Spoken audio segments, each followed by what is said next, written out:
Hold on, chat. I'm booting up this other chat thing. Also, if this works.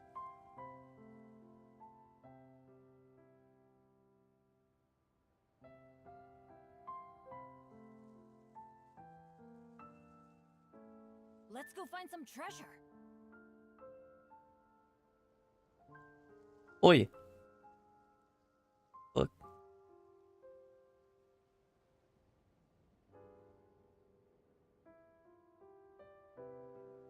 Do I gotta do this through, Oh, ow. Where did that come from? Dream Elements? Streamlabs sucks.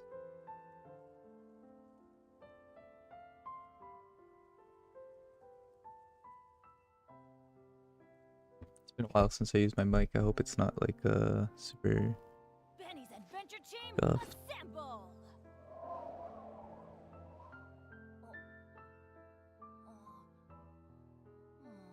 Or not. But command. Do I add new ones?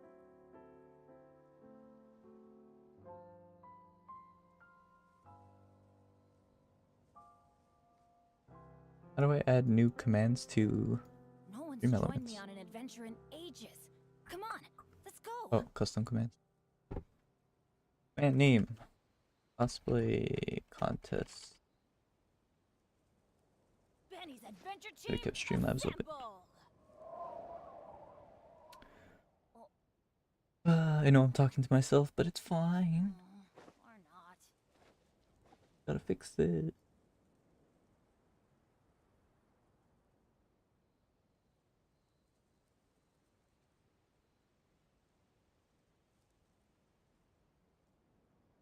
Good things come to those who don't wait around.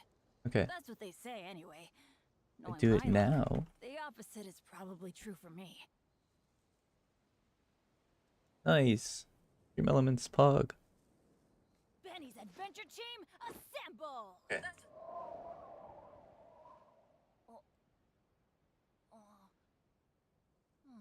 Okay, it works. That's all I cared about. I'm ready.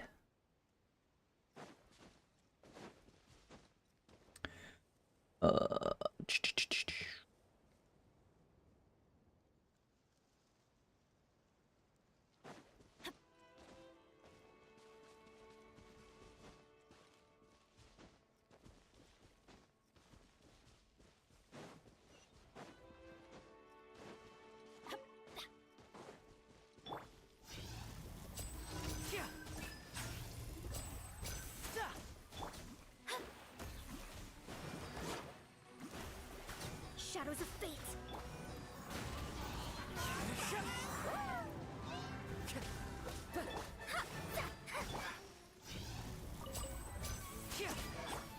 One with nature. Hopefully all these are fast. I have so much to do. Oh my god.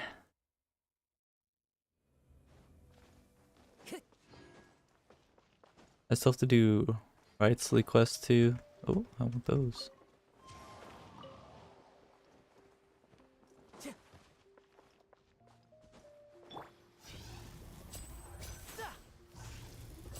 I think... I don't know, do I do Abyss?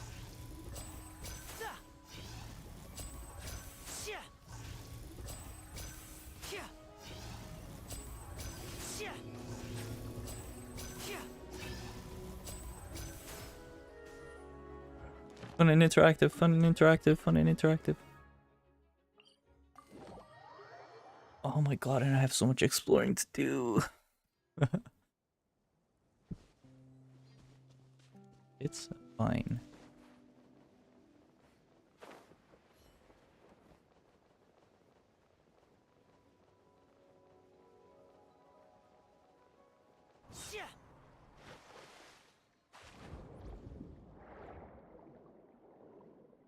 Destroy all of the bullet barnacles.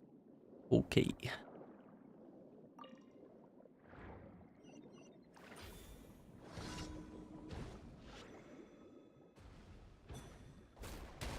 I don't know if that's a charge up or if you have to reach like a certain point, like while you're aiming. I swear it's like you have to hit a certain area and then it like works.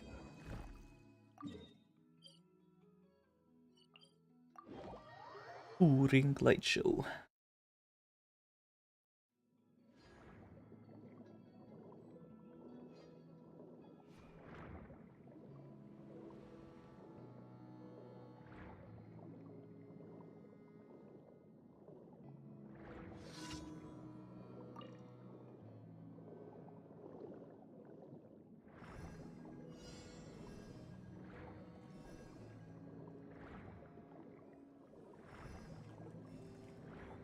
Bliss. Alright. Daily's done.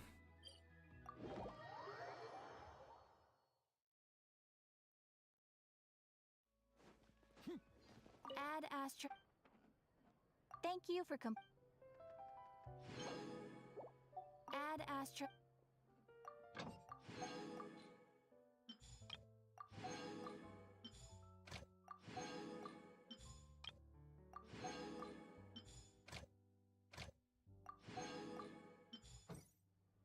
Also, side note, I think Mona's gonna be replaced with Farina. Gotta use resin, gotta collect all those. I got Farina.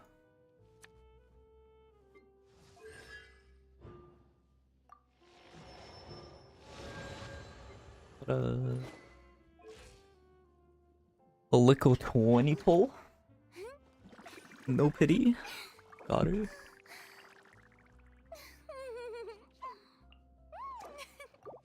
Oops. Oh well.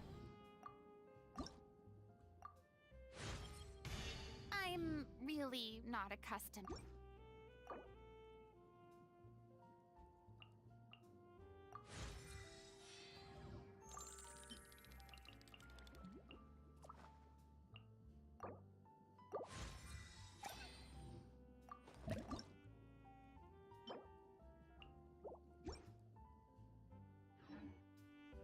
I wonder what my dear sister Lynette is doing.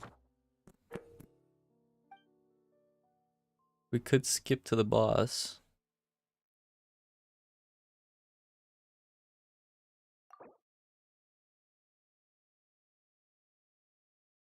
Yeah, I don't want to skip it. I want to do the quest to make sure.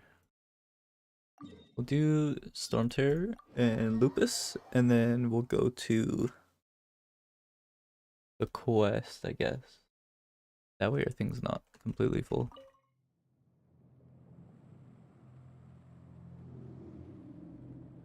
Our resin. I feel like we could do the story quest and get to the world boss pretty quick. Hopefully.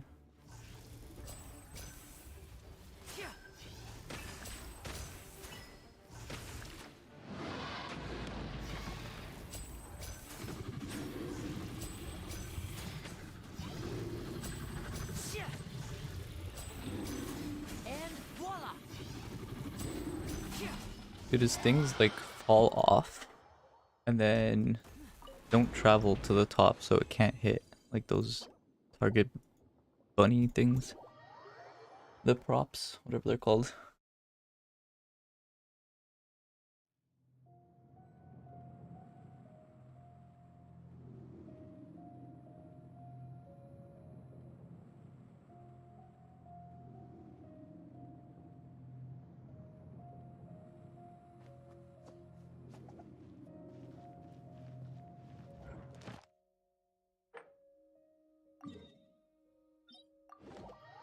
I said I was gonna do Lupus, but it's fine. We'll just kill Child. Since he's part of this quest.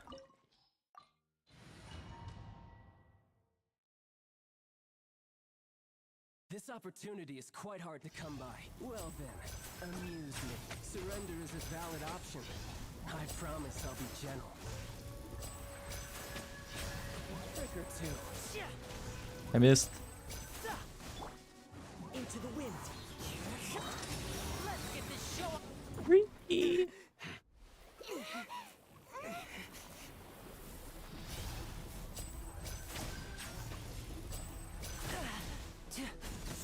right up.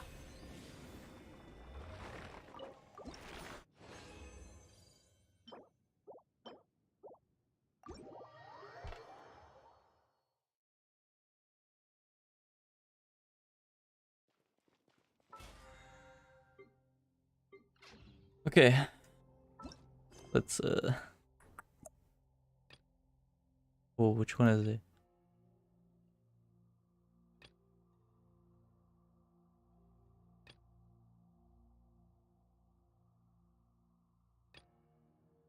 Story quest, right?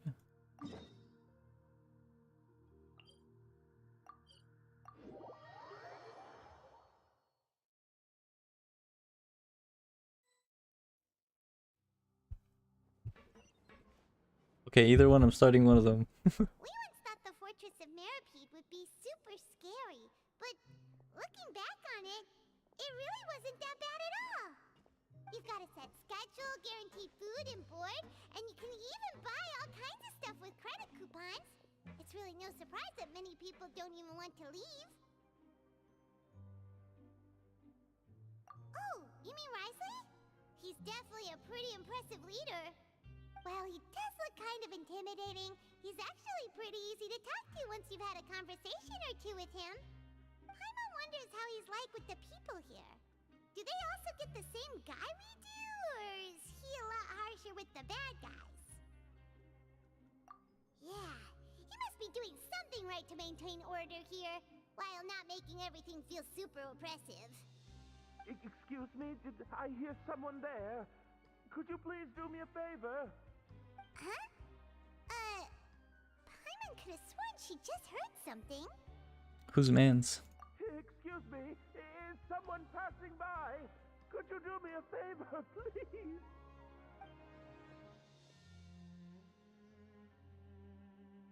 Nope, Paimon wasn't dreaming. There's someone over there for sure. But Paimon doesn't see anyone.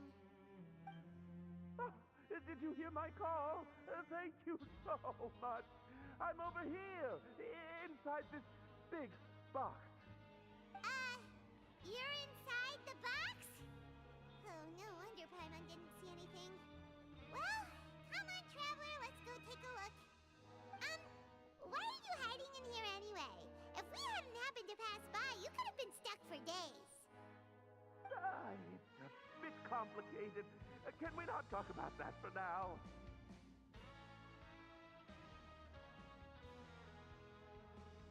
Whoa, that's terrible. Did someone seriously do that to you? No, it was nothing quite that serious. I'd just like some help finding my hat. Just your hat? But then, why can't you look for it yourself? Huh.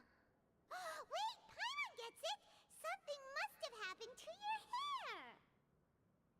Sorry. So that's what happened. Paimon gets it now. No wonder why you had to hide inside the box. You just need your hat, right? We'll get it back to you right away. What kind of hat was it? I think you may have misunderstood me, but never mind. Please just help me find my hat. It's a soft and brown hat with a bit of a brim. Nothing fancy. I think I probably lost it near the entrance elevator. It was getting a bit hot, so I took it off and had a quick nap. But when I came to, it was gone. It's really important to me, so your help would mean the world. I'll wait here for your return. Don't worry, we'll be back in no time.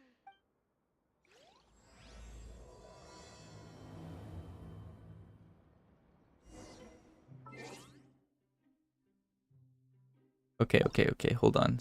That was Cerberus, right? What's his constellation?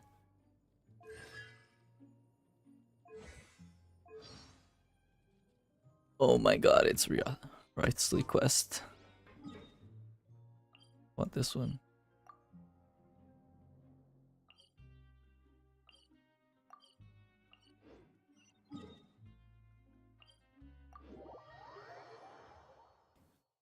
I chose the wrong one.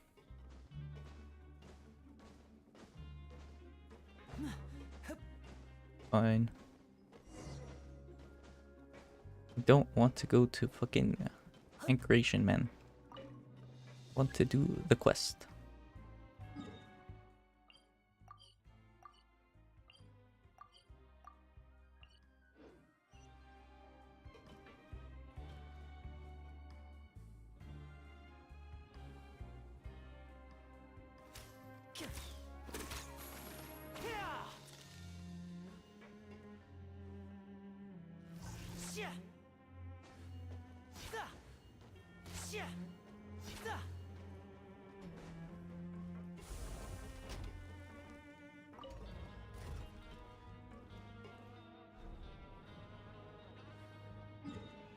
This is right?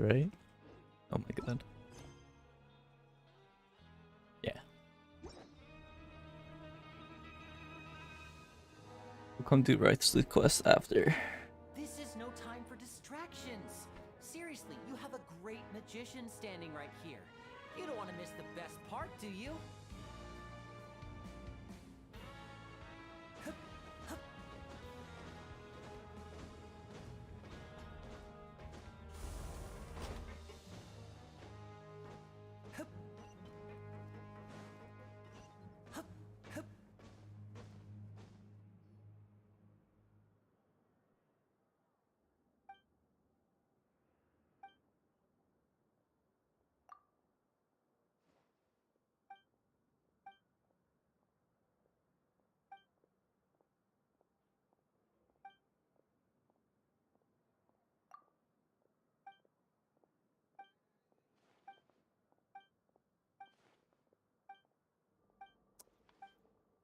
Guys, oh my god. I entered a trigger.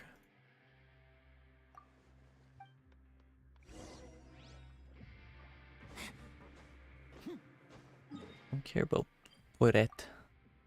Want to go here. Plus.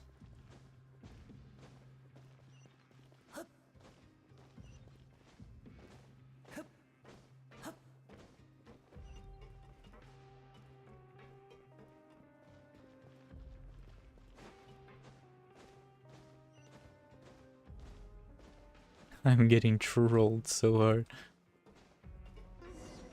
Paimon doesn't see anything here.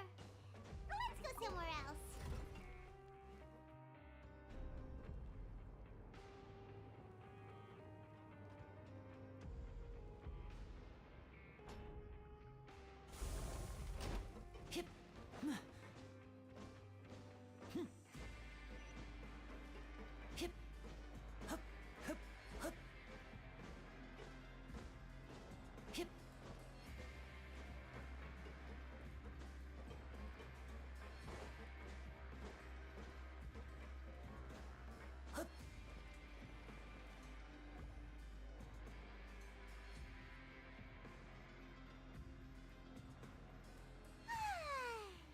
Now for a little rest after breakfast. This is the life. Wait a sec. Isn't something important supposed to happen today? Oh, today's our big day! We're supposed to leave the Fortress of Mirapede! Come on, we've got to go complete the release procedures now!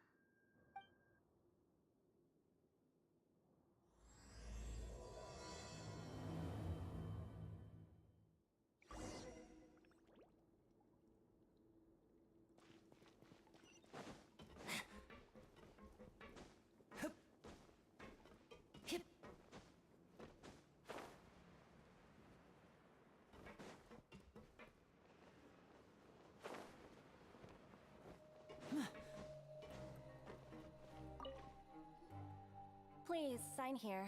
This document will be effective immediately upon signing, and you two may exit the Fortress of Mirapede via the regular channels.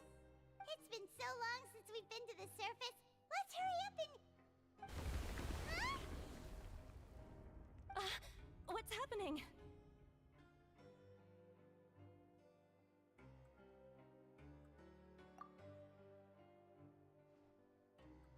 I'm fine, thanks. But I wonder what that tremor was just now. Let's go ask the Duke.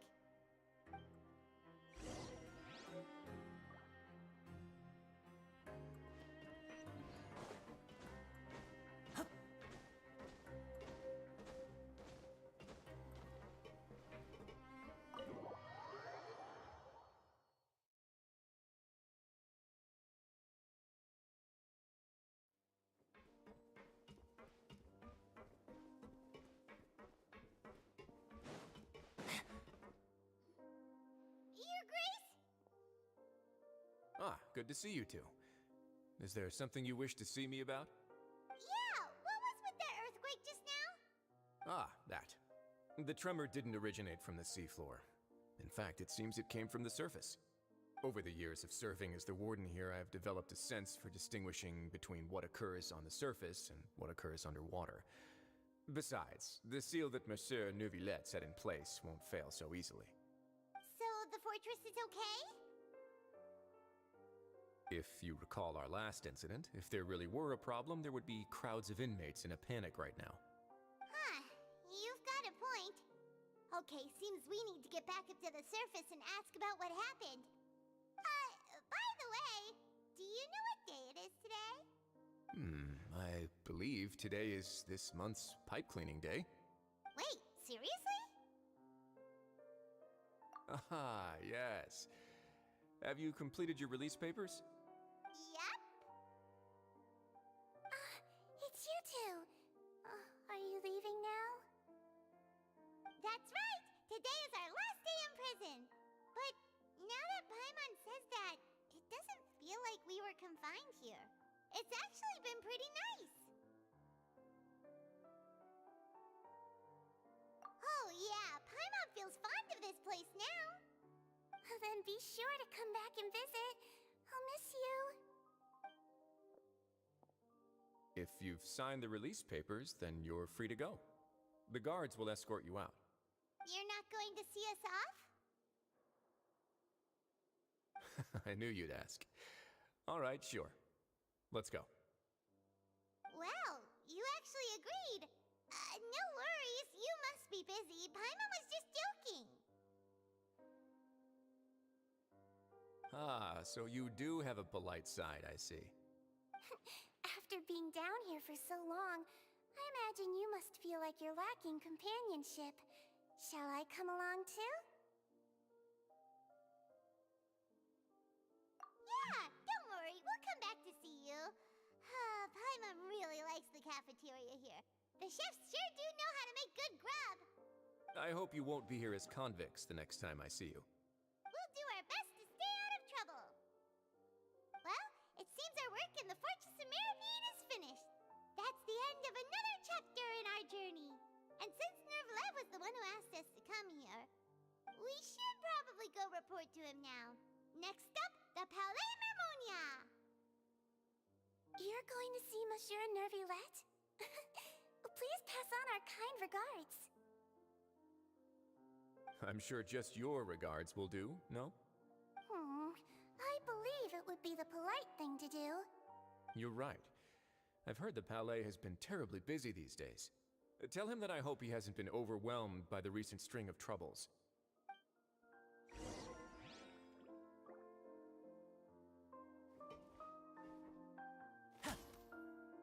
Oh no. A certain trifle.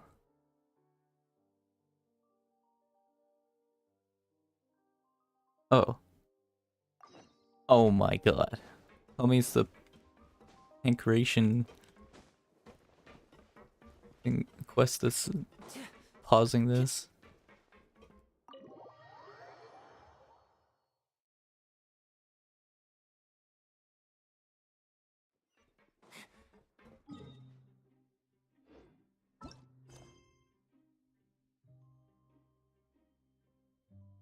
You're not able to... Oh my god. I hate it here. I didn't even mean to start that quest.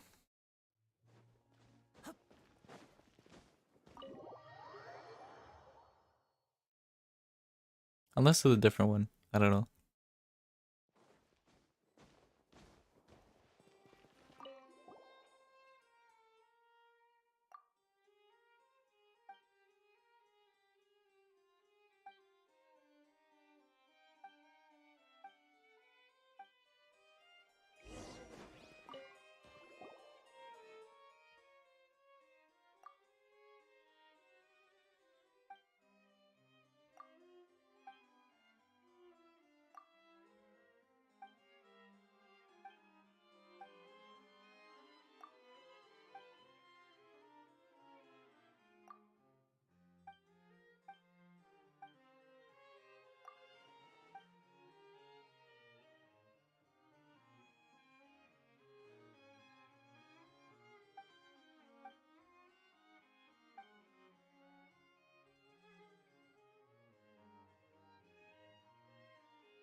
Yeah.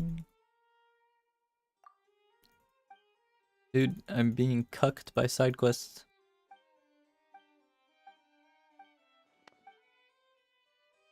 I don't even know how Wrightsley is a part of this quest. Oh my god. Wait, I think I fixed it. Maybe?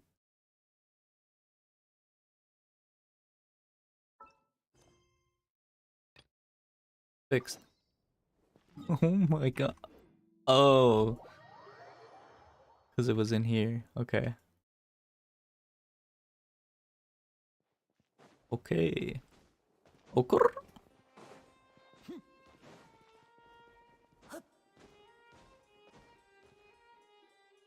The Palais Mermonia sure is buzzing with activity today. Halt! Huh? Oh, it's you two. Apologies. Monsieur Neuvillette did say you'd be welcome at any time. Excuse me, would you mind helping me take a look at this report? I'll be right there. Sorry, I've got my hands full here. You can see yourselves in. Everyone's so busy. Seems a lot has been happening.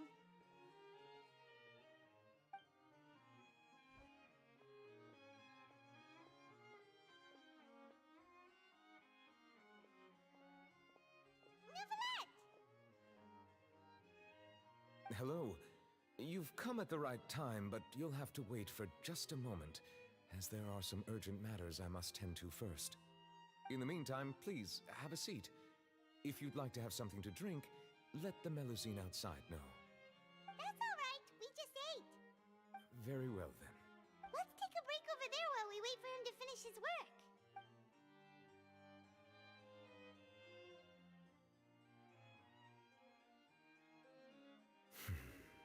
All right. That should wrap things up for now. Are you done with your work? Yes, sorry to keep you waiting. Today should be the day you were released from the Fortress of Meripede, and it appears that you've managed to complete all the release paperwork. That's right, and we came here to see you right away.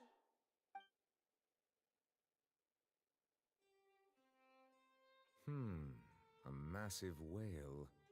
Do you have any idea what that might be? Judging from your description, that cannot have occurred in any ordinary waters, but rather something like the primordial sea. A whale of that size and shape cannot usually be found in the waters of Tevat. Therefore, we can only assume that Child is presently immersed in primordial seawater. Immersed in primordial seawater? But how? And is he okay? Most people wouldn't be capable of entering in the first place. I'm not completely sure how he could have gotten there myself. Yes? What is it? Ah, right! Paimon felt it too! We asked the Duke and he said it wasn't from underwater, so we figured you might know something about it. It turns out that I have just received a report about this particular matter.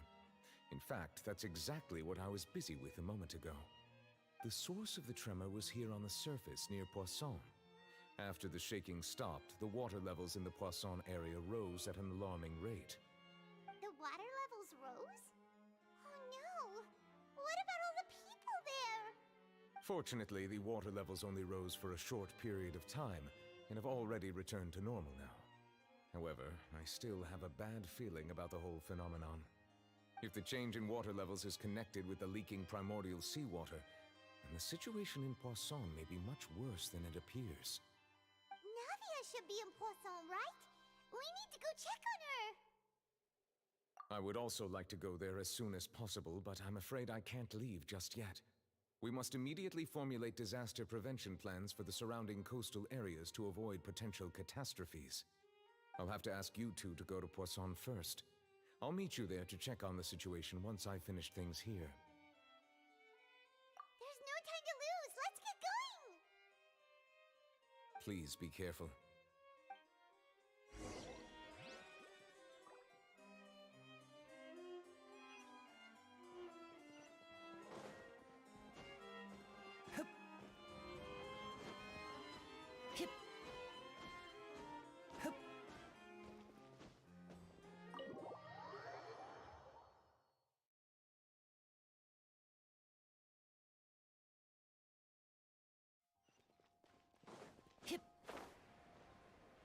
Oh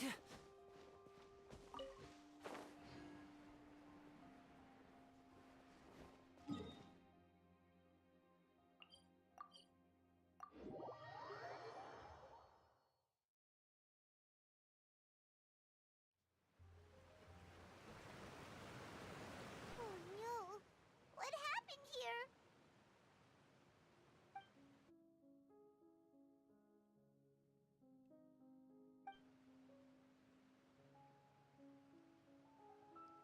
Navia should be around here, right?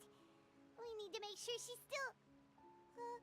Hyma means we need to check on her.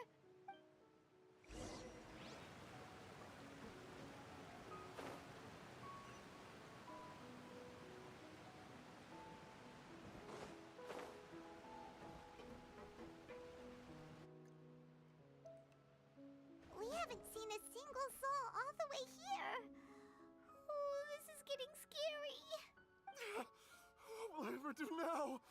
Look, there's someone on the roof over there. Just stay put. We're coming up. Watch your balance. All right, just hurry.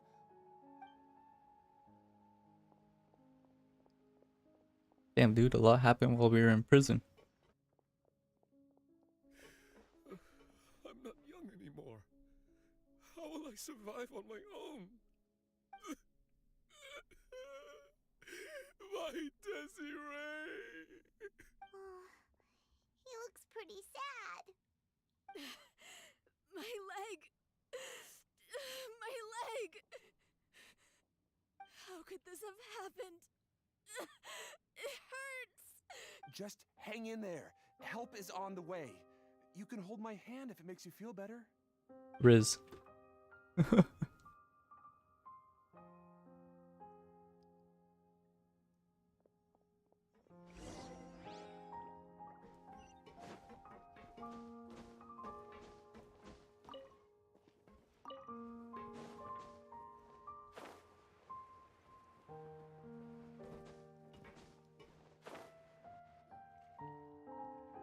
W Riz. It's Navia. She's over there. I can't. Navia, are you okay?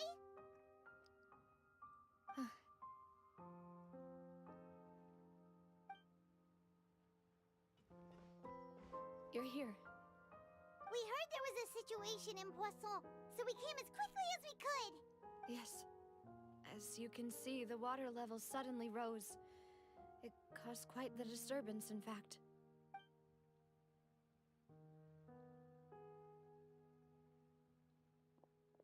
Demoiselle! There was a wounded resident next to a building southeast of here.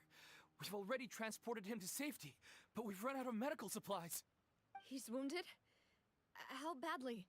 He fell, so it's probably a broken leg. He's pretty shaken up. When the water level rose, he desperately climbed up to the roof.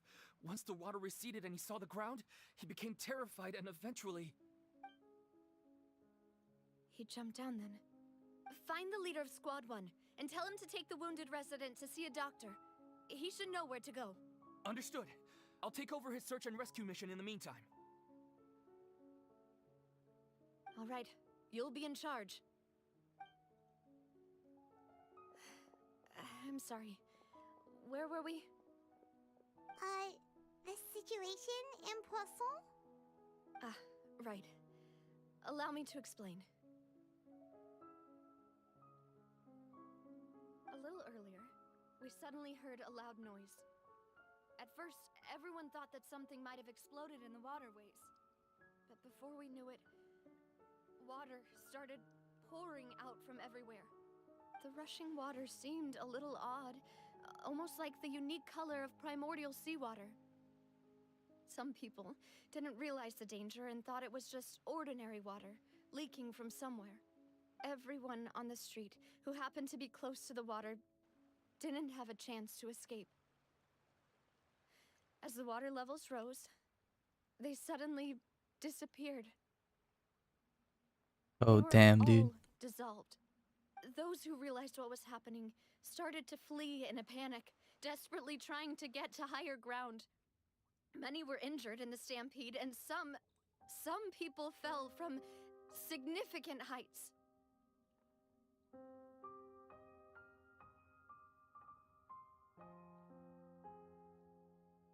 The Spina di Rosula initiated rescue operations as quickly as possible, but there have been a lot of casualties. Fortunately, the water began to recede after some time, and the chaos came to an end. The water that flooded the area contained primordial seawater, so the lower levels of Poisson are still hazardous. To ensure everyone's safety, I've asked the people there to leave as soon as possible. No one knows if this could happen again. All we can do for now is try our best to help evacuate the residents. We still haven't completed the head count, but we'll have some numbers soon. How awful. And all of this just came out of nowhere. It was quite frightening indeed. I only wish that everything that just happened was a bad dream. Is there any way we can help, Navia? Thank you for being so willing to help in a moment of crisis like this. You don't know how much it means to me. I really can't express how grateful I am.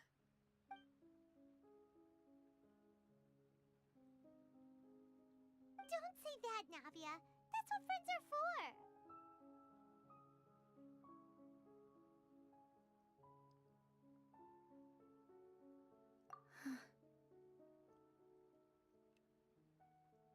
Demoiselle! We've got a situation here! Why would you ask that, man? I'll be right there. Sorry, I need to go for now. And off she goes. Seems it might be a while before she can take a break.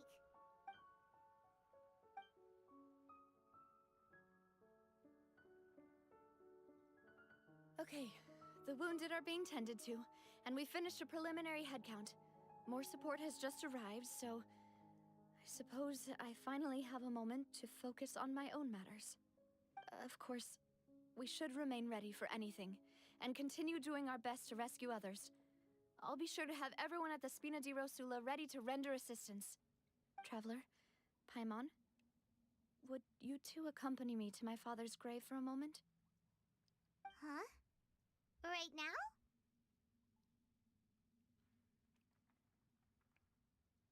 Thank you.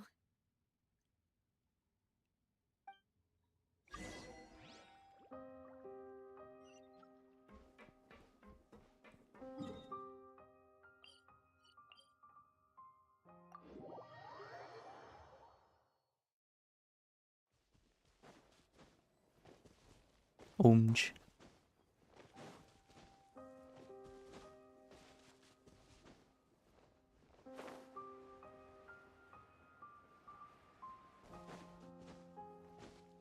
Is there always this many gravestones?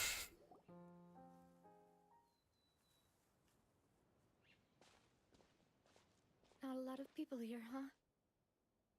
Well, given the time of day and the whole situation in Poisson, Paimon doesn't think there'd be a ton of people here visiting graves. Right. That's how things are now. The living are so exhausted that they've no strength to spare any words for the dead. Navia?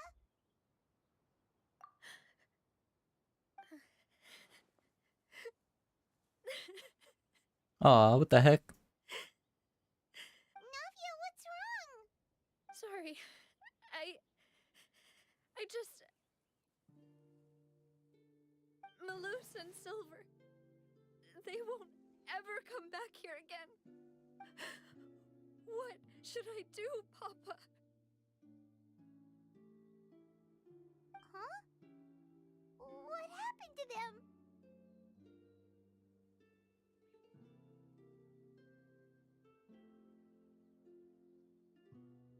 Everyone agreed on the rescue plan, but still, I was the one who initiated it. They were helping evacuate the residents, but they couldn't leave in time. And they were caught in the seawater. What should we do? I've known them for so long. And I know they weren't afraid. But I could at least hold a funeral for my father. And I know where he rests. But as for Malus and Silver, they're just gone. I just can't.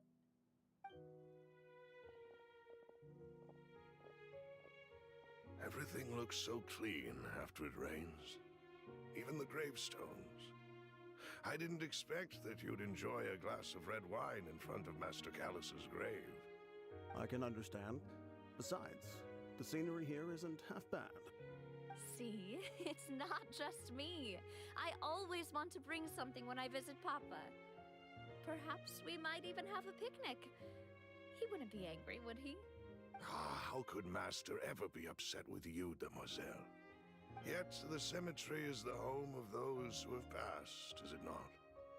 Everyone ends up here sooner or later, no matter who you are. Buying yourself a plot in advance, are you? No need yet.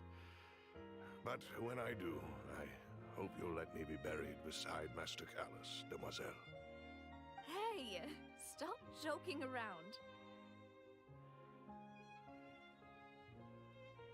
I'm quite serious. That way, it'll save us both the trip to see each other whenever you visit your father's grave. That makes sense.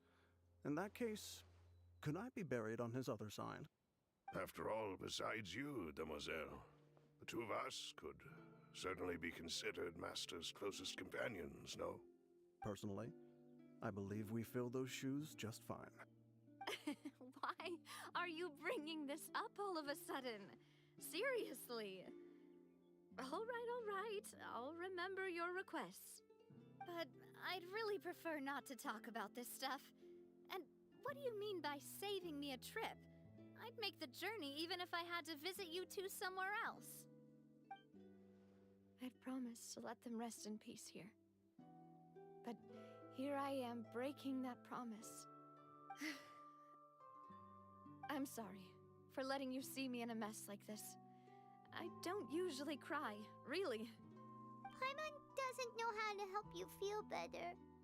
But, well, she understands how you feel. I'd always thought I could make my wishes come true. But now that I think about it, that never solely relied on me. Many things can only be accomplished with someone else's help. Malus and Silver have helped me so much. But by contrast, I could do nothing for them. I'm so sorry. You can spend as much time as you need here, Navia. We'll stay with you. Thank you. Right now, you don't know how much that means. By the way, you can have a look at this. It's a list of victims from the incident that took place here. Obena, Khan, Burnett, Giverny, Francine, Karina, Daisy Ray, Joinville, Julianne, Esson, as well as Malus and Silver. So, everyone else is safe. But still... It's okay. I know what you're thinking. And you're right. We lost Malus and Silver. But we were able to save more than we anticipated. The overall outcome indicates that the cost was... Right! Don't think that way, Navia. One person might be saved at the expense of another, sure, but that isn't something we should ever consider a trade. Malus and Silver were not the price for saving anyone. They're heroes. You're right. Thank you, Paimon. What you said just now was pretty amazing, actually. I'll remember your words. Oh, really? Seems you've become more eloquent in the time since we last met. The knave? What are you doing here? Is everything going well on your side? Yes, my people are carrying out the mission according to your request. All the residents of Poisson have been evacuated, and we're preparing to relocate them to higher ground. As for these supplies, we have everything taken care of. There is no need to worry. Thank you very much. Wait, do you two know each other? We just met recently. Right, Miss Navia? Usually, I would call this a coincidental encounter. That doesn't quite fit this time. Besides, it never even crossed my mind that a Fatui Harbinger would come looking for me. Thanks to the Knave, Spina di Rosula received generous support from the Fatui, which allowed us to complete the rescue and evacuation work so quickly. Mutual aid is essential to fostering positive developments. We were already in the area, in any case, so it was nothing. That said, I must say that you're a lot sharper than you let on. I'm sure you understand what I mean. I apologize for all the ways in which I tested you previously. We've never worked with a Fatui before, and it's extremely important for us to know who we're working with. My subordinates have reported that Fatui soldiers have been observing water levels and taking head counts in various locations. I hear that they've also prepared a large amount of emergency supplies. I'm quite surprised. This is nothing to brag about, nor do I intend to. It is simply the way of powerful organizations to act forcefully, whether they are doing good or ill. You've witnessed that firsthand, in any case. As I've told this traveler before, I know of the prophecy, and I intend to prevent the impending disaster. Lending your organization a hand was a natural first step in accomplishing that. As such, do not be troubled by this token of our sincerity. Perhaps one day, you'll also be able to help me in the same way. Without your help, there would have been many more casualties.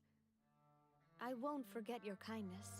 Furthermore, I sincerely regret what happened to Malus and Silver. I only wish that my people could have arrived a little earlier to prevent this from happening. Don't say that. You and your subordinates did everything you could. As Paimon said, Malus and Silver didn't choose to sacrifice themselves for any specific person. And they weren't the price paid for other salvation. They chose to become heroes themselves. I've never liked hearing people put it that way. It's like trying to relieve pain by saying some noble-sounding words. But right now, there's nothing more suitable. They really did become heroes. You're right. I'm sorry for your loss, Miss Navia. Water is life to Fontaine's people, and it also spells disaster. It's no wonder that people always say that prophecies represent fate. Fortunately, I've never been one for such opinions. So, you're one who will try to change fate then? Of course. That is why I'm going to Hotel Bouffe de Thé. I still have some things to take care of, and the children need my attention. By the way, Traveler, Paimon, one more thing. Alright, then we'll just... Huh? This isn't right. Paimon thought you would ask us to walk with you for a moment so you could tell us something in private. That is a clever and useful conversation technique, which I do like to use when necessary. But there's no need today. It would not hurt to have Miss Navia listening in. Traveler, I'm sure you remember that I said we could work together when we had the chance. You and I both know that there may be issues with the Primordial Sea. Previously, it was the Fortress of Maripede's sluice gate, and this time it was the water levels in Poisson. These are both signals. Indeed. Allow me to share the latest intel I've received from the House of the Hearth's intelligence network with you. During some recent investigations, a child claimed to have discovered some ruins near Poisson. The ruins date back to ancient times, and seem to be worth investigating in many ways. Judging by the dating of the ruins, they may be related to the prophecy and the coming crisis. The situation is becoming more urgent, so any pertinent information will prove extremely precious. My people initially came to prepare for ruin exploration. Unexpectedly, this disaster struck, and at present, we're all busy prioritizing the rescue effort. So, That's why the Fatui were already in Poisson. I wanted to take the children along, but unfortunately, Linny, Lynette, and Fremine have all been dispatched to higher ground to assist affected residents. Linny told me that outside of the house, the person they trust most is you. Which is why I want to give you this task.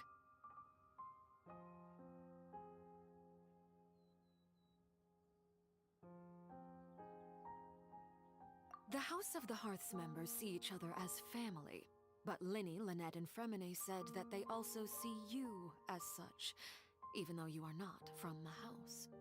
I'm sure you already understand how earnest they consider their friendship with you to be. Oh, that somehow makes Paimon feel kinda happy. The intel I just shared about the ruins could fetch a high price. But since the children consider you family, it's only natural that I freely share it with you. Got it! So all we gotta do is go to some ruins, right? We can handle that. Excuse me, but may I tag along? You wish to join, Miss Navia? But are you sure you're up to exploring some ruins? You need to rest. Well, I'm sad, yes. But I can't just go back and plop myself into a chair by the roadside and do nothing. There's no point in being depressed while we still have a disaster on our hands. As my father's successor, I must live up to the hopes he had in me. Besides, I'm also doing this for myself. I need something, a distraction, to keep my mind off Malus and Silver.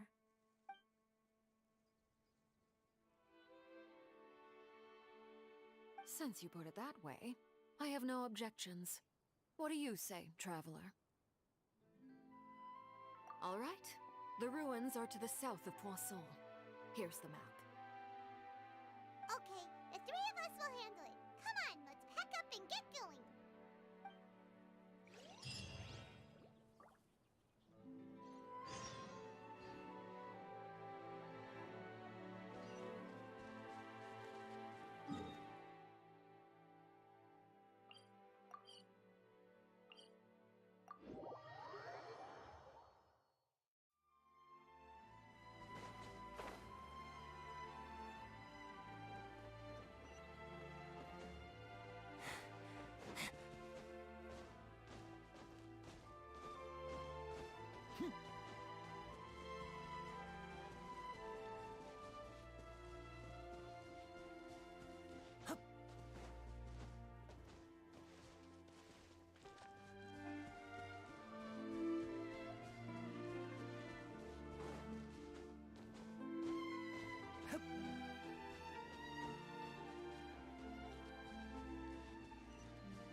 So, are these the ruins the knave was talking about? Whoa, talk about old. They seem to be pretty ancient, all right. Let's go in and have a look. Just be careful.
place has also been contaminated by primordial seawater. Yeah. She definitely just walked And through Paimon, a come lot on. of it, too. A Fontanian would most likely dissolve the moment they fell in. Right! You can't go down if there's primordial seawater. It's too dangerous, and it won't be any help for you to just stay here. Don't get Paimon wrong. We're not saying you're useless. It's just that... No, you're right. I can't do anything in this situation.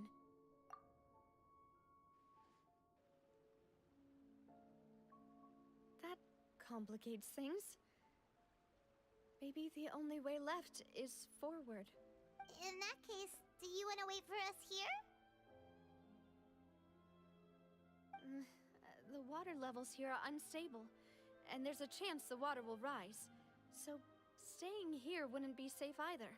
I'll go together with you. Perhaps we'll find the exit just up ahead. All right. Come with us for now then, but please be careful.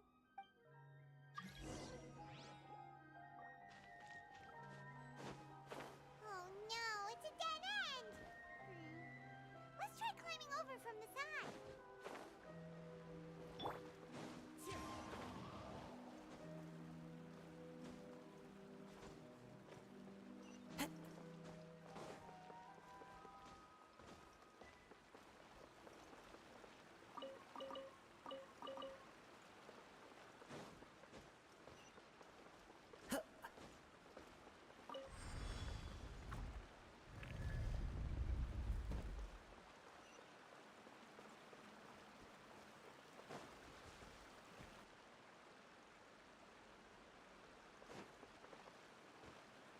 Eh?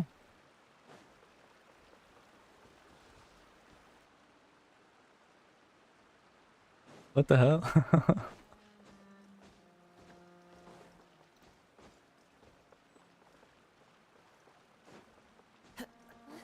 Wait, there's something wrong with this bridge. I'm out of stamina.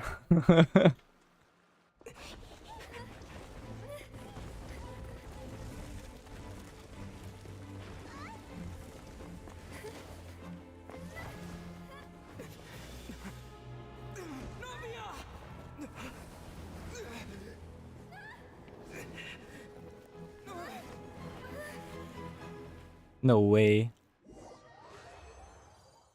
Why was I in the front?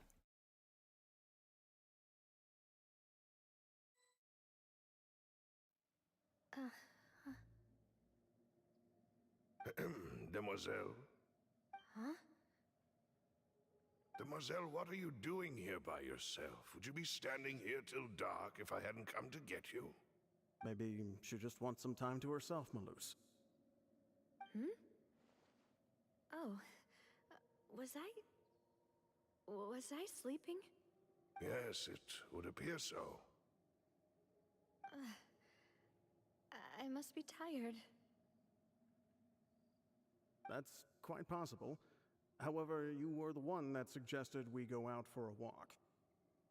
Oh, right. I nearly forgot. It must have slipped my mind when I dozed off. I haven't had a nap today yet. Have I? This is a familiar feeling, yet something's a little strange. Is something the matter, Demoiselle?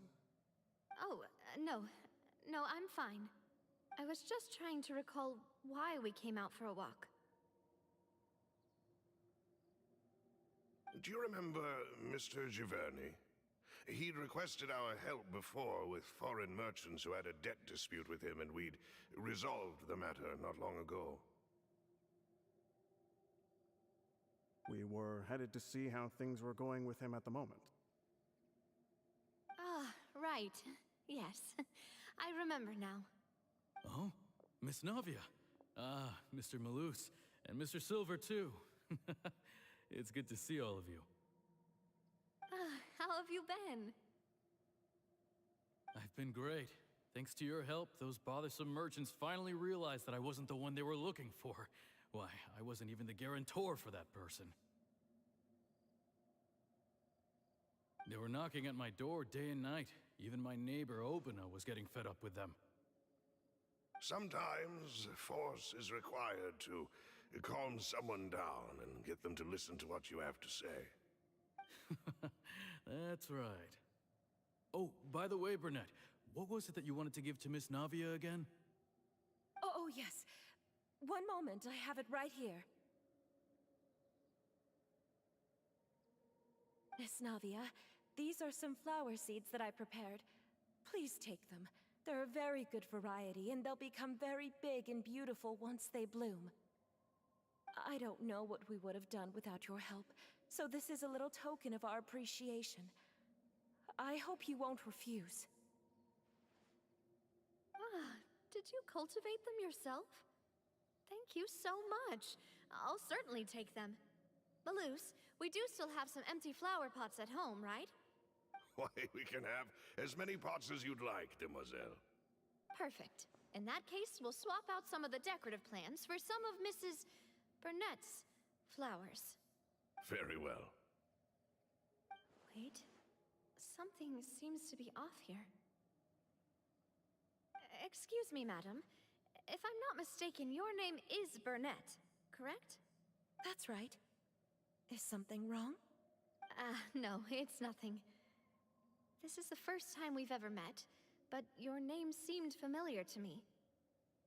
I must have heard it when I was discussing things with your husband previously. I've heard this name before. Sometime recently, I'm sure of it.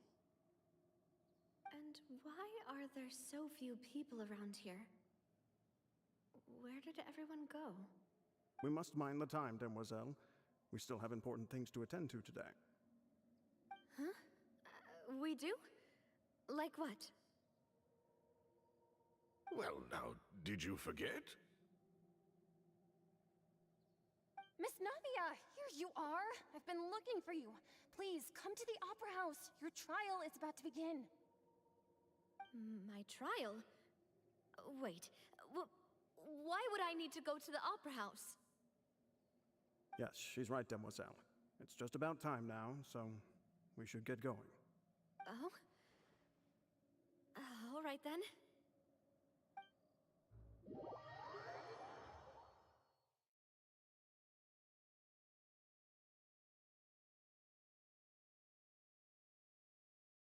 Look, it's Navia!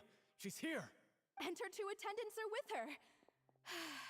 Goodness, everyone's finally here. There sure are a lot of people here to see the trial. And they all seem to be oddly excited about something. I even know some of these people. Karina, Desiree, Joyville, Jolien, Essen. Why are so many people here? And why do I have no recollection of this case? And as for the judge... huh? Where's Monsieur Neuvillette? Please sit in the defendant's seat. Don't worry, Silver and I shall accompany you. All right. But are you sure you can stand behind me? Typically, it wouldn't be allowed, but today is an exception. Hey, what kind of place do they think this is? Come on, do they have any idea what they're doing? Seriously. Enough with the whispering! Could someone please tell me where Monsieur Neuvillette is? And why I'm standing trial? My dear Miss Navia, have you not yet realized what you've done? In that case, allow me to explain. As all here know, you are Master Callus's successor, the head of the Spina di Rosula, someone held in high regard by every soul in Poisson. After you took over the Spina, you treated all of us just like the late Master Callus had. If anyone in need reached out to you for help, you responded. Not only you, but your butler, your subordinates, nearly everyone in the Spina di Rosula fought for the well-being of those in Poisson. Wait a moment. Aren't you just proving that I'm a good person? Yes, correct. absolutely right. And that is why you stand accused. You have helped so many people get through so many difficulties. You are one with us. We are inseparable. We are one big family, all of us who are from Poisson, inextricably linked. And with you being so important, we couldn't possibly do without you. Therefore, this fair and honorable court shall declare you guilty, and you shall stay here. You will be together with us forever. Huh? What are you saying? Everything you have said is correct. I have indeed done a lot for my hometown, and I would be willing to be with you all, but what is the purpose of having me stand here like this? What is there to discuss? Ah, well, if that's what you think, then I have no further comments. How wonderful, Miss Navia! I know all these people. Why are they laughing? I seem to remember now. Yes, I get it. This trial is... Wait just a moment. This isn't right! Malus? What was that, Mr. Malus? Our conclusion is very clear and unanimous. Let the court judge her now. She's guilty! Stay here, Navia! You're one of us! Demoiselle, don't admit guilt. This trial means to keep you here forever. I wish to exercise my right to defend Our Lady. Mr. Joinville, you only know of Navia's goodness, but nothing of her utterly independent mind. She was born a free and independent spirit. She has never been tied down by anything. Indeed, even the death of Master Callus couldn't stop her. Her actions cannot serve as proof that she identifies herself as part of any group. She merely acted as an individual, extending her hand to help others. Please do not mistake her actions as being otherwise. Really? As an individual, you say? Don't forget, we are all Fontanians here. This is the nation of justice, the nation of Hydro. Even if Miss Navia only voluntarily rendered her assistance, that doesn't change the fact that her beautiful soul must return to everyone. Water accepts all, blends with all. It will surely accept her kindness. Everything is measured here in the nation of Hydro, and in the end, everyone shall meld together. Thus, when a unanimous opinion emerges, that opinion represents justice. Now I speak for everyone. Our opinion is consistent. Navia should stay. We and Navia are one. And you would call this justice? Preposterous. You are merely jealous that Demoiselle still has a chance to exist as an individual. Have you forgotten how much you all once longed to become individuals, to become independent? Do you mean to defy our justice? If your justice is flawed, then why should we acknowledge it? As you said, we can also have our own justice. Silver and I shall defend Demoiselle. And that is how we will enforce justice. My head... it hurts. Demoiselle. Silver, it hurts. My head is spinning. All I can see is stars swirling in front of me. I remember now. Everything that seemed odd from the very beginning.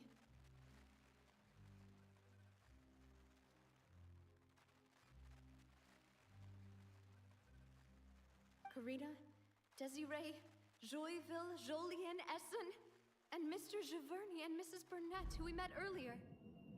Even Malus and Silver. I don't want to admit it, but they're all dead. Don't be afraid, and don't admit guilt. We will protect you to the very end. Absurd! Who are you to say that she cannot be judged? We are the majority, and in the nation of trials, the majority is absolute justice. We are the will of all. Don't let escape. We shall keep Navia here with us. Mr. Malus and Mr. Silver, must you be so stubborn? How could the two of you possibly hope to stand against the collective? Do not resist. This judgment is fair and just.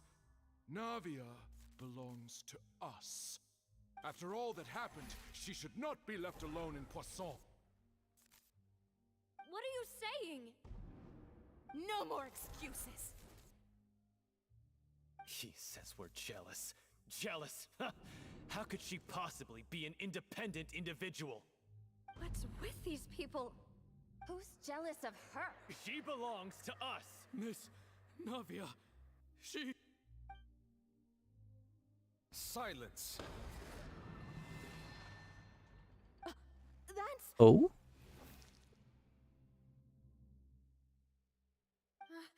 Monsieur Neuvillette!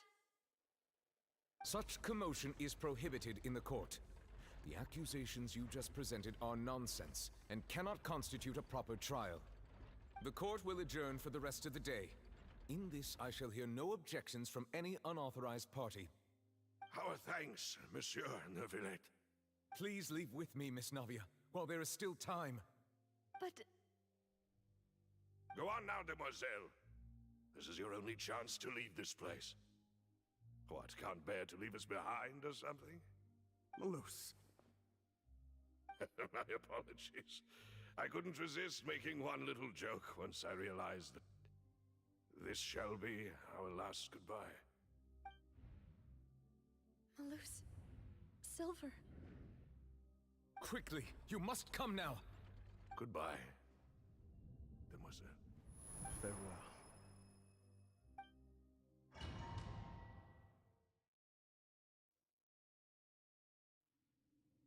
No, wait! Just a second! Navia? You're awake. Good.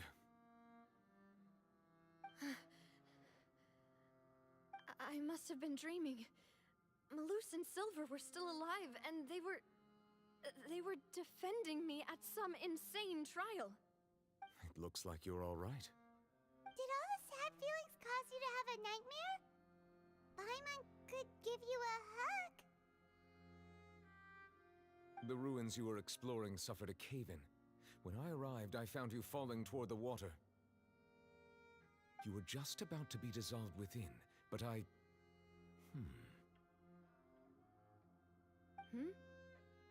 What is it? I think I saw 2 Oceanids protecting you. It was only for a moment, perhaps even a fraction of a second, but they gave me the chance to retrieve you. Were it not for their intervention, I would not have been able to rescue you before your consciousness dissipated. Wait, did you say Oceanids? You mean like what happened with Vache? Perhaps those 2 Oceanids were the people you saw in your dream. I always told them that they didn't have to protect me. To think that they'd keep doing so even after death.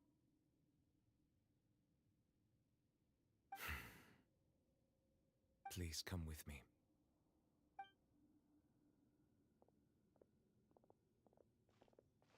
Neuvillette, are you okay? Oh, I am quite all right. Perhaps there's something we could chat about? Why do you look so stiff all of a sudden? Oh, Paimon knows. You're the type who feels awkward when there's nothing to talk about, right? I merely thought that we should give Navia some time to herself. Huh? Why didn't you just say so then? Don't you think it's even more awkward to call us over like this and then have nothing to talk about? I suppose so.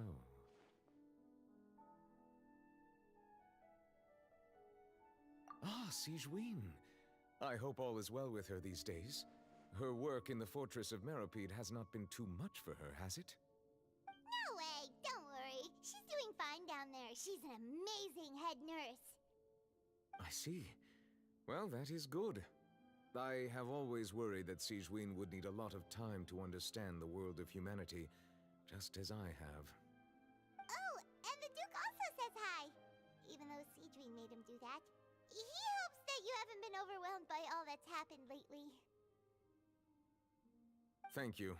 I have indeed been busy lately, and I also hope that everything is going well in the Fortress of Meripede. He still doesn't know what to talk about. Let's chat about something else then. So, Neverlet, you're probably quite the swimmer, huh? Hmm? Yes, of course. This isn't going anywhere. Let's try something else. How did you find these ruins? Did the knave tell you? Yes, in fact. I had arranged to meet you in Poisson, but when I arrived, I discovered that the Fatui were helping the residents evacuate. They had even transported a large quantity of supplies to the area. Amid my astonishment, I ran into the knave, and we had a chat. She informed me that she had asked you to investigate the ancient ruins here. Yeah, we originally planned to meet up with you, but we thought you might still be busy with all those official documents. We didn't think exploring the ruins would take very long, and who would have thought you'd wrap things up so quickly?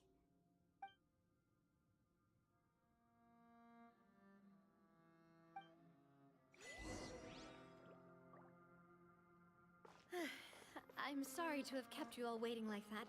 I'm feeling much better now. I guess we should get going again. Will you come with us, Monsieur Neuvillette? Yes, if you wouldn't mind my company. All right! Another one joins the party! Let's get going then! Time to go.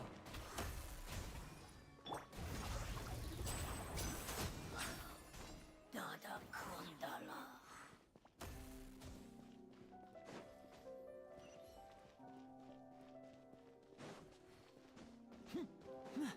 Oh no! Another unstable path! Watch your step!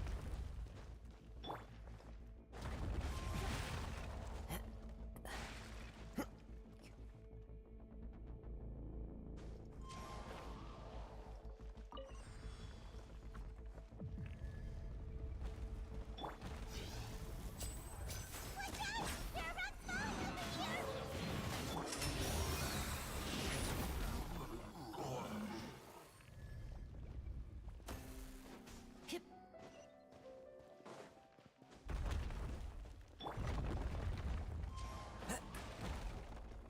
It seems we're almost at the top.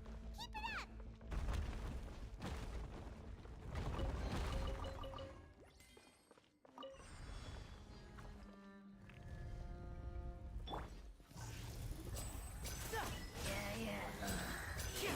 Let me scry.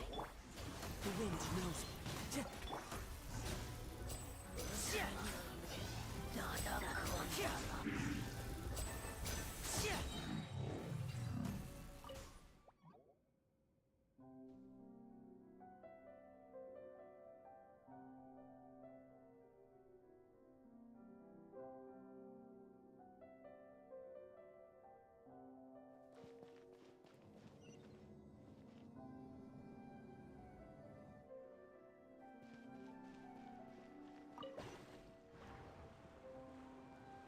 Whee!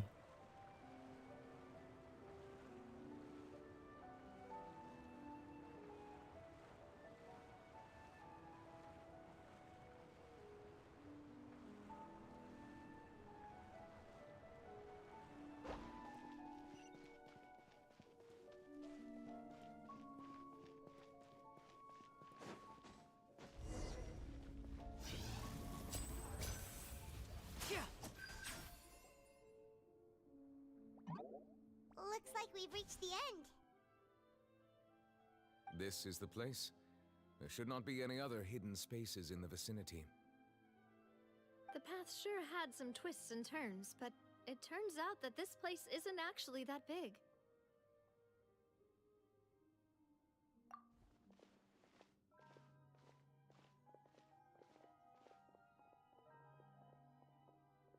Stone slates. It seems like they were put here as an offering. Could we take them down and have a look? Perhaps we should just leave them be for now.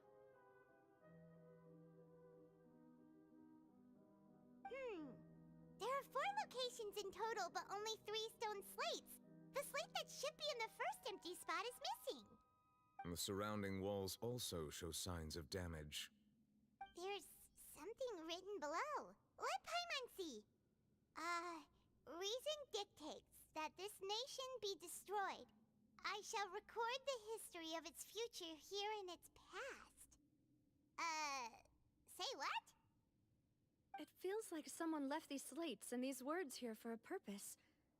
But does he mean that Fontaine should be destroyed? That would fit the circumstances dictated by the prophecy, yes. Indeed, the slate's contents correspond to it. Take the second slate, for example.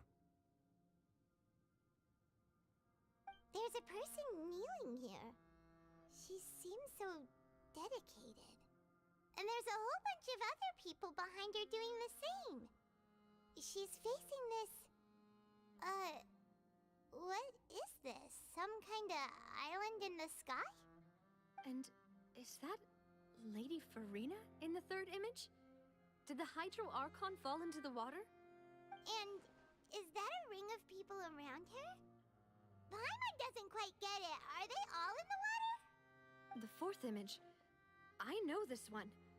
This exactly matches the content of the prophecy.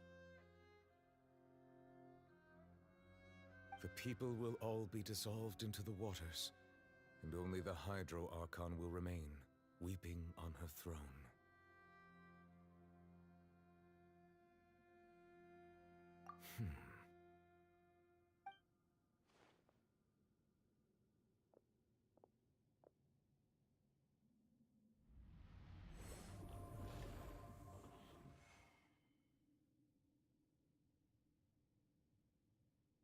More information should be hidden in these slates, but I fear I cannot easily uncover it, most likely due to us missing the first slate.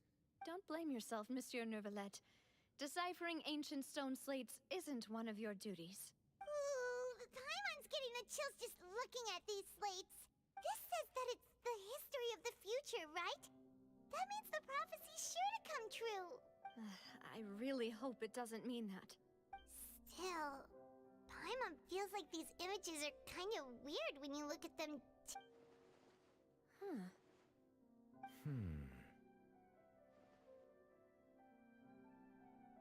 That's right! If the images are in chronological order, shouldn't the fourth, the waters drowning Fontaine, come before the third, where the Hydro Archon herself falls into the water? And yet the order is reversed here.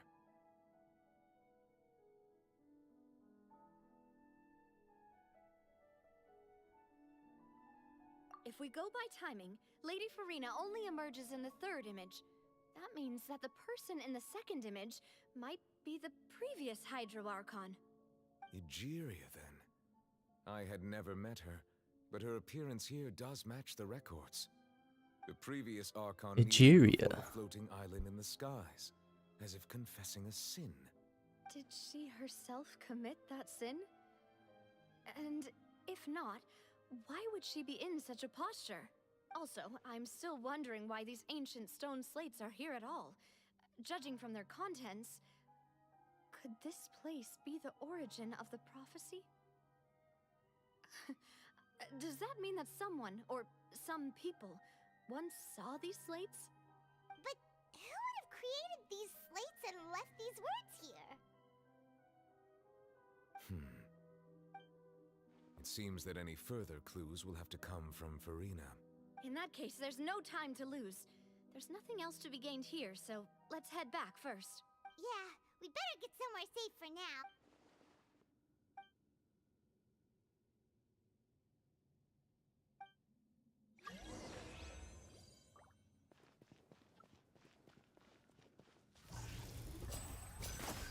Let's light it up!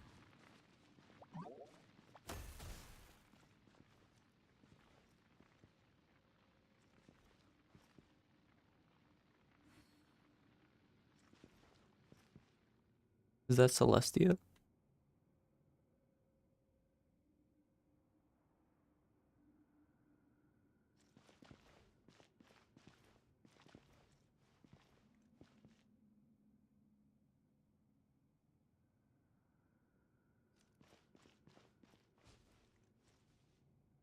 Oh, she's crying.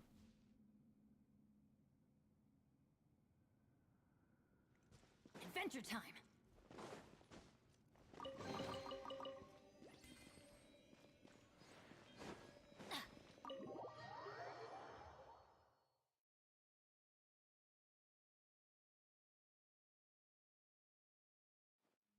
Let's split up here.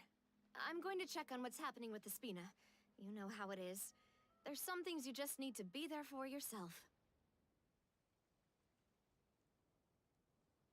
You still have energy for that, Navia? Paimon's already beat. Just head back to the Fluvsandre and have a rest then. Thanks for keeping me. I'll depart as well. Thanks for your hard work today. Rest well, everyone. Traveler, I will go talk to Farina tomorrow morning to ask about the stone slates. I'm sure that you're concerned about this matter as well. If you have time, drop by my office. I will share the results of our discussion with you. Are you really gonna talk to her about this directly? Will that be a problem? Paimon's getting a little scared now that it's come to this. She has long been harboring secrets and will not give them up easily, which makes it all the more my duty to ensure that she understands the present situation. All right, we'll leave it in your hands then. You're probably the best person to talk to her anyway. I will be carefully considering my words tonight. Traveler, Paimon, our safe house at the Fluvsandre is always open to you as ever, so please don't think you're an imposition. All right, I'll be on my way then.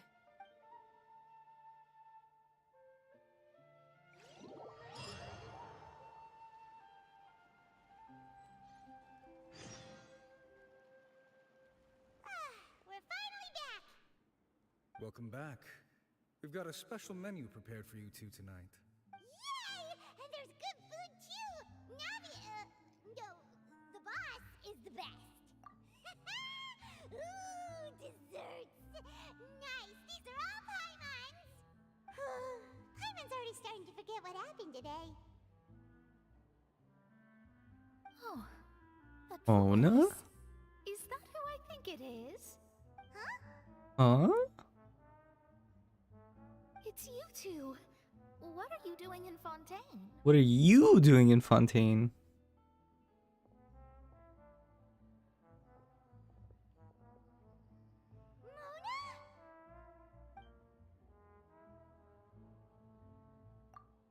Seriously, nobody just uses a scry glass whenever they've got time to just see who they'll meet on the road. Still, we didn't expect to see you here. Wait, you're not a Fontainian, are you, Mona?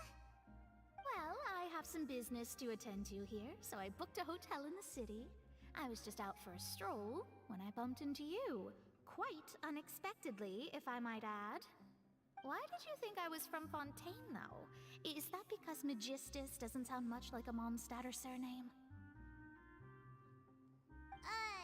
Yeah, let's go with that.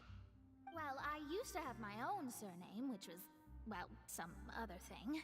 Either way, the old hag told me when she took me as her disciple that the first step to being a great astrologist's pupil was to change that name. There was nothing for it, really. She really is amazing at astrology, so I changed my name to what it is now according to her wishes. To my surprise, however, Magistus is not the name of some ancient house or clan. It isn't? Nope. Although it is used by us in place of surnames, it generally just means great. Wow! Imagine including a boast in your name. Wait, are you gonna have to put that into your genealogy as well? I reckon so. In any case, I'd give my disciple a name like this as well, if I were to take one. Astromancer Barbeloth Trismegistus. Whoa, that's a long one. Does it also mean great or something? My name means Mona the Great Astrologist. As for the old hag, hers is, in plain speech, the thrice-as-great Scholar of the Stars. Just take it as a title specific to astrologists.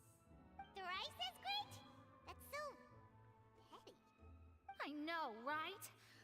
That's just how she is. She used to call herself Magistus, actually, but when she took me in, she changed her name to Trismegistus. Talk about excessive. Magistus is thus the calling card of our school, so to speak, which makes it about the same as a surname. It's all right if you don't get it. You can look into it further should you need to study astrology more deeply. That sounds terrible! Ugh. But anyway, you're not Fontanian, are you, Mona? You're from Mondstadt, right? Well, I was born in Mondstadt, yes. My parents migrated to Dorman Port, and I traveled with the old hag for a while, after which I settled down in Mondstadt City. Oh, that's a good thing then. At least we know you won't be dissolved by Fontaine's waters. Speaking of that, I'm sure you're aware that a bunch of things have happened here in Fontaine, right? I know you're not a local, but I'd avoid getting too close to any water that looks strange all the same.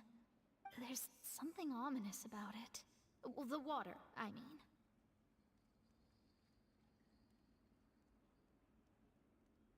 That was the main reason, yes. Just a while back, the Steambird invited me to take part in a panel and speak about the circulation of the prophecy as an astrologist. The invitation was sent quite early on. I don't think anyone expected Fontaine to be in this much trouble. What do you make of that prophecy, Mona? Just tell us what you think as an astrologist. Your word would go a long way to make things more certain and less scary. What I can tell you is that I'm an astrologist, and that this prophecy concerns the fate of Fontaine, even that of Ultivat. Ascertaining this is akin to reading the fortune of the whole world. I'm afraid that this is not something that just anyone can do. If I could do it, you would no longer call me an astrologist, but a visionary.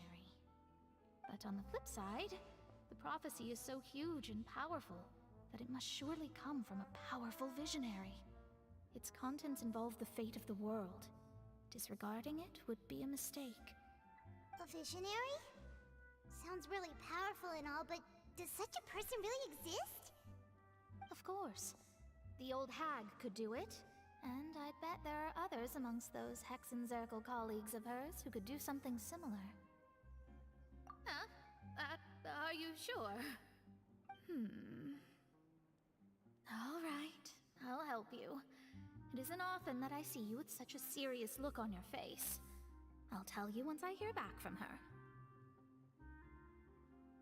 Thanks, Mona! You're amazing as always! Oh, well, this is something only I can do after all. So yes, your praises are quite welcome. That's the greatest of astrologists for you! Of all the people we know, you know the star's the best! Indeed, indeed. That's the spirit. Oh, sorry. I came to see what all the commotion was about. If there's anything you need, do not hesitate to inform the Spina di Rosula. Oh, whoops. Guess we were getting a little too carried away there. Well, I'll go tend to my own business now. If I receive any news, I'll be sure to come find you two again. And there she goes, quick as rushing water. And here we are with the Spina guy giving us suspicious looks. Right, but we were able to recruit Mona's help, didn't we? Our Fontanian friends will thank us someday.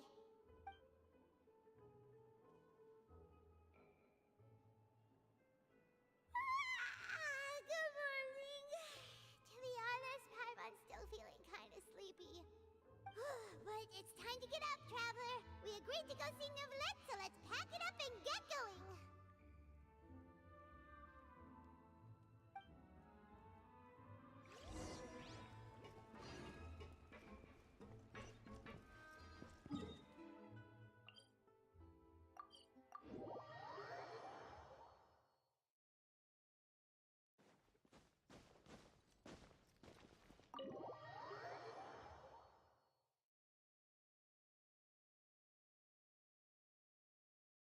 Off we go.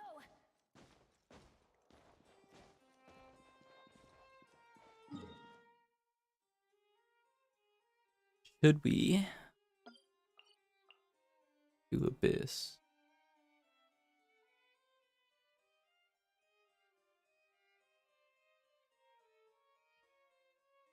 Normal and charged attack crit rate. Wait, that's massive.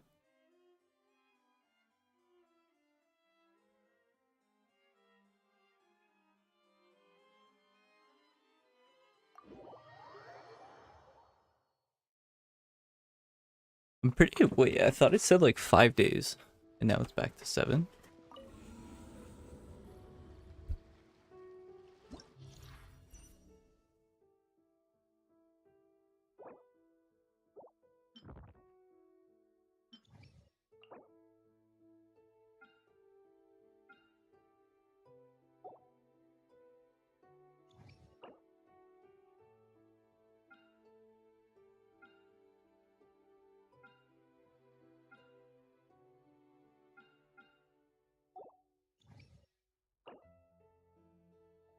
Interesting.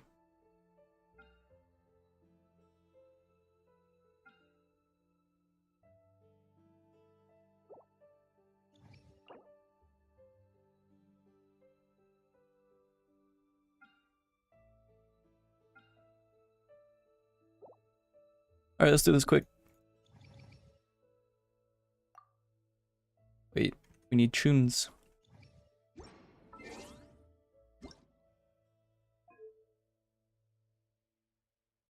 What are we gonna play? Something with DMCA? Possibly. Genshin Enkinomiya. Battle theme. 1 hour. Nice.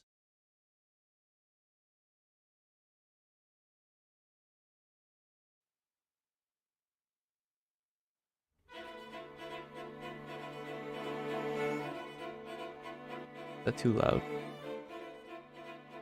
Gotta open Twitch on my phone.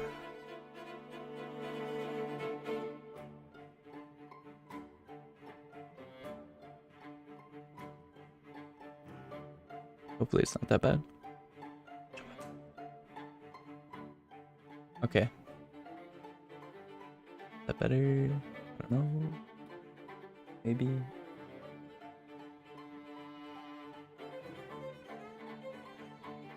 Okay. That's good enough.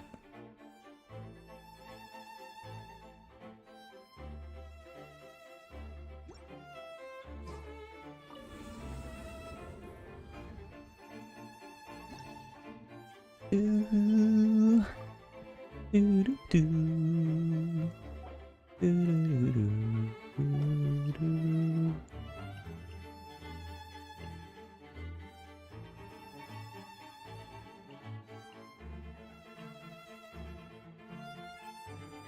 Doesn't even have anything. Man, I wish I had her leveled up. It's fine. Probably pretty good in finals comp.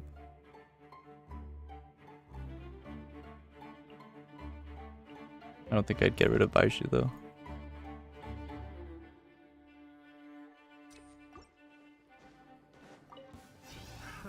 Another test subject. Fry! One with nature. Picked the wrong test subject. Stay calm, stay calm. The wind knows me.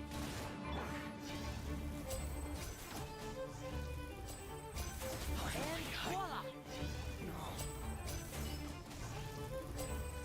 To the ferry.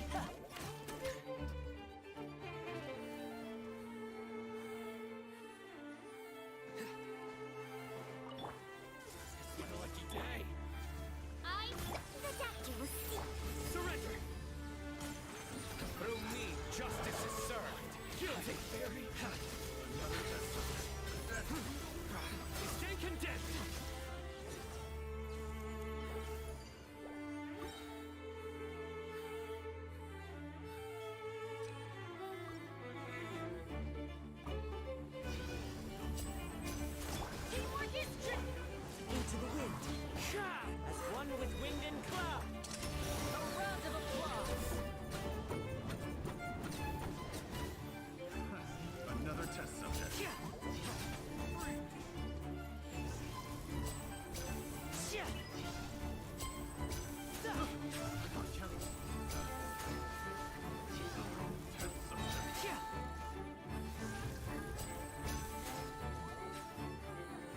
I suck. I keep missing.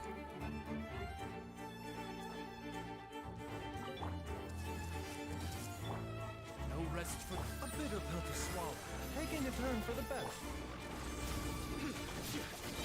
Judgment is upon you. Your penance is due. You stay condemned. Your penance is due. Guilty.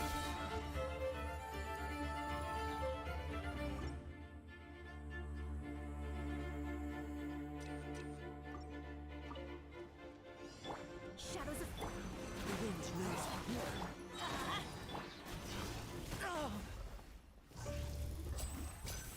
Now disappear. Insolence shall be punished. Where are you?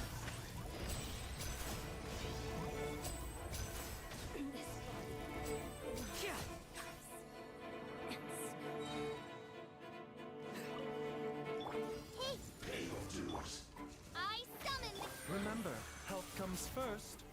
Nowhere to run. Your sins weigh upon your soul. Your penance is due.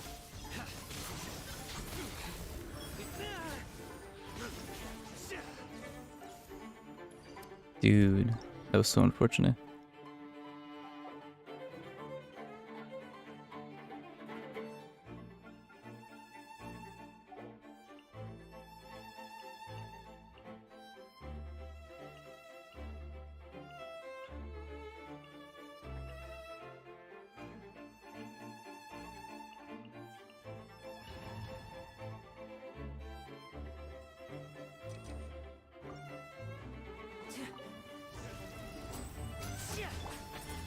One with nature. I'm going in. Clouds high. The birds fall.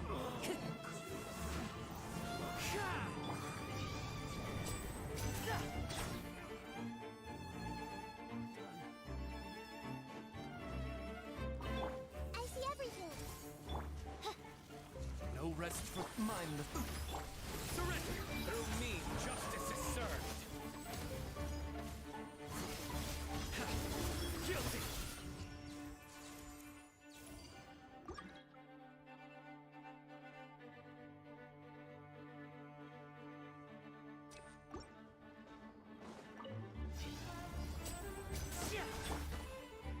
Into the wind. Everybody stand! As one with wind and cloud. And voila!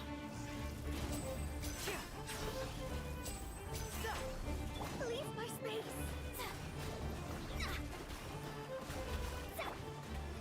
The wind knows me.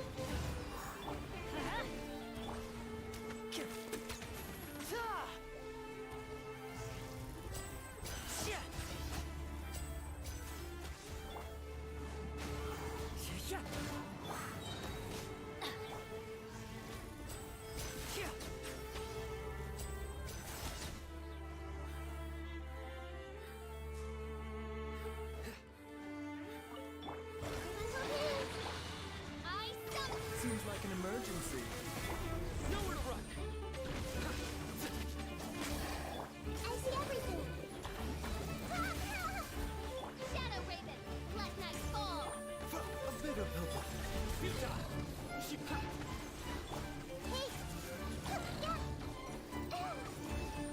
No rest for the.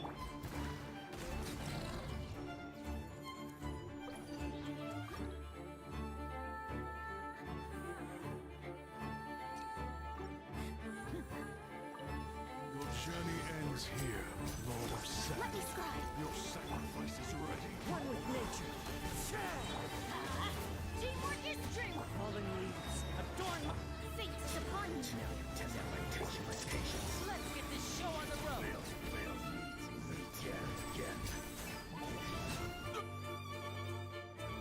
What did he die to? I missed.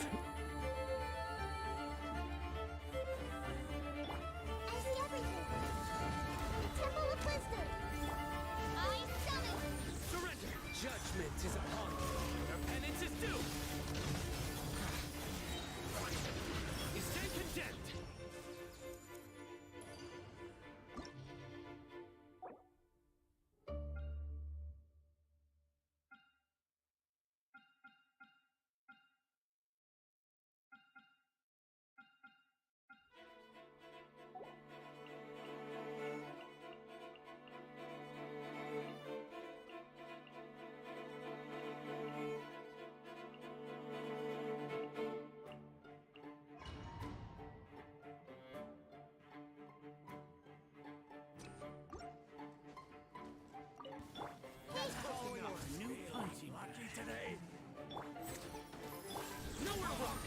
sins weigh upon your soul. Guilty. Your penance is due. Ouchie! Everyone hold hands! As you wish, main Fräulein. Surrender! Judgment is upon me. He's taken.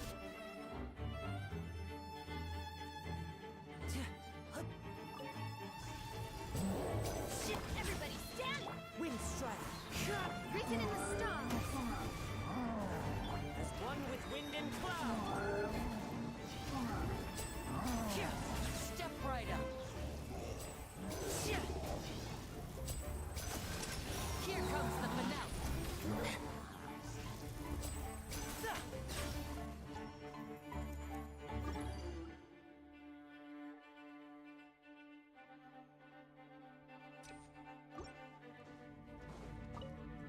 I see everything! No rest for mind the side effects. Taking a turn for the better. Too dark. Midnight Phantasmagoric! Everyone hold hands! Through me, justice is served. Guilty. Your penance is due.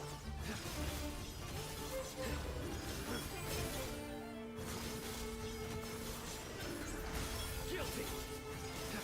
I see everything! Ridiculous! Midnight Phantasm. Share my knowledge! Seems like an emergency. Surrender! Judgment is upon you. You stand condemned. Your penance is due.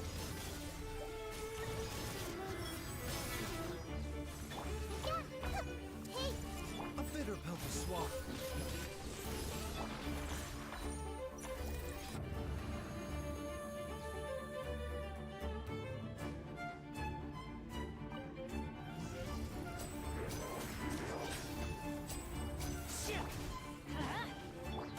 Into the wind.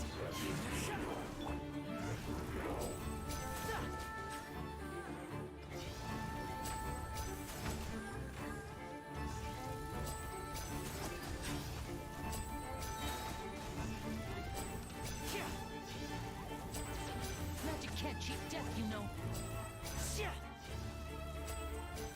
Now let's light it up! One with nature. Teamwork is strength! Let's get this show on the road!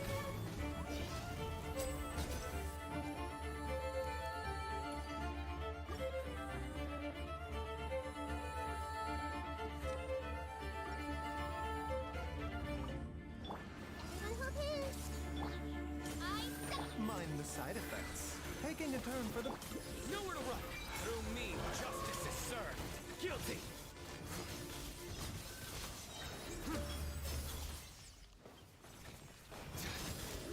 You stand condemned! Guilty! I see everything! Shadow Raven! Seems like an emergency. Ridiculous! Your sins weigh upon your soul. You stand condemned. Guilty. You stand condemned. Your penance is due. You stand condemned.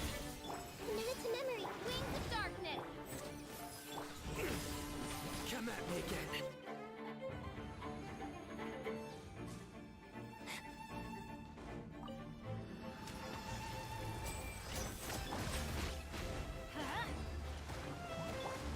The wind knows me.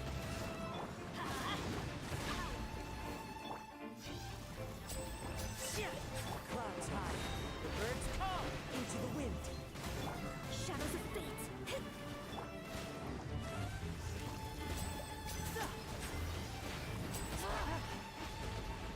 Lynette! That's no good.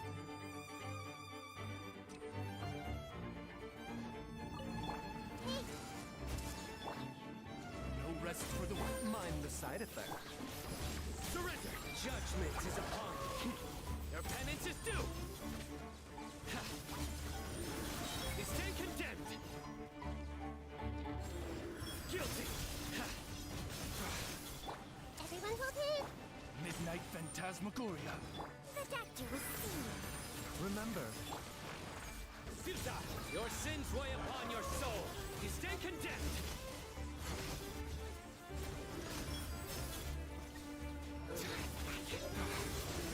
Guilty!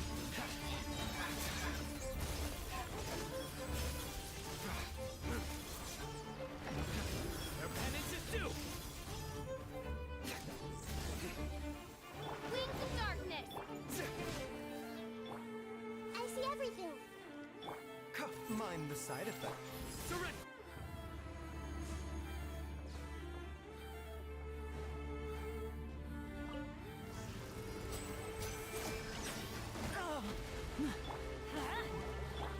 The wind knows. Time to go. As one with wind and cloud. Let's light it up! Delve into destiny.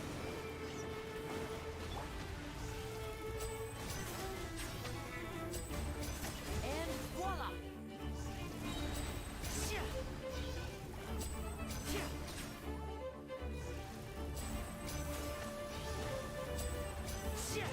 Off we go! I'm going in! A round of applause. My show mustn't fail.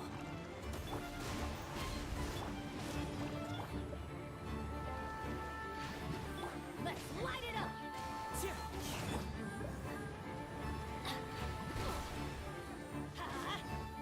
Shadows of fate! Wind strike! Let's light it up!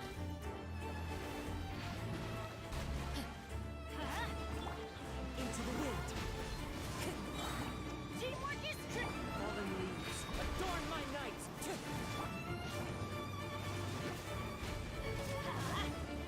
Wind strike.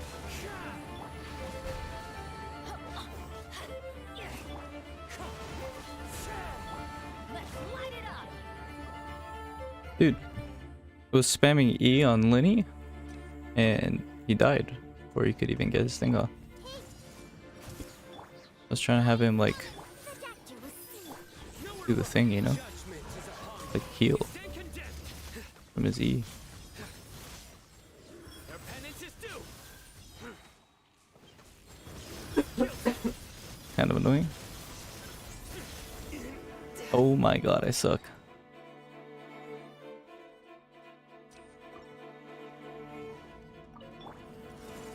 It was a tactical retry. No rest. Seems like an emergency. Your sins weigh upon your soul. Your penance is due. You stand condemned.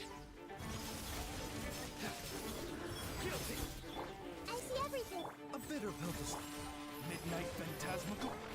Sharing my knowledge. Everyone hold his. Futa! Judgment is upon you. Your penance is due. You stand condemned. Where's everything? Mind the side effects. Taking a turn for the better. As you wish me. Nowhere to run. Your sins weigh upon your soul. It's still on cooldown. What the hell? Okay.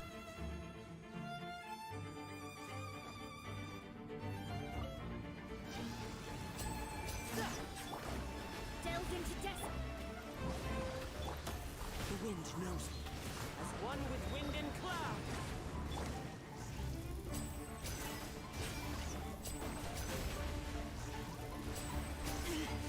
Stay calm, stay calm.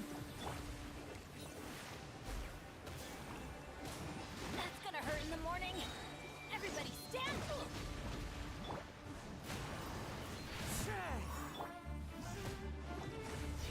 Boy. Now disappear. Here comes the finale. Off we go!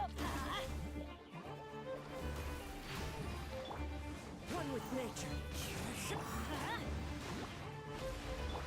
Okay, man.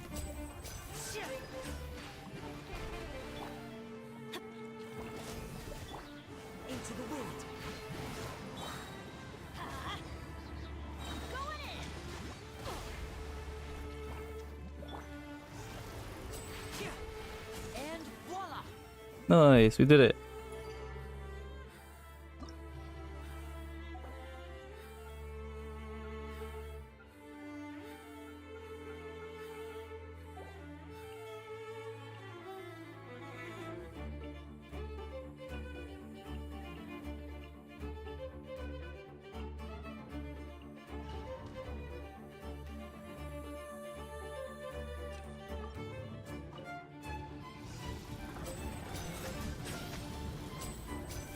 Everybody stand back! Clouds high. The birds Decided by destiny. Let's get this show on the road.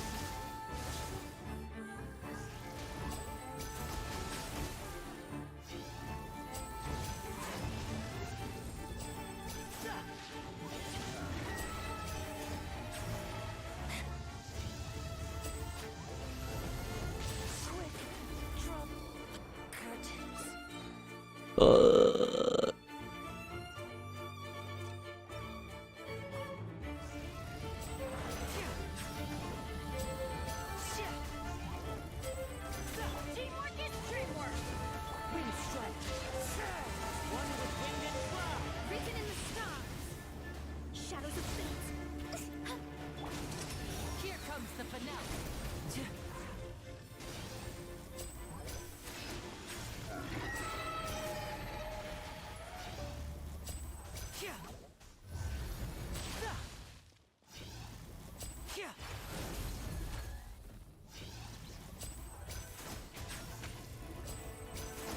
Step right up. One with nature.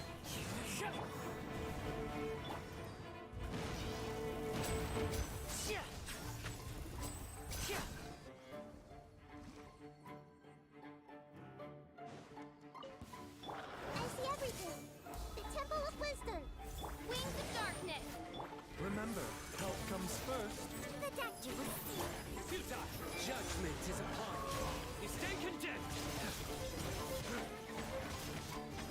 Your penance is due. You stay condemned.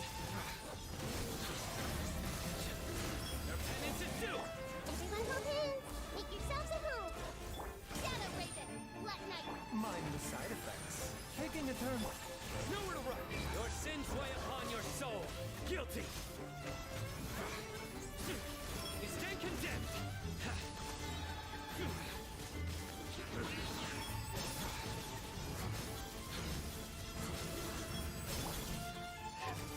As you wish, for life. A bitter pill to swallow. Seems like an emergency. Futile. Judgment is upon you. Your penance is due. You stay condemned.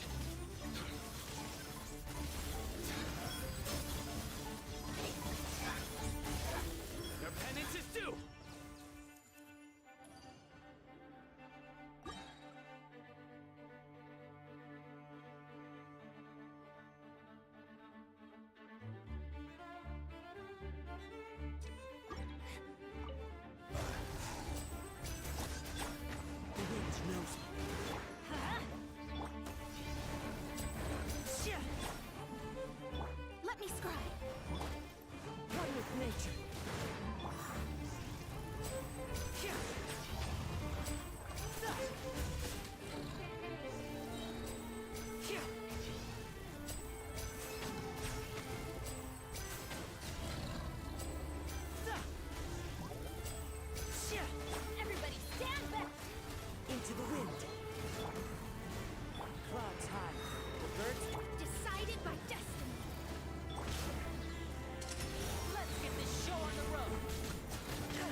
nature. Shadows of fate, written in the stars. Fallen leaves, adorn my night. The wind knows. A round of applause.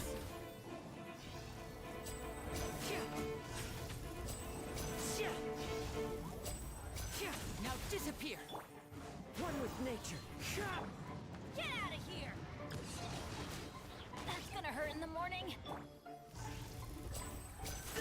Delve into death. For you, into the wind.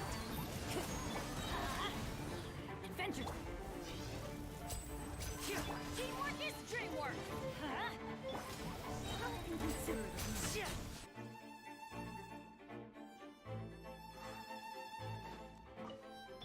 I see everything.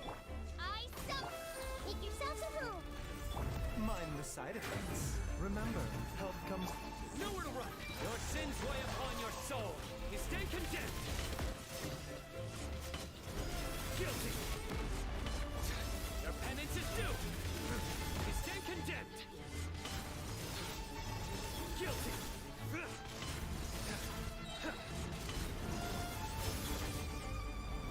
Hey, A bit of help is Midnight Venta.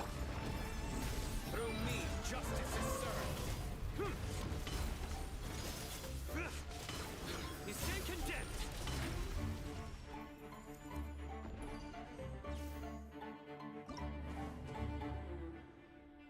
Nice. Easy peasy.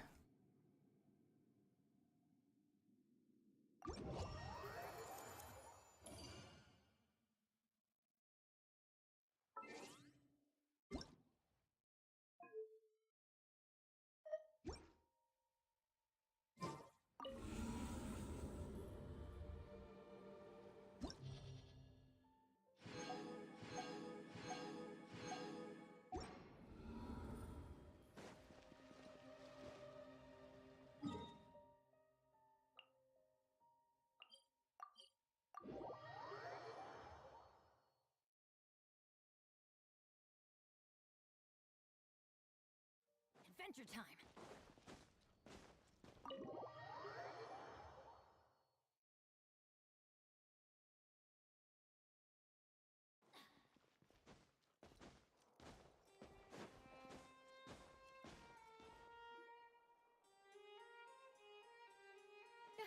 You're here, finally. Is something wrong? Monsieur Neurvalette and Lady Farina, they seem to have gotten into a dispute. Please go see for yourself.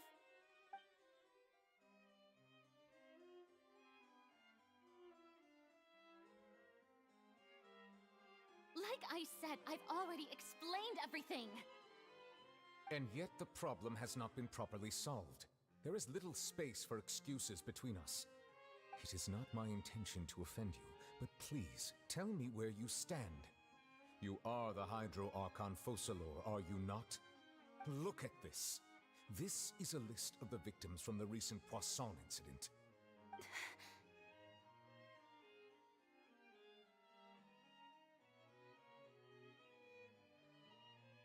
You mean they're all...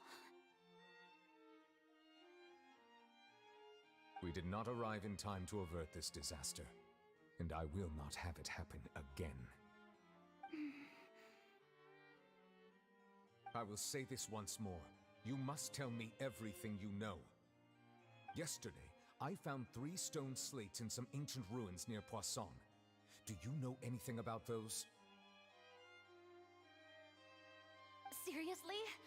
You're questioning me like this is a court case now. I don't know anything about that. But you found them in some ancient ruins, you say? That's correct, which is why I came to ask you some questions. There should have been 4 slates, but one of them was missing. The other 3 feature different images that seem to correlate to the prophecy. The prophecy? The second of these slates depicts the previous Hydro Archon Egeria kneeling before a floating island in the sky, as if confessing something. Do you know nothing of this either? I don't. I've never seen such slates. I'll ask you again. Do you really have no information regarding the previous Archon? My deciphering of the slates indicates that the Hydro Archon Egeria once had to confess to, or apologize for, a certain sin. If anyone would know about it, it should be you. All gods don't have the same secrets, you know. She was herself and I'm me. Is it really so strange that I know nothing?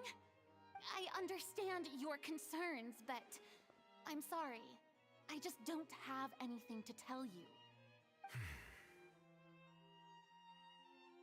Forgive me for saying this now, Lady Farina, but I have long known of your various secret investigations into certain matters. There are several indications that you have been investigating the prophecy on the sly. This is not strange in itself, considering that you are the Hydro Archon. But it is strange that you should also claim to not know any of Egeria's secrets, as well as do nothing following your inquiries. You have never been as superficial as you have presented yourself to be, nor are you a fool. And yet, your behavior is very inconsistent.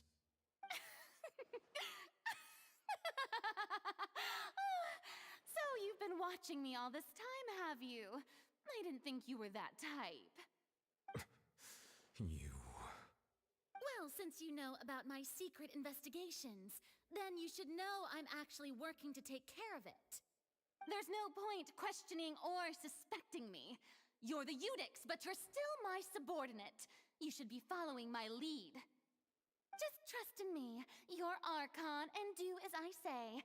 Never mind whether you can truly convince yourself to or not. It'll all turn out fine. That's all I have to say. We do not discuss this matter again.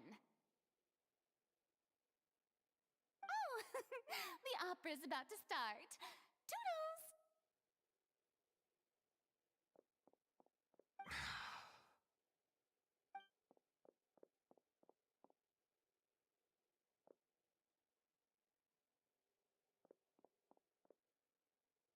Did Farina not notice us standing by the door?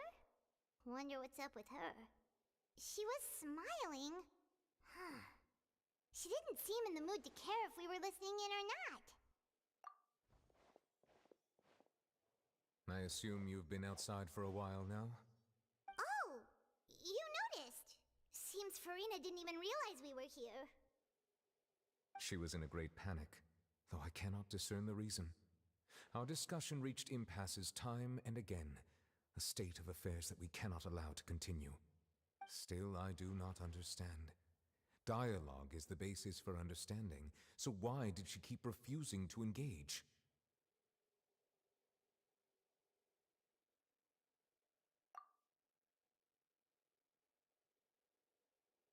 Everyone in her inner circle has noticed that she is hiding some secret. The issue is her attitude. I fear that she will not reveal anything unless absolutely forced to. We may have to create a situation in which she will have no choice but to speak. Oh? Like what? Normally, people will only reveal the truth when standing trial. Perhaps we must have the Hydro Archon experience just such a scenario. But Farina's seen so many trials, and she's really good at dodging questions. How do we make sure that she won't just slip away at the first chance she gets? We will need to consider this thoroughly, join forces with various parties, and then do what we can. If at all possible, I would prefer to recuse myself from this affair, but we must prevent the prophecy from coming to pass. This may be cruel to her, but all Fontaine is in crisis. The information a god possesses is too precious, and so we must take a chance on this. But who will lend us their aid to do such a thing?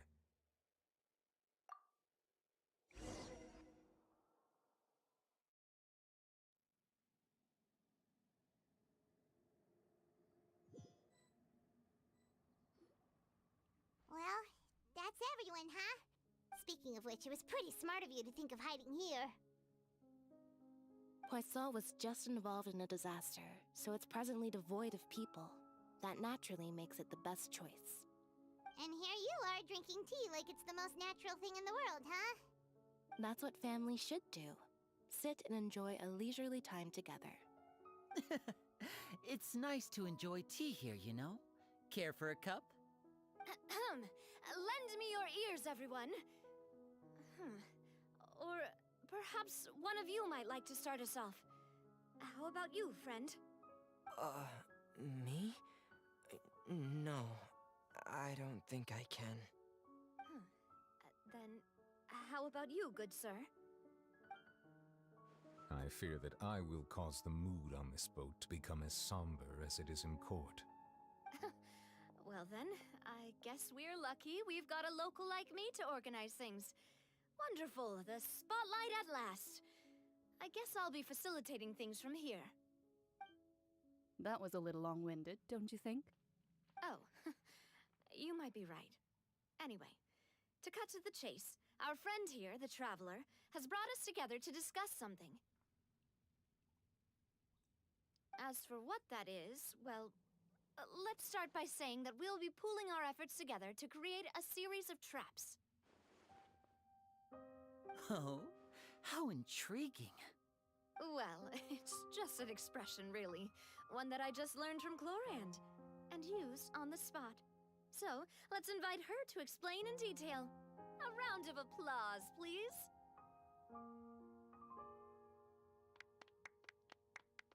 Huh? Didn't you say that you would be facilitating this? Oh, come now. Your work doesn't involve much public speaking, right? This is a good chance to practice. You might even pick up some fancy oratory tricks to impress your boss with in the future. I see. And what does my boss say? He is glad that you consider him your boss. Do go on.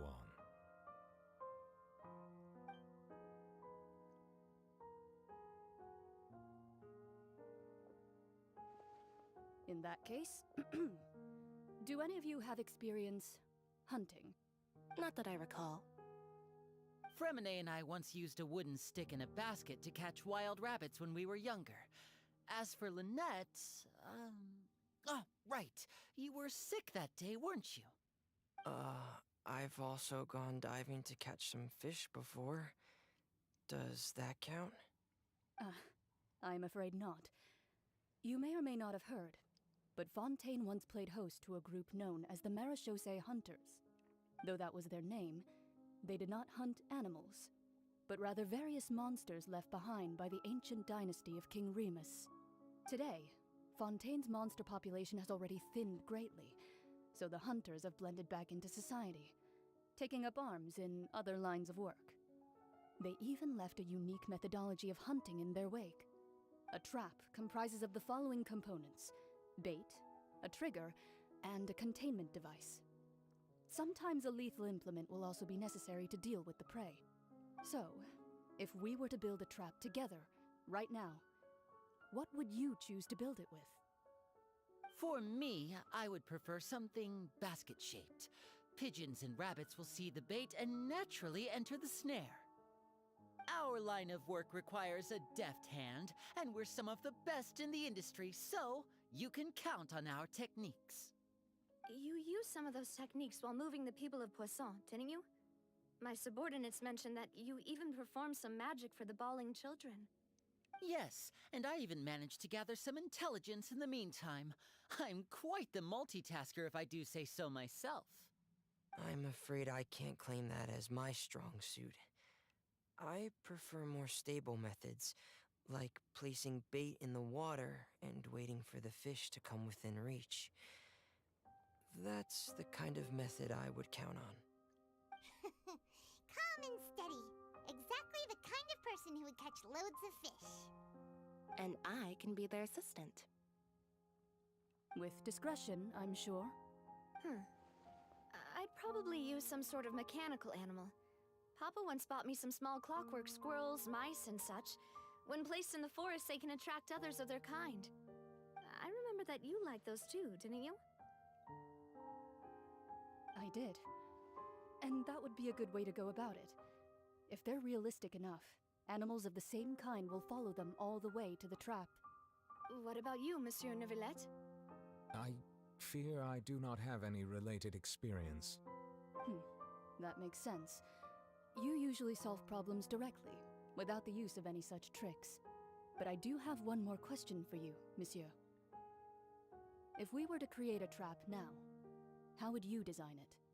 I would like for it to be effective, but bring no harm to the prey. A more gentle trap would be ideal. Kind, as always. However, our intention doesn't necessarily change the containment device and the type of implement we need. If we wanted to kill the prey in one strike, we would need a powerful implement. However, that also goes for prey that must be captured and safely contained. Wait, why's that? Only a hunter who's a true expert at subduing their prey can snare it without harming it. The line that divides life and death is often exceedingly thin. So are we going hunting together? Huh. We hadn't thought of seeing ourselves as hunters. It kinda works, but maybe it's still not the best metaphor. If our means of capturing and dealing with our prey is to put them on trial, then the hunting metaphor is actually quite accurate. But we shall require much more courage than any hunter to judge a god, a being whose seat is an exalted throne.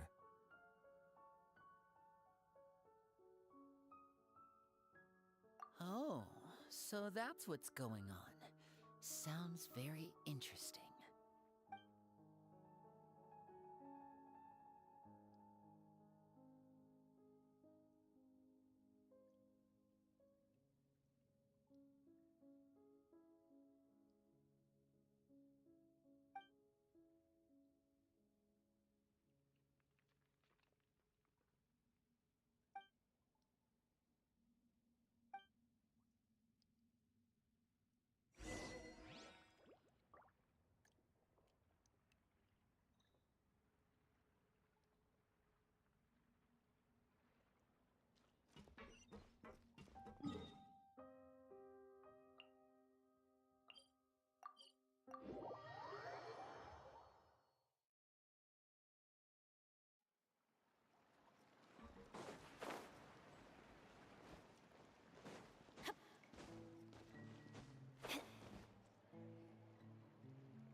It's been a tough few days, hasn't it?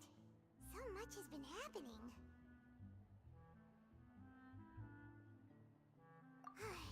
Hyman didn't think the meetings would go on for so long, but everyone seemed pretty fired up, huh? Hyman thought they'd be at least a little frightened. Well, Fremine was, now that Hyman thinks about it, but everyone else just looked a little surprised.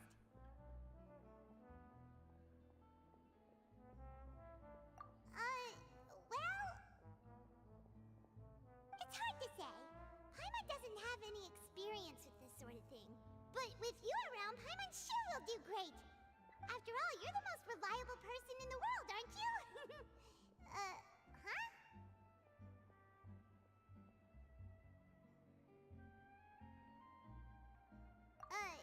Did you just pour some tea?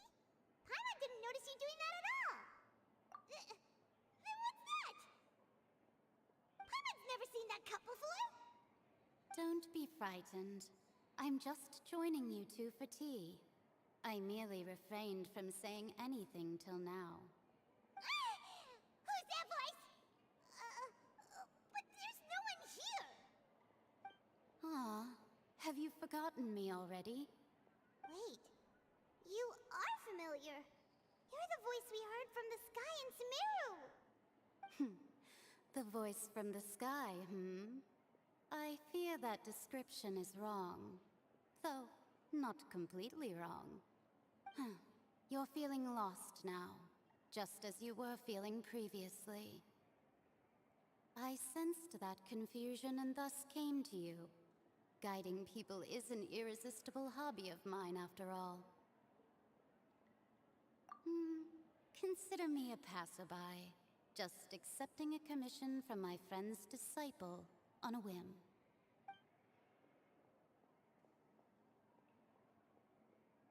The prophecy. Yes, what has been prophesized will be fulfilled. You may view such things as the history of the future. What? Then is there any way we can stop it? I believe you have witnessed a failed attempt with your own eyes. Can everything in Teyvat so easily be changed? Ah, so you've caught on. Just as prophecies are usually only the future as seen from the perspectives of the gods, could things be happening in hidden corners where the gods' gaze does not fall? Are the things that you shall see different from the fate that the gods perceive?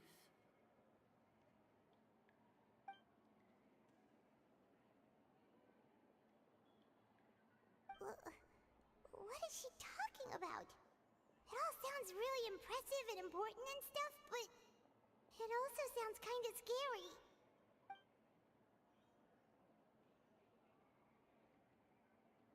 I believe that you understand, right?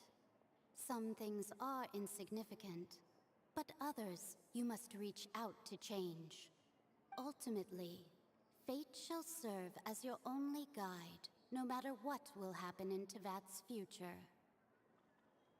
All you need to do is to play your part. This was good tea, by the way. Thank you for your hospitality. Well, that'll be all for today. The voice. It's gone.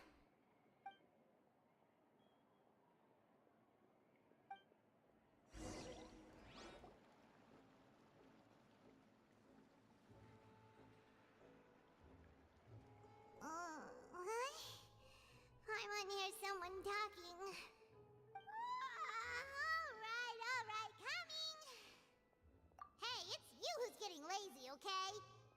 Well, I see I've walked in on some lively banter. Luna!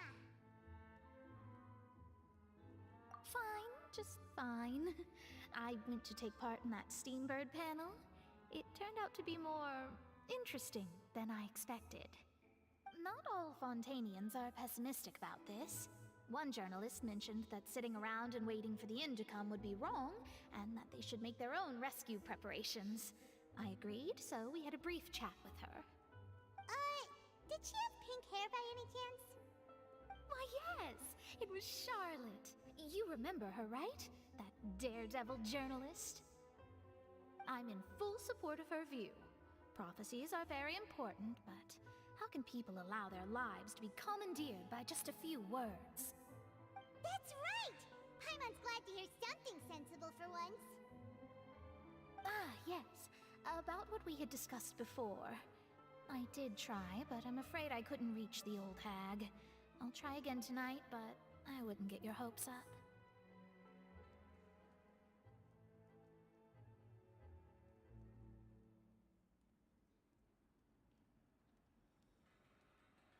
Huh?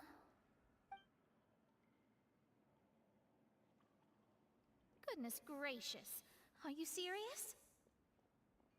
She said that even the god's gaze has blind spots. Pretty bold if you ask Paimon. Most people would believe the gods to be all-knowing, right? The Hexen Circle members are certainly anything but ordinary. As for the mage named N, the old hag has mentioned her a few times. She said that N's sense of direction is incredible, and that she loves guiding those who are lost. But I've never met her, and if she were still alive, she'd be... well, suffice it to say that the hag's at least a few hundred now, and N's been around for longer than that. Whoa. The Hexen Circle sounds like a scary group. But they must really stay in shape to live so long. Their abilities alone are pretty terrifying. If she came to see you personally, then the problem you're facing must truly be of great importance. Well, it's not like Paimon could understand anything she said. Yes, she was quite cryptic, but I suspect she means that there is still a way to turn things around. She didn't say when or what that would be, though, so... perhaps it is something that you cannot know right now.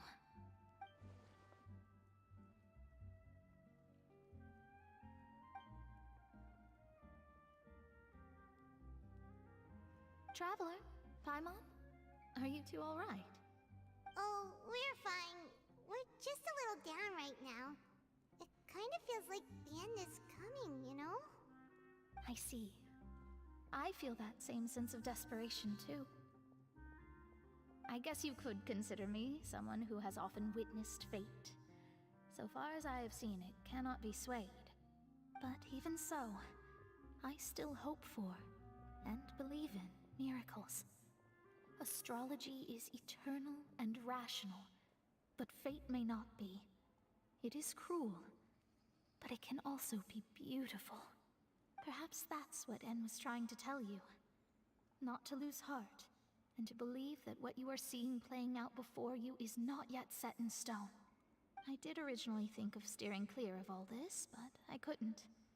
Even if this is all futile, I still wish to help everyone. If we don't struggle to the last, then how can we face the end when it comes? Huh. You do have a point. There I go, talking about astrological principles again. Sorry about that. The moment I start talking about work-related stuff. I need to get going. It was worth trying to comfort you, even if only a little. I believe that you'll help those who are struggling in the same way I did. I suppose that might be why we always seem to meet by coincidence.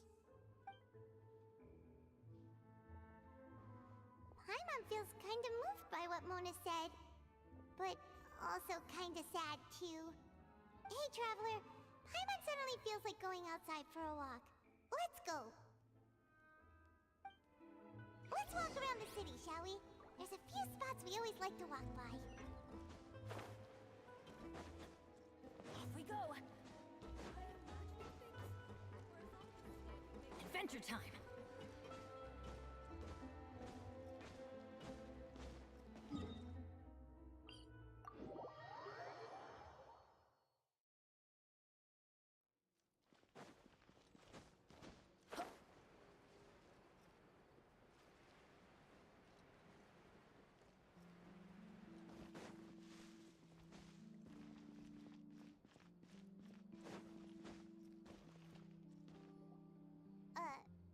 Huh? Our names are written in this newspaper. What's going on? Let Paimon see! The underwater stronghold, the Fortress of Meripede, has continued in its noble autonomy, but that does not mean that others cannot interact with it. My recent attempts to enter the fortress bore little fruit. Huh. Guess Charlotte still hasn't given up on that. Thus, did an Outlander friend become the focus of this report? A blonde adventurer with their white fairy, legends trailing in their wake. It is said that this mysterious traveler once visited the underwater fortress.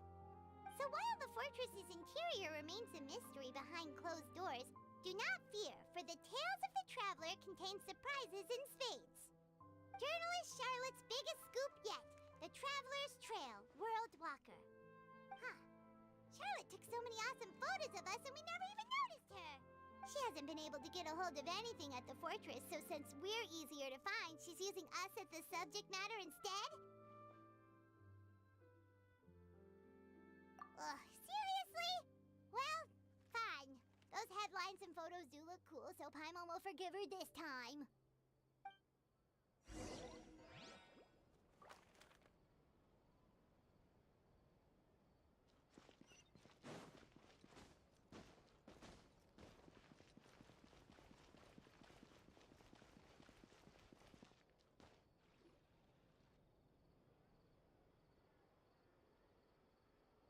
We're here! Paimon's hungry. Should we go in and get something to eat?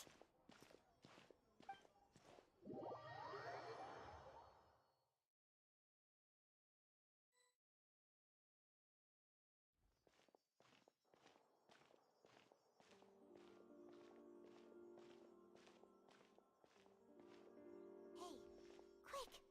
Look! That's the limited edition only 16 slices a day cake! It was so delicious the last time we tried it, despite the tense situation we were in. Let's give it another go. Paimon's sure it'll be great. One slice of cake, please. Someone showed up after all. Oh, wait, you're the one from the Palais Mermonia. Oh, Oh, are you here to buy cake too? It seems Monsieur Nervalette was right. You really can eat.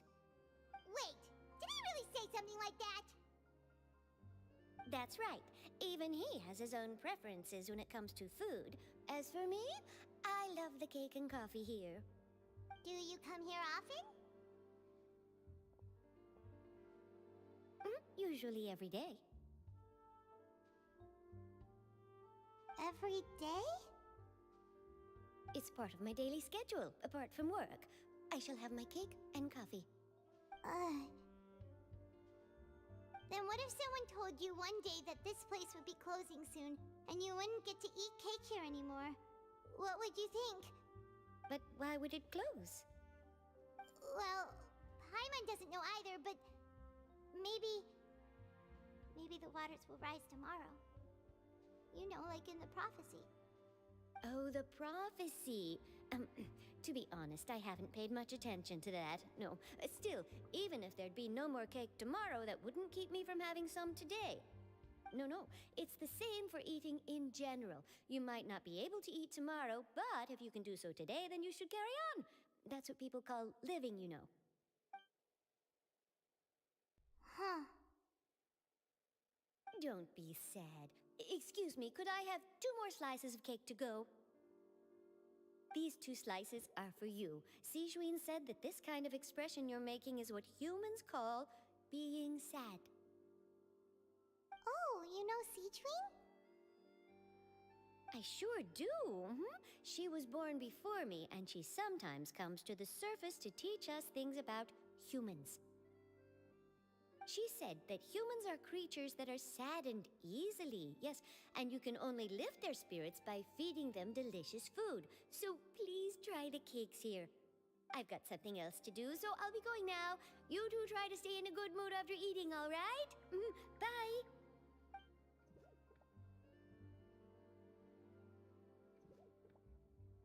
And there she goes. All right, let's dig in. Paimon's sure this cake will be delicious.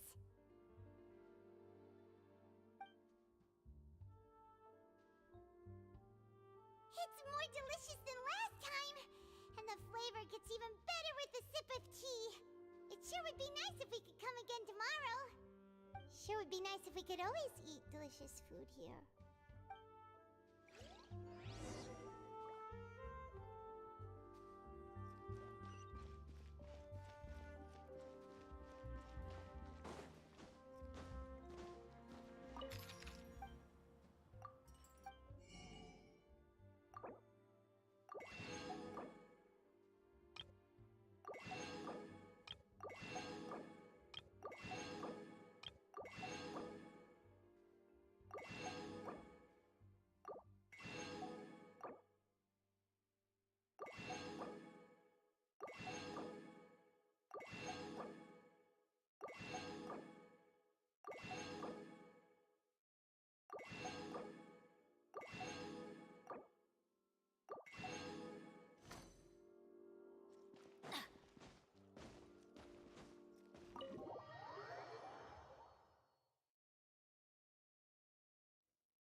We're near the Steambird office. Let's go look for Charlotte and have a chat.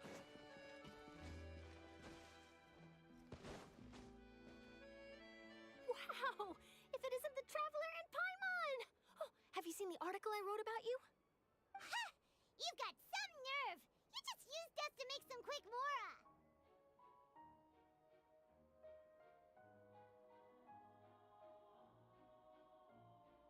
Oh, you needn't worry about that. I heard that you were in Poisson some time back, so I sent you a letter to discuss just that. It appears you didn't receive it, though.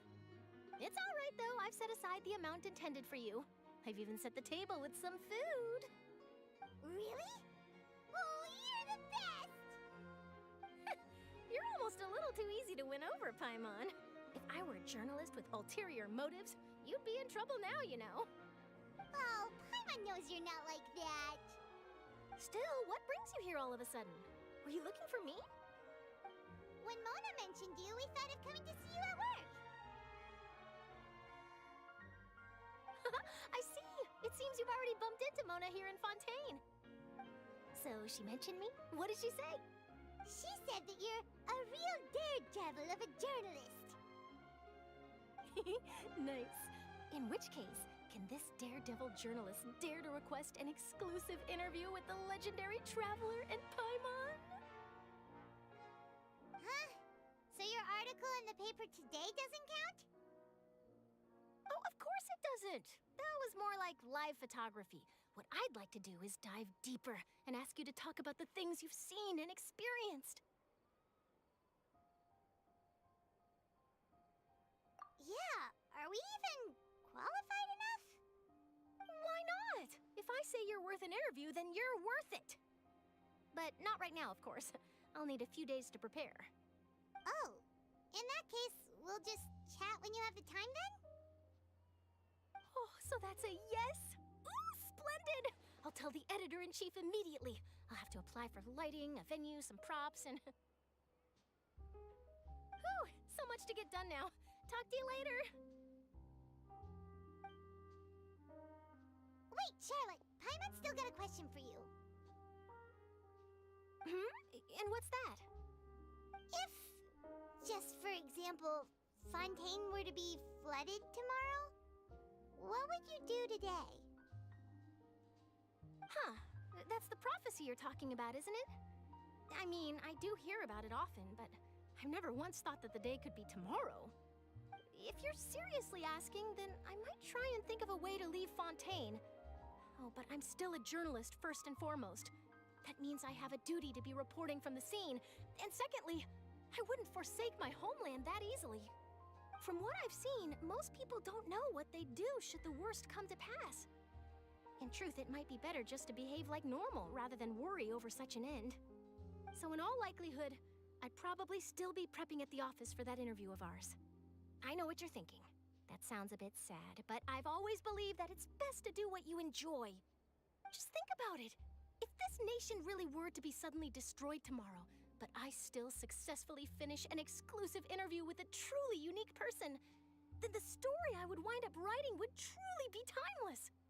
And then do you know what I'd do? Well, I'd write that story, send it for printing, and use messenger pigeons to get copies out to the various nations as soon as possible.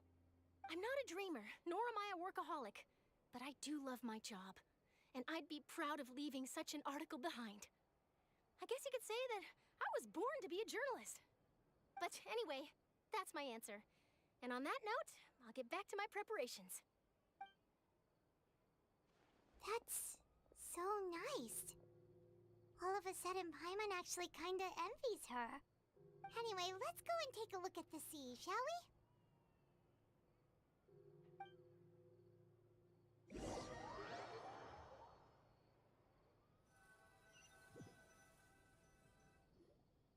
The sea breeze and scenery can be a pretty soothing combo, huh? Paimon's been thinking. If it wasn't Fontaine, but all of Teyvat that would be destroyed tomorrow, where would we go and what would we do? No, Paimon should ask, if you could choose, what would you like to do? Find my sister.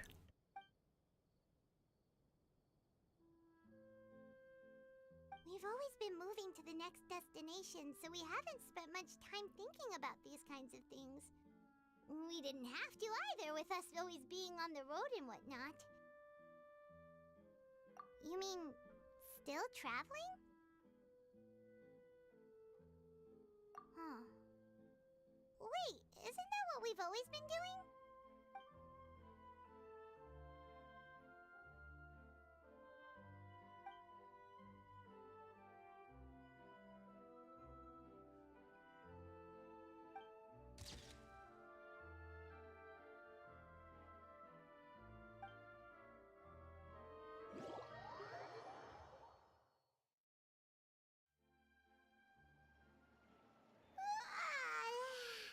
Feels like you'll grow mold if you stay here long enough. But it's still better than the Fortress of Mirapede, that's for sure. It's not only damp there, but salty too. Ah, so the two of you are still here. Wonderful. Oh, you're from the Palais Mermonia, aren't you? Yes, I'm Isadora. Monsieur Nervilette sent me to look for you two before. I heard that afterward you went to the fortress of Meropide.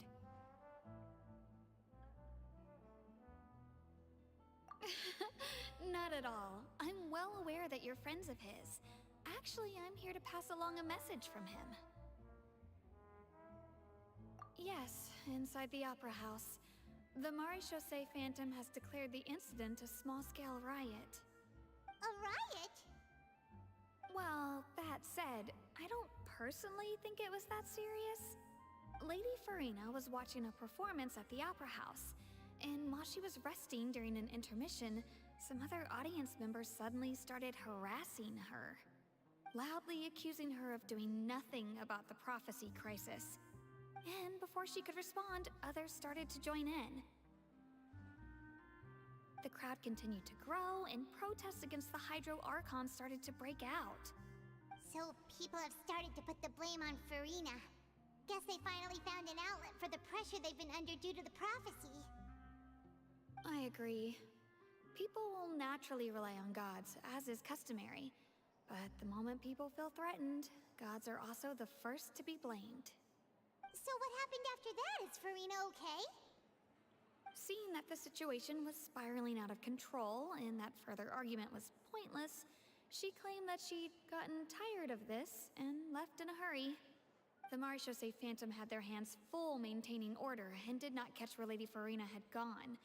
Only when things had stabilized did we realize that she had gone missing. So, you mean she's still missing? That's right. The Maréchaussée has dispatched many people to search for her, but we don't have any leads yet. That said, I don't think there's much to worry about. She is a god after all. Even if she were to fall into the hands of rioters, what could ordinary people do to her? Good. Monsieur Nervilette sent me to tell you about the situation, but he didn't say anything else. Don't worry, this is more than enough to go on. Thanks for keeping us informed. Ah, is that so? Well, all right then. In that case, you two take care. I'll be heading back to the Palais now.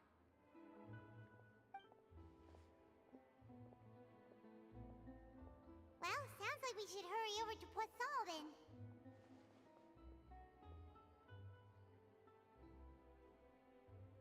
If we know Farina, she won't try to fix things in this situation. Instead, she'll look for a place to wait out the heat. And, as we also know, she may be loud and dramatic, but she doesn't have a heart of stone. When Nervilette was talking to her in the Palais Mermonia, and she heard about Poisson, she couldn't hide her sadness and remorse. It would be hard for her to ignore being accused by the public today. Paimon thinks Farina's probably taken the opportunity to slip away to Poisson and try to relieve the sense of guilt that she's feeling. Huh. Well, what do you think? Paimon knows the answer, of course, but Paimon can do the analysis to back it up, too. Cool, huh? In that case, there's not a moment to lose. Poisson, here we come!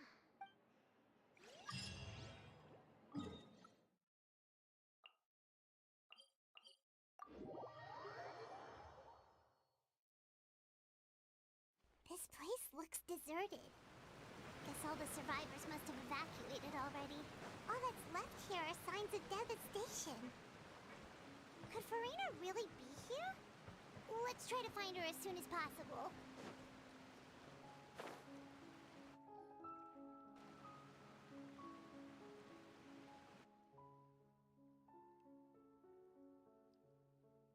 Ah, that's Farina, right over there. She really is here all on her own.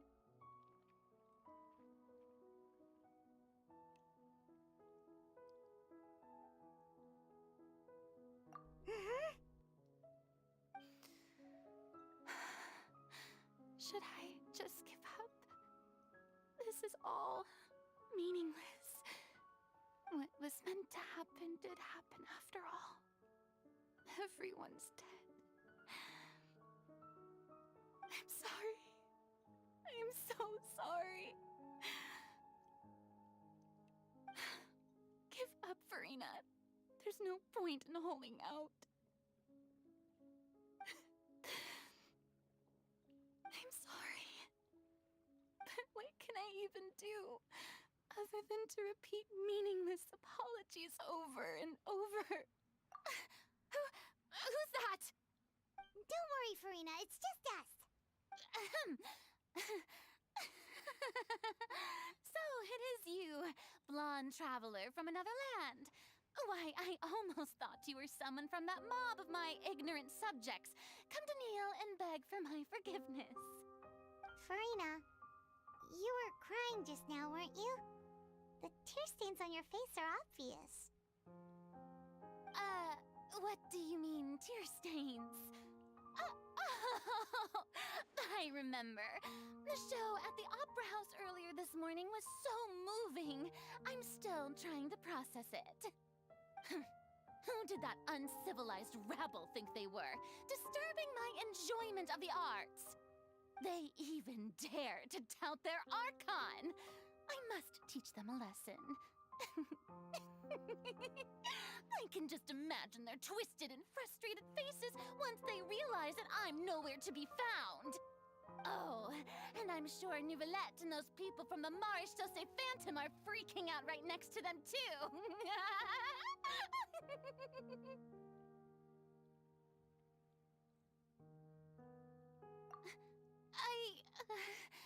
Of course not. Hey, there she is! The Hydro Archon's over there! Quick, after her!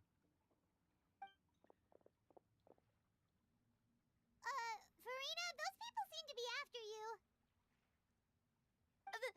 They are?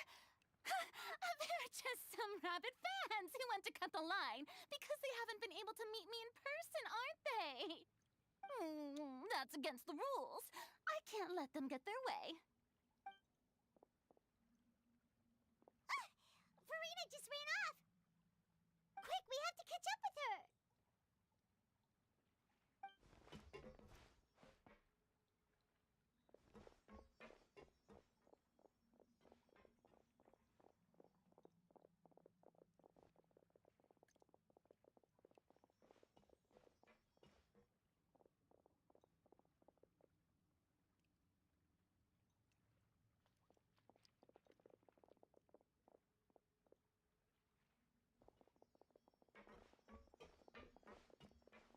This should be the place, right?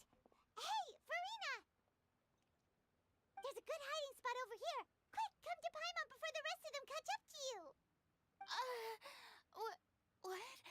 What is this place? Hurry, they're almost here! Fine. I suppose haste is warranted. Lead the way.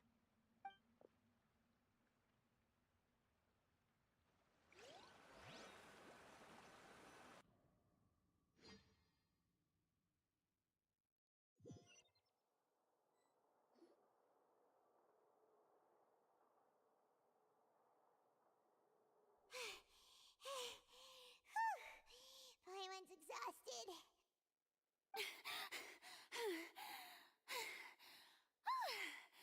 I'm so tired. I totally thought they had caught me. No, I merely gave in to the sheer enthusiasm they displayed.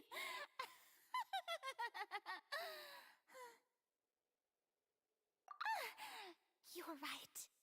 Yep, that's a good girl.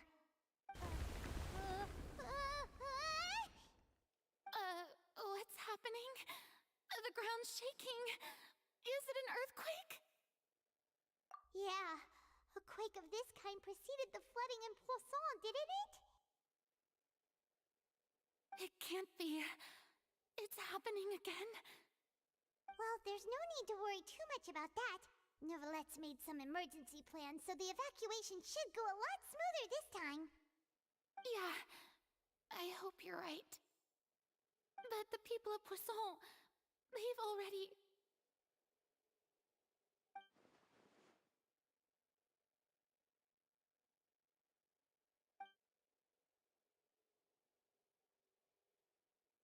It's true. I've been investigating the prophecy for hundreds of years.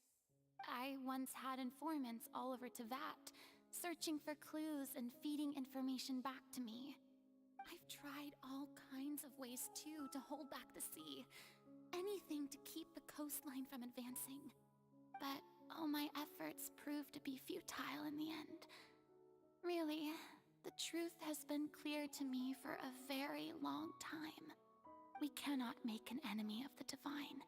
No matter what we do, the will of the heavenly principles will have its way, and the prophecy shall be fulfilled.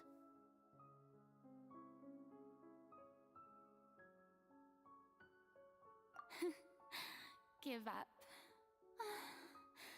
I do love the sound of that phrase. It would mean finally coming to terms with fate, but also for me to finally be free. Indeed, I've thought about giving up so many times, especially after we almost lost Poisson. Fate is really unreasonable, isn't it? It has no heart and obeys no rules. The prophecy has only just started to come true, and so many people have already lost their lives. But just now, it all became clear to me. I still don't have the right to come to terms with fate on behalf of everyone else. As long as the final moment hasn't come, it's still not too late. Don't worry. I will keep hope alive for everyone until the very end. Well, that's enough for now. I got the impulse to play the stricken maiden, but honestly, considering my rank and station, that wasn't a good fit at all. Don't take any of what I just said seriously. How could I possibly let Fontaine fall to the whims of trivial prophecy? Come on! Paimon could have sworn you were actually being honest just now.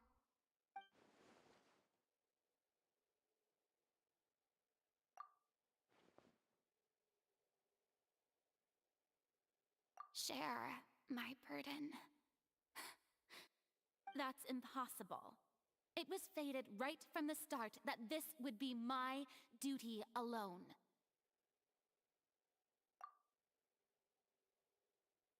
A witness. Yes, I've heard that you came to Teyvat from beyond the stars, yes. In other words, you never belonged here. And if Teyvat is, in its entirety, a show on a stage, then you're just a spectator, aren't you? If that's the case...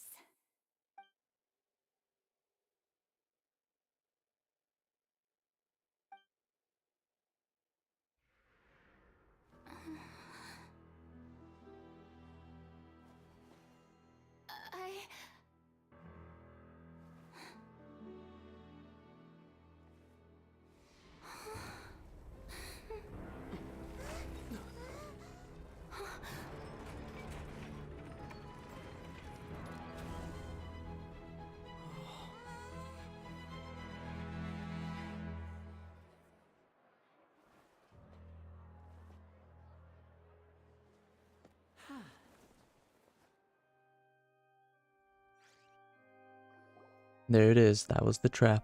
Ladies and gentlemen, this concludes my opening performance. Now, without further ado, we may proceed to the trial of our god. So, this is what it is. Yes, you deserve praise for the effort you took to raise the dramatic stakes.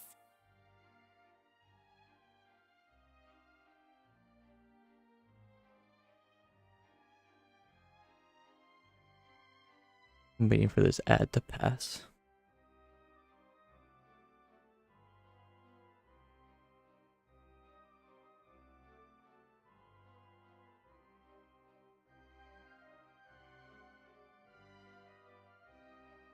Okay. Okay. Do not forget, however, that I am Fosalor, the god of justice, the embodiment of justice itself. Does it not strike you as even the least bit absurd to bring the very concept of justice to trial?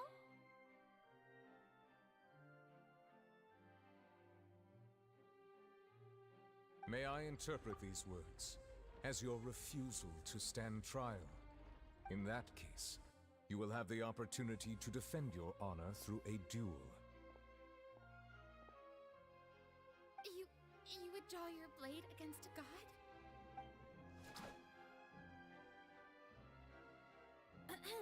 I see. It seems like you have made up your mind.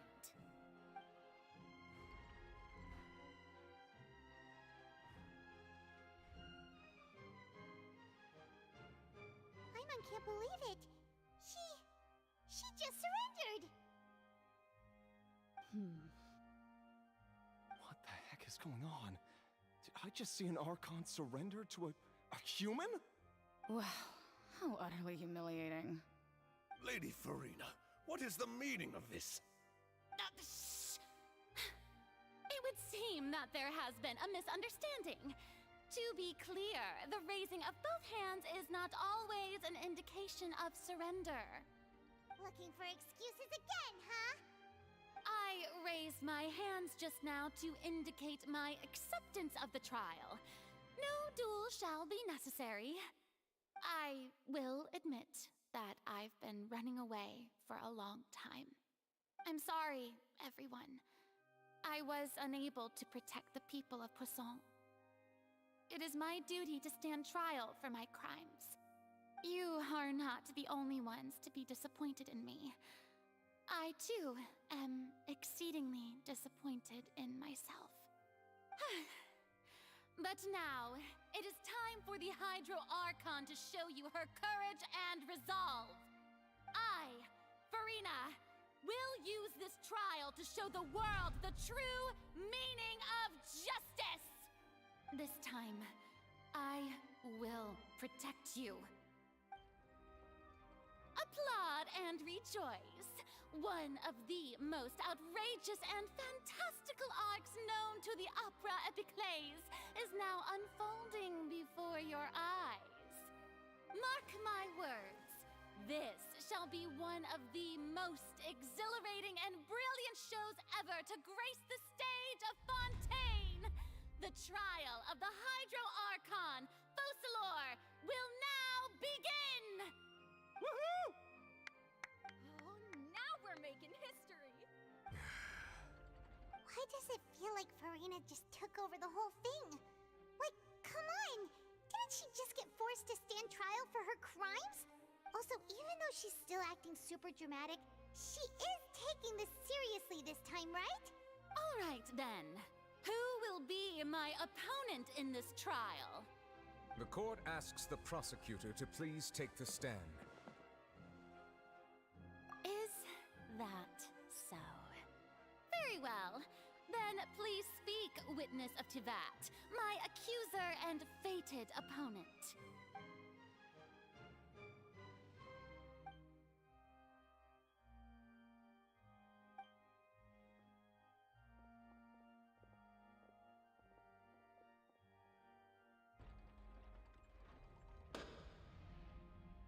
Also, please allow me to ask, as a final question before the trial begins, just how much work did you do to force me onto this stage?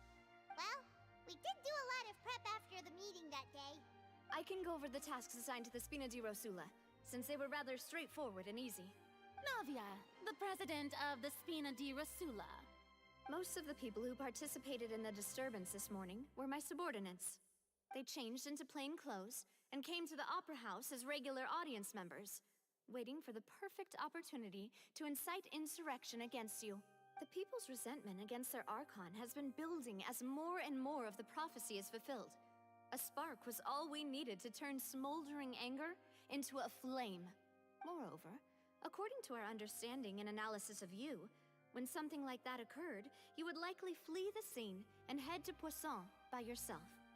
So, we arranged for a second group to lie in wait there. So, you mean, the ones who scoured the settlement for me were also from the Spina?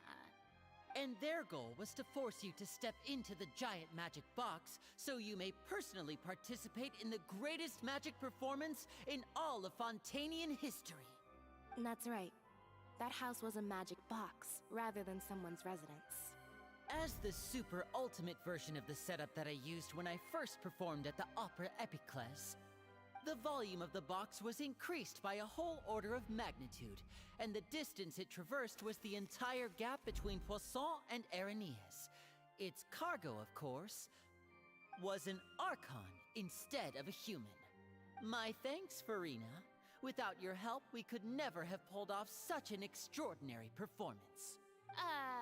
You're welcome? Of course, this performance was only made possible with Father's support. The House of the Hearth spent a massive amount of labor in Mora to pull this off. We had to select a location, construct the giant magic box, dig a tunnel, and open up a path through the water. It was a lot of work for all of us. So, in other words, the earthquake that we felt within the giant magic box was just a normal tremor from the transportation of the whole house? That's right. It wasn't a sign of another disaster to come.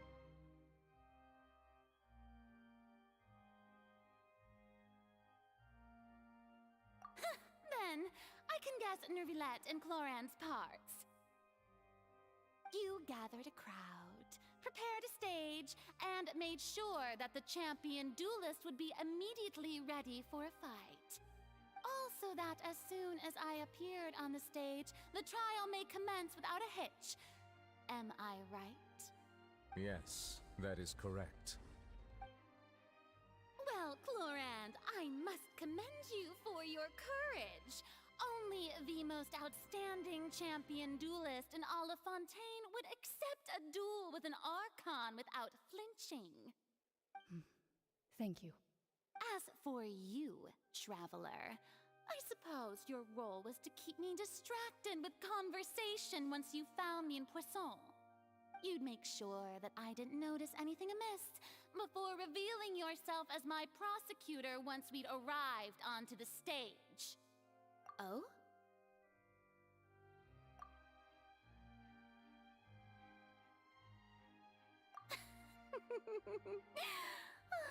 Is that so? Then I suppose I must have missed my final chance. It's fine. It matters not. What's done is done. The stage is already set, so there's no reason to disappoint the audience. Let's see this trial through to the very end.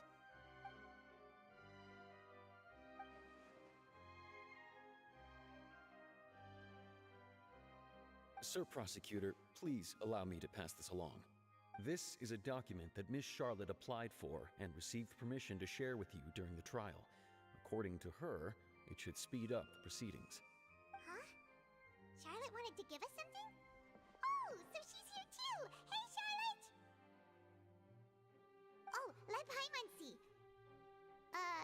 Isn't this the exclusive interview that she did with us before? So she's already finished it, huh? Wait, then that means this document is a perfect timeline of everything that's happened ever since we stepped foot in Fontaine! So in other words, we can refer to this anthology of evidence every time we want to use something from our journey as evidence for an argument! Let's quickly confirm the information in it. Just think of it as a refresher, alright? You defeated the Hydro Archon in the very first duels you took part in at the Opera House. That's one for the history books, all right. I didn't think that you'd wind up getting to the bottom of the case I'd been following all this time. I guess you could also see this as a happy coincidence. This is the first time Monsieur Nervilette had a difference of opinion with the oratories. Even the Hydro Archon can't figure it out. But Fatui Harbinger, she's an extraordinary person. Her instinct must mean something. The fortress of Meripede was almost destroyed in a single day. That I didn't witness that scene personally will always be a source of professional regret, I think. According to Monsieur Nervilette, both Child and that whale should have been in the primordial sea at that time. I nearly lost my awesome friend Navia. To be honest, that still gives me shivers. The words of someone as extraordinary as a witch can probably only be truly understood when something surreal happens to you.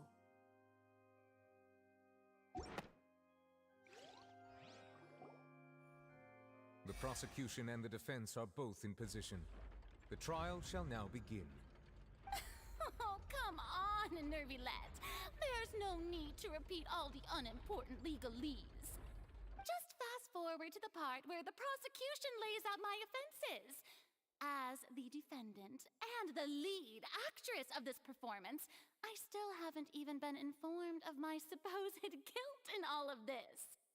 Of course, it is only natural for humans to struggle to understand the actions of a god. However, you will need more than that to convict me of a crime. That's true, but my charge here is unrelated to your conduct as an Archon. Instead, I would like to charge you as a fraud who's never been the Archon in the first place. Wait, what was that? Lady Farina's a fraud? Hey, I came here thinking that we were going to try the Hydro Archon for forsaking her duty, but did I hear that right? She's not our Archon at all? Charge accepted. Lady Farina, do you plead guilty to the charge?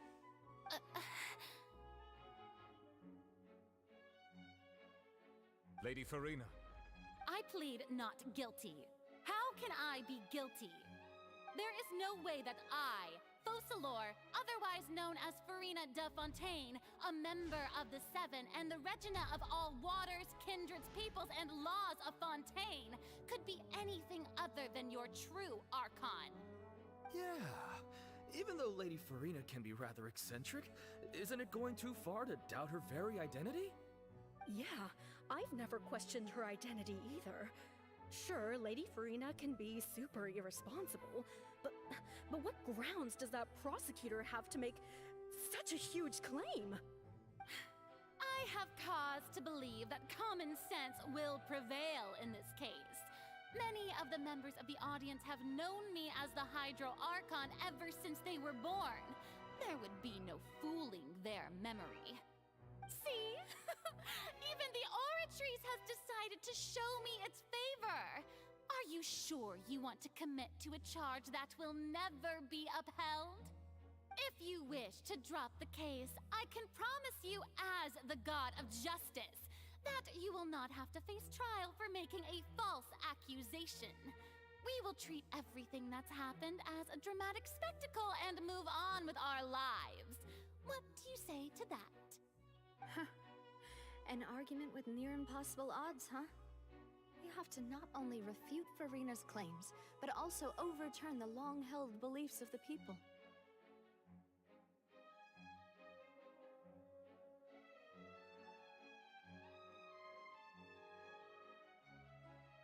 Well, I tried to give you the chance to surrender. If you must persist, then let me ask. If you believe I'm not the Archon, then what manner of being do you think I am? The God of Justice lives for the spectacle of the courtroom, seeking to judge all other gods. But even she knows not to make an enemy of the divine. The rules of war are woven. And if I was not the Archon, then how did I manage to live for over 500 years?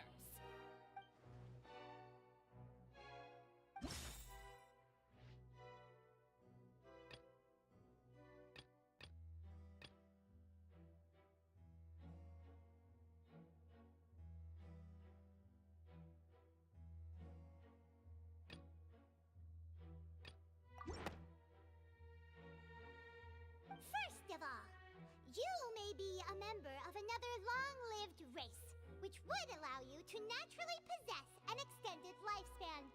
And second of all, even if that wasn't the case, there could be other ways to extend your life. Who gave you that idea? Was it the knave? You'd sink so low as to use a harbinger's words against me. A curse? I once thought it possible that the aura of an Archon might naturally resemble a type of curse. But in light of this claim, perhaps what I sensed was not your divinity, but a curse after all. You sensed it too, huh, Nervalet? Lady Farina is actually a human? Well, it is true that it's extremely difficult to tell humans and gods apart just by looking at them. It's not impossible.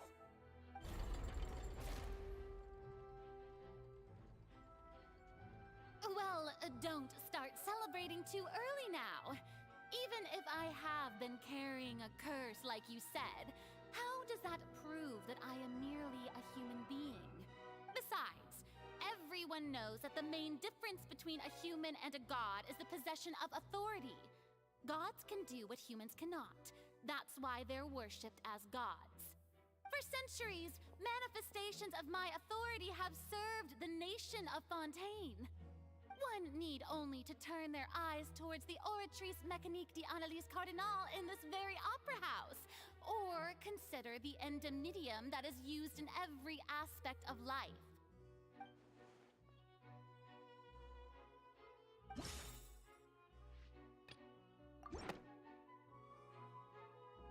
You tried to reference the Oratrice.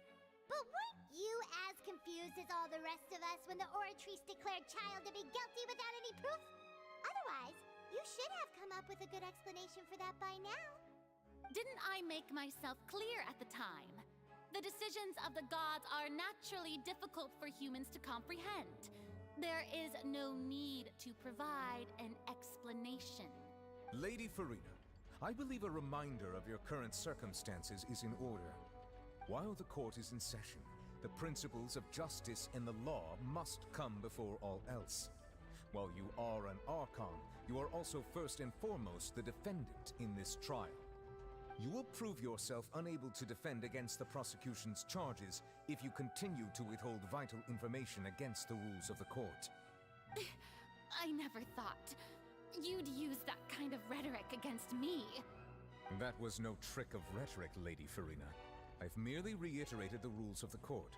Rules that all should respect and follow. So, you neither knew why Child was declared guilty, nor did you understand the structure and operations of the Oratrice. Instead of having been created by you, the manifestations of authority you mentioned have been made by the real Hydro Archon, haven't they? The real Hydro Archon? Well, now you're really losing me. It is true that I did not know why the Oratrice gave out a guilty verdict that day. But the Oratrice handed out that verdict unilaterally, and it has been operating independently ever since it was first created. You can't argue that just because a divine creation is flawed, that the god behind it must also be no god at all. She's still throwing out all kinds of excuses. Seems like she's confident that we won't be able to produce proof that she has no power over the Oratrice. My power as an Archon. There are many ordinary citizens in the audience. How can I just carelessly demonstrate the formidable power of an Archon? If that poses a concern, I'm prepared to extend my protection to the audience. You don't need to go that far.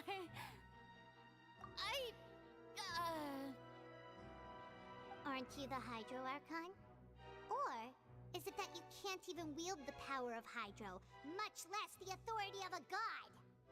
Indemnitium! Yes! It's all because of Indemnitium! All Archons derive their power from the faith of the people, and I've converted the people's faith in justice into Indemnitium!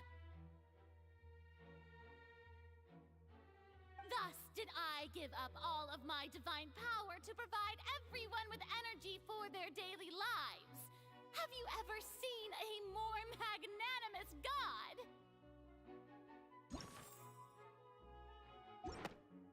Isn't that a huge stretch? Yeah, no matter how generous an Archon can be, how could they give up all their power? Can a god with no power even still be called a god?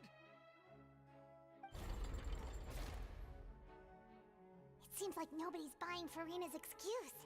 Hey, come now, everyone. Please don't stare at me as if I was a liar.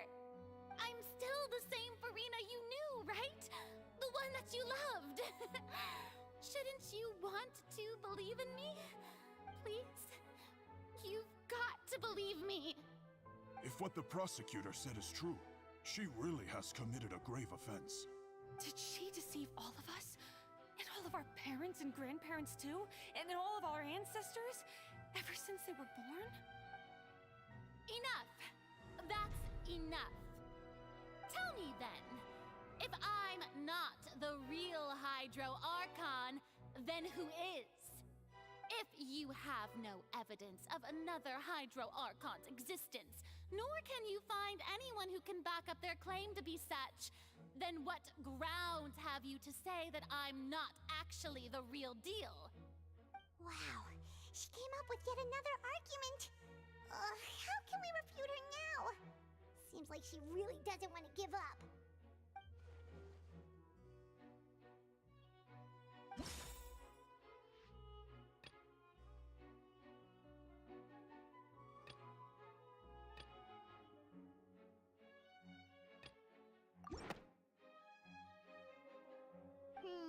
That doesn't sound right. Paimon doesn't think this clue can be used as compelling evidence to build our case.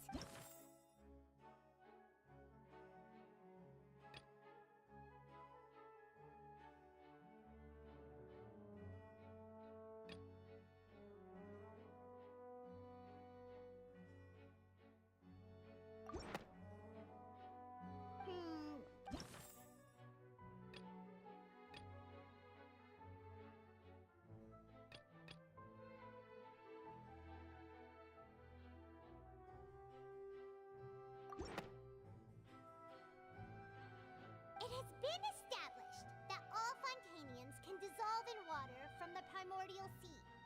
And that means... Since you insist on claiming to be a god and not a human, then there's a method that you can use right here and now to eliminate all suspicions of you being the latter. Miss Navia, please apply to serve as a temporary attorney for the prosecution before addressing the court. Though you act in partnership with the prosecutor, you must still adhere to proper procedure. Super sorry, Monsieur Chief Justice. I swear this really will be the last time that I'll speak out of turn. Now, I've brought some seawater from Poisson. As everyone knows, a massive flood struck the area not long ago, taking many lives, including those of some of my closest friends. So, Miss Farina, would you dare to touch some of this seawater? If we are to believe that you are indeed the real Hydro Archon, touching this seawater would have no effect on you. All it should do is strengthen your case. But if you don't dare to touch it, then we would have basically proved the reverse. Oh, and I must remind you that after the disaster at Poisson, nobody wants to see any more people dissolve. I do hope you'll act prudently and choose the simpler path of admitting guilt. Navia from the Spina di Rasula. The Spina has governed Poisson for many years.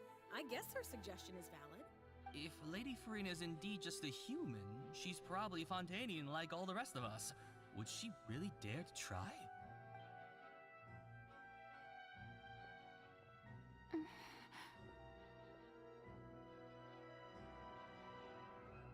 Lady Farina, this test has been unilaterally proposed by the prosecution.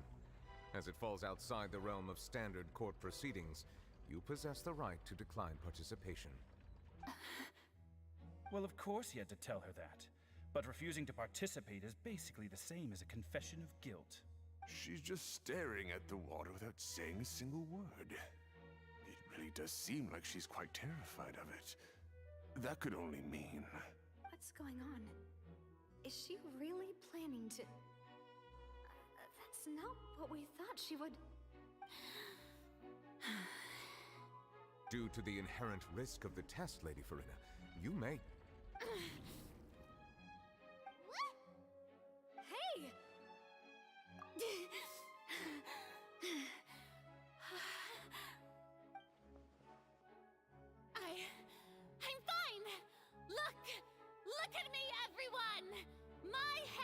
still here.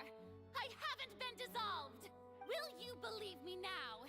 I really am your Archon. I'm nothing like a normal human who would fall apart as soon as they touch this water. Really, was this not the most obvious thing in the world? Miss Siegewin? If you are present, Miss Siegewin, please come forward and attend to the defendant. Siegewin? Don't be nervous. It'll just take a few seconds. Let me see. That should be enough. Please announce the results of your evaluation to the court, Miss Siegewin. As everyone doubtlessly saw, Miss Farina was displaying symptoms of hyperventilation and flushed skin. These indicate that she was experiencing the adverse effects of exposure to primordial seawater. The extent to which she was affected is the same as other humans when exposed to primordial seawater of a similar concentration. Thank you, Miss Siegewin. Lady Farina, you may return to the defendant's stand. Oh, wait. What did she just say? I didn't get dissolved. Shouldn't that be enough to prove my innocence? Well, considering your tendency to run from your problems, we did originally prepare a direct sample of the seawater around Poisson. However, after extensive discussion, we exchanged it for a sample that is not concentrated enough to dissolve an actual human. After all, on the off chance that something entirely unexpected might occur, we don't want anyone else to lose their life to the sea. Yeah, so out of regard for Farina's life, you secured a low-concentration sample and asked the head nurse to serve as an expert witness. It's a great thing that the direct sample wasn't actually used. Farina could have... I can't believe... You...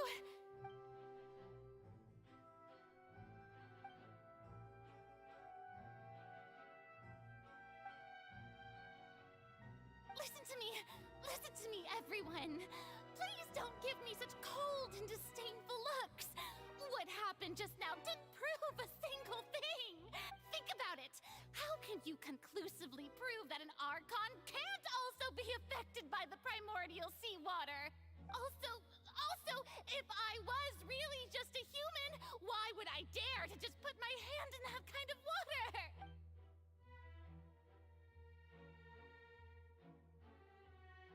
Please, everyone, anyone, just listen to me.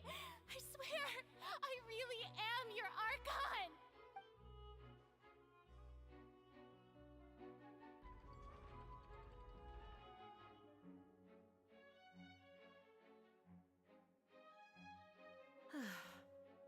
I don't think anything she says at this point will sway anyone. The odds are just too stacked against her now. With all the things that have been said, Paimon doesn't think there's any way left for Farina to win. I believe the time for arguments and presentation of evidence has come to an end. If there are no objections, we will move on to the final judgment.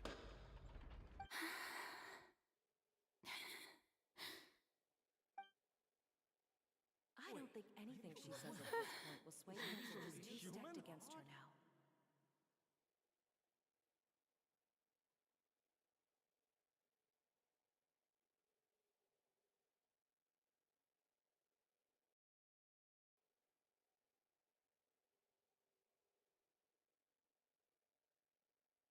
We shall now turn to the Oratrice Mécanique d'Analyse Cardinale to render the final verdict on the charges.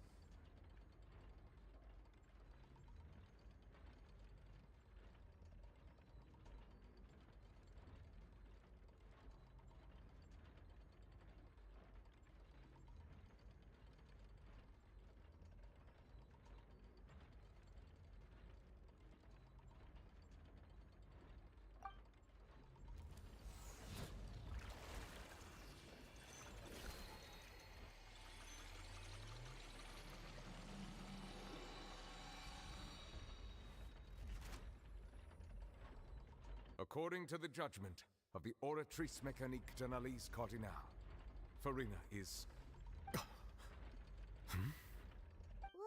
what's wrong? What's the Oratrice's verdict? No, the Oratrice also displays a guilty verdict. Isn't that correct, then? However, the exact wording of the verdict is thus. The Hydro Archon. Guilty.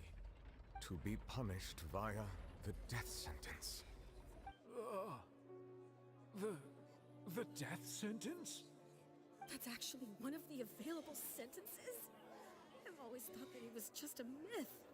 The one and only time the death sentence has been handed out at the court, and it's been given to the very person we've worshipped as the god of justice? What an unexpected twist.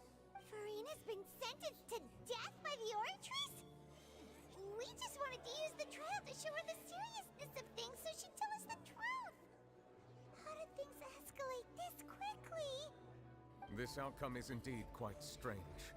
According to Fontaine's current definitions of justice, as well as its recommendations for criminal sentences, is this sentence really appropriate for the crimes that have been committed? Yeah! Even Fauché wasn't sentenced to death by the Oratrice.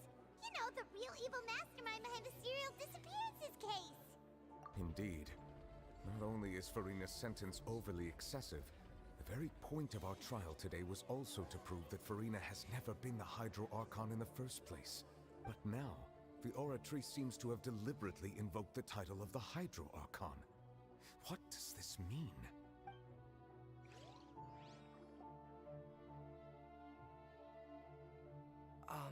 Excuse me, if I may interrupt. Is the trial still going? Fremine! You finally made it.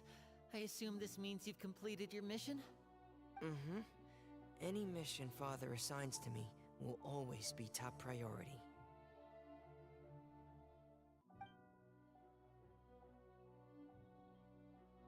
Is that the first prophecy slate?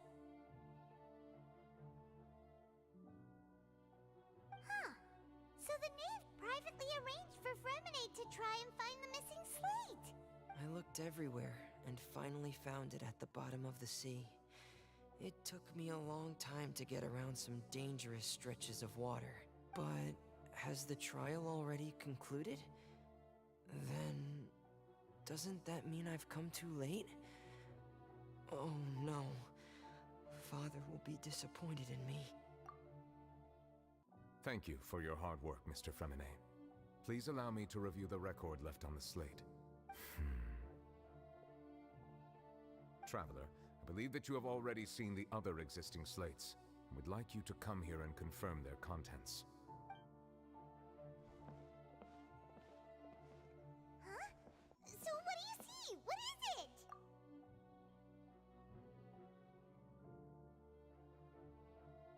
I believe I've now made sense of the Hydro Archon's crime. It has to do with Fontaine's lost history. Huh? Isn't the Hydro Archon just guilty of deceiving her people? Oh, wait, no, that's Furina, and we've already proven that she's not the Hydro Archon. So when you say Hydro Archon, do you mean the real Hydro Archon we've been kinda talking about? In truth, everything that you've encountered in Fontaine up until this point can be traced back to the contents of these stone slates. However, I'm uncertain as to how much sense they currently make to you. Okay, let's try to recall the contents of the other 3 stone slates. Paimon will do her best to help you remember.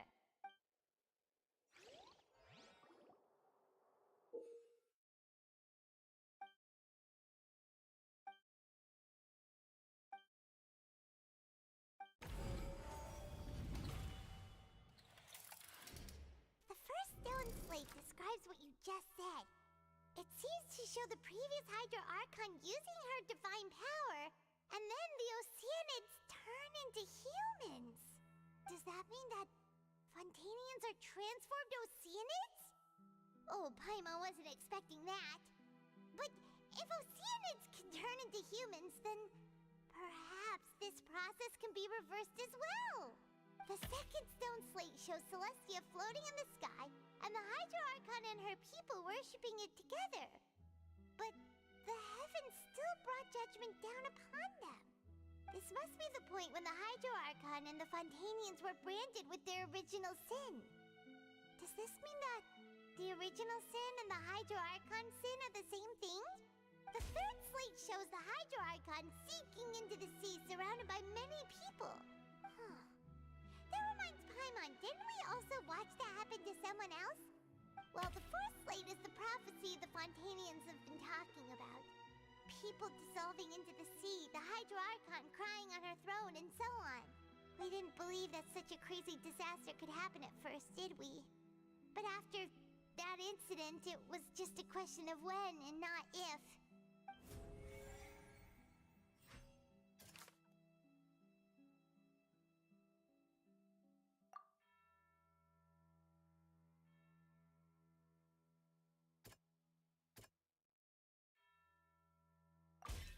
We know from the case of the serial disappearances of young women that Fontanians can be dissolved in primordial seawater, and this might be the reason that Fontanians can dissolve.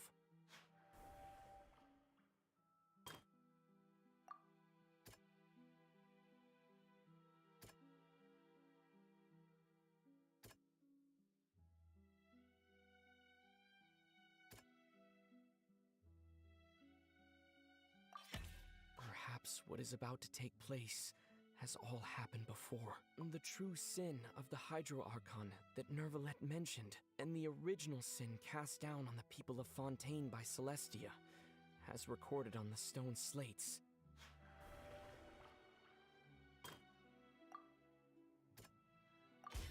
It's not as simple as falling into the sea. When Navia fell into the sea, her consciousness was subjected to judgment.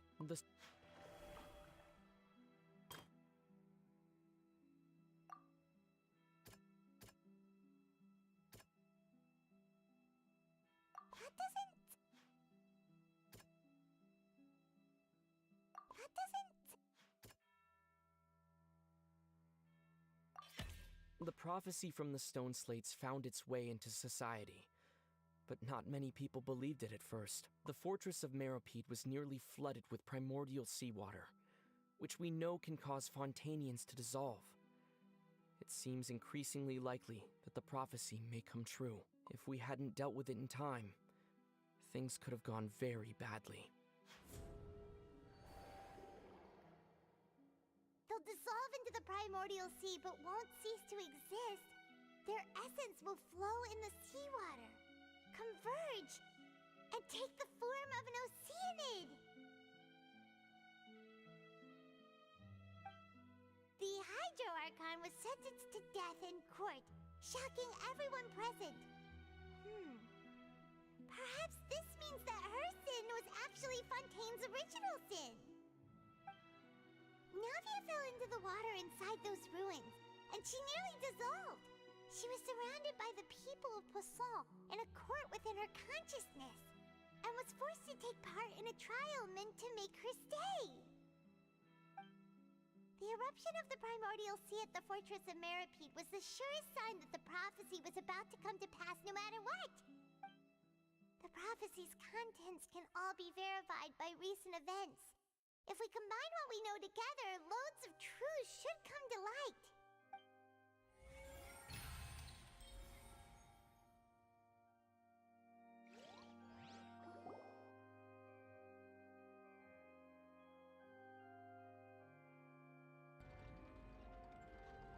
Huh? Oh, Paimon gets it now! So that's how you can make sense of it. But then it feels like we're going to have to share some truly shocking revelations. Let's hear them. Incredible. Linny, did you hear that? We're not real humans. All Fontanians were originally created by the late previous Hydro Archon, with oceanids as their basis. The evidence for that can be found in how only Fontanians could dissolve in primordial seawater, and how all the girls Vacher dissolved were also turned into oceanids. Oh, and according to Navia, when she was about to get dissolved, she also saw everyone gathered around for a trial, all of them in the shape of oceanids. Indeed. Yeah, and it follows from the content of the first slate that she probably angered Celestia by creating humans without prior permission. That could also explain why the Oratrice judged the Hydro Archon to be guilty. It's to account for that ancient sin. The Hydro Archon's true sin? was creating us? And yet, after many hundreds of years, the Hydro Archon's creations have turned around to try to judge the Archon within the Opera Epiclese. The twists of history are often the most unexpected of all. Yeah! Isn't the image here just like when Navia fell into the sea? So wouldn't it be trying to show the image of the Hydro Archon also falling into the sea once the prophecy has been fulfilled in the fourth slate? In the end, the people will all be dissolved into the waters, and only the Hydro Archon will remain weeping on her throne. Only then will the sins of the people of Fontaine be washed away. Did Paimon get all that right? You've made some keen deductions. I must say, given how much you still don't know, it is impressive that you've already managed to connect so many pieces of the truth. However, while you were able to decode all the information on the slates, they've also been etched with an additional layer of hidden information using a different power source. When we were at the ruins, I tried to decipher the hidden information recorded in the slates. But since we only had 3 slates at the time, I was unable to come to a full conclusion. Now that the slate collection is complete, I shall make another attempt to decipher the narrative recorded within. If everything goes well, we should finally be informed of the unadulterated truth.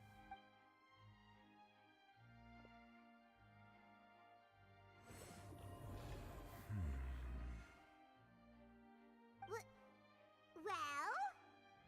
Did you get it? I believe I should share this truth not only with you, but with all the people of Fontaine as well. I will try to briefly summarize it for you.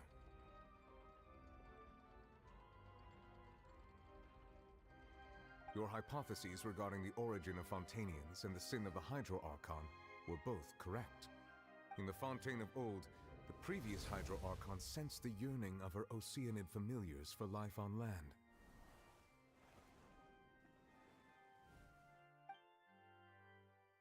The Oceanids were enamored with the beauty and romanticism of human beings, and wishing to have those experiences for themselves, expressed to the Hydro Archon their desire to become of a similar kind.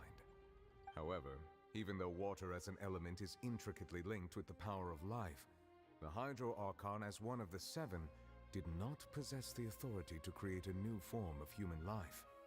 Not one to give in, she eventually found a way to create permanent humanoid bodies for her familiars by appropriating the power of this planet's primordial sea. She poured primordial seawater into the Oceanids' blood vessels, creating humanoid mimics in the process. But if Fontainians were to ever come into direct contact with water from the primordial sea, the power within their bodies would escape these artificial restraints and return to the sea.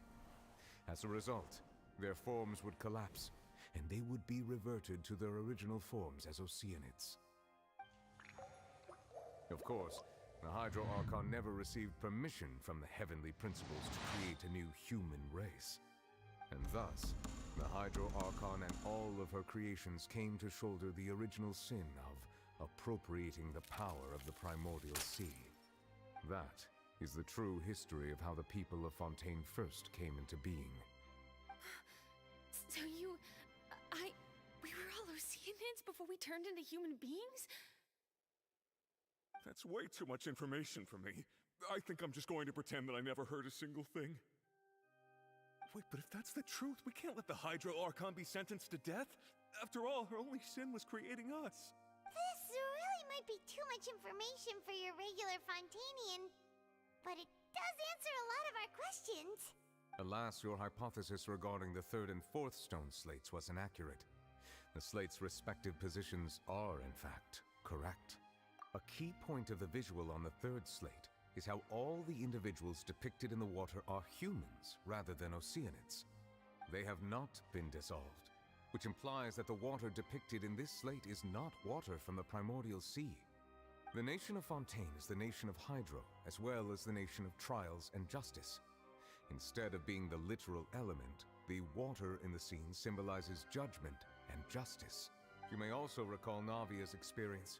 When she fell into the sea, her consciousness was surrounded by that of many others who intended to hold a trial to determine her fate. Therefore, the meaning of the 3rd slate is that the people of Fontaine shall try the Hydro Archon at the... Yes, it refers to our present situation. I think I'm following now. So, what you're saying is, even though we decided to put on this trial to avoid fulfilling the prophecy, in truth, everything we've done has happened exactly as the prophecy foretold.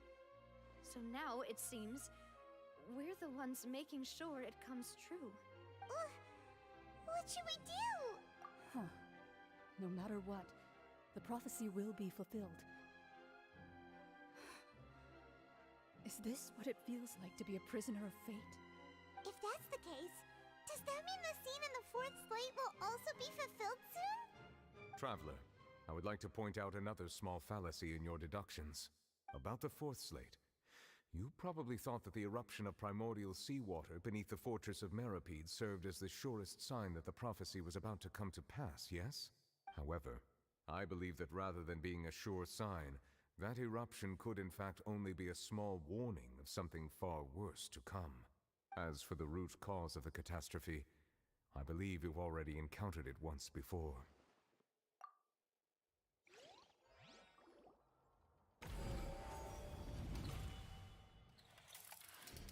This eruption was just a small warning of the things to come. We must find the root cause of the disaster.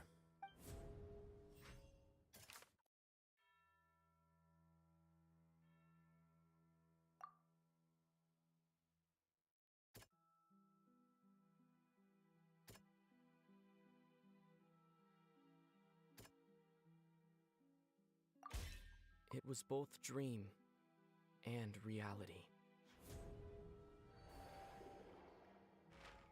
If we're talking about a true culprit, that could only be that thing inside the primordial sea, right? The truth, the original sin, the trial, and the root cause of the disaster.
That was way too close!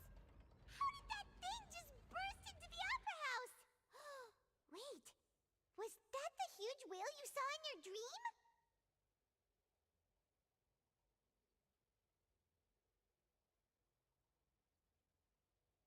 So we've met it at last. I understand very well why it has chosen to make an appearance here. That whale does not belong to Teyvat. It is a monster that has traversed the stars, weeping all the while.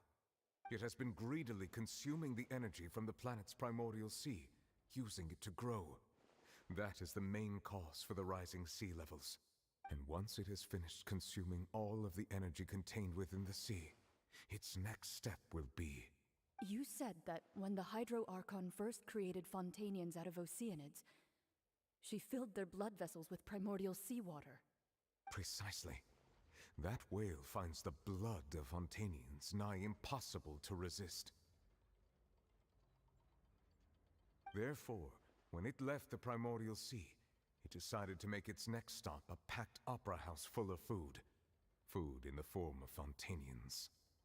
We just barely managed to push it back, right? In that case, won't it come back to target the people again once it's managed to recover its strength? That is correct.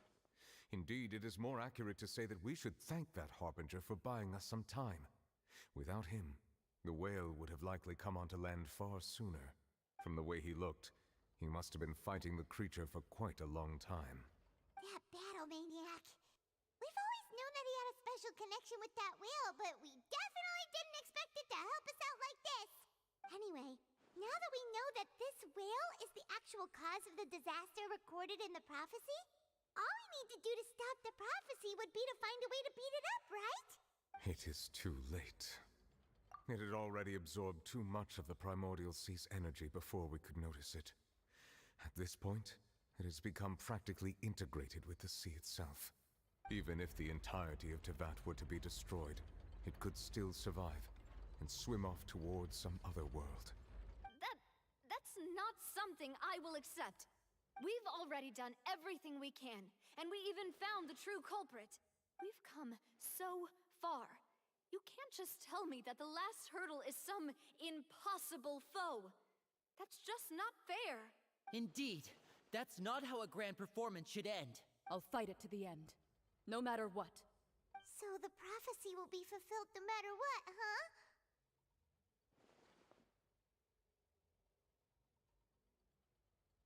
The prophecy.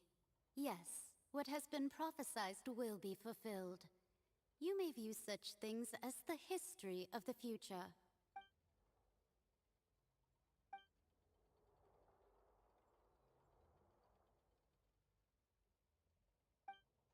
Just as prophecies are usually only the future as seen from the perspectives of the gods, could things be happening in hidden corners where the gods' gaze does not fall?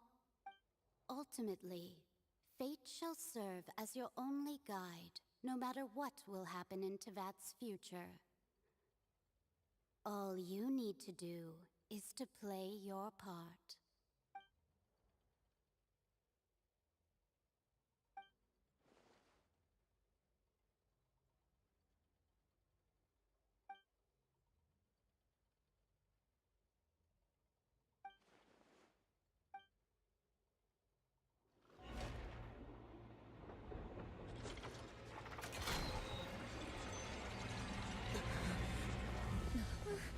What's happening with the Oratrice?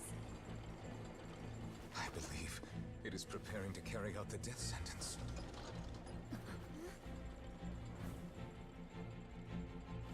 Furina!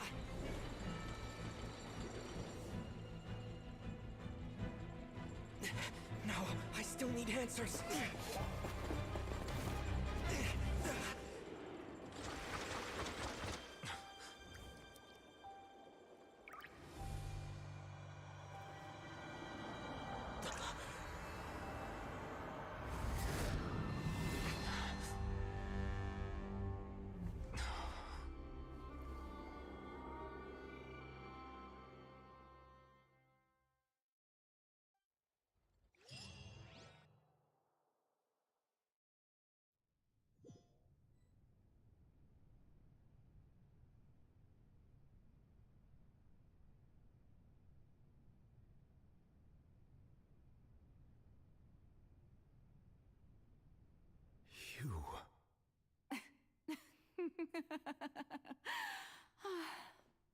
Sorry.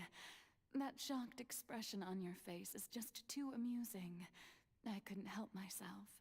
You are not Furina. Who are you? Ah, the sweet sound of bewilderment. Marvelous. A sure sign that my attempt to deceive everyone was a resounding success. But to answer your question, I am Focalor. You know, the god. Focalor? Why did you deceive us? Oh, that wasn't my goal, of course. Goodness, no. But I had to fool everyone else too, if I was to stand any chance of deceiving the heavenly principles. Deceiving the heavenly principles? It's all because of that pernicious prophecy. Dreadful, wasn't it? Everyone doomed to dissolve. Fontaine condemned to be flooded. One was not amused. In fact, one was positively bemused when that problem was thrust upon me by my dearest predecessor. That's the former Hydro Archon Egeria for the uninitiated. It hardly gets more disastrous than a preordained national catastrophe, now does it? She knew full well that the prophecy would surely come to pass. And as one of the seven, she also knew full well that one defies the heavenly principles at one's peril. So yes, as you have no doubt surmised, it was a rather impossible situation that I found myself in. I spent a terribly long time mulling it over, alone on the ocean floor. And I was almost growing barnacles by the time I finally realized there was only one possible solution to this confounding conundrum. I had to outwit the heavenly principles, allow the prophecy to be fulfilled, ostensibly at least, while saving everyone at the same time. I'm a genius, I know.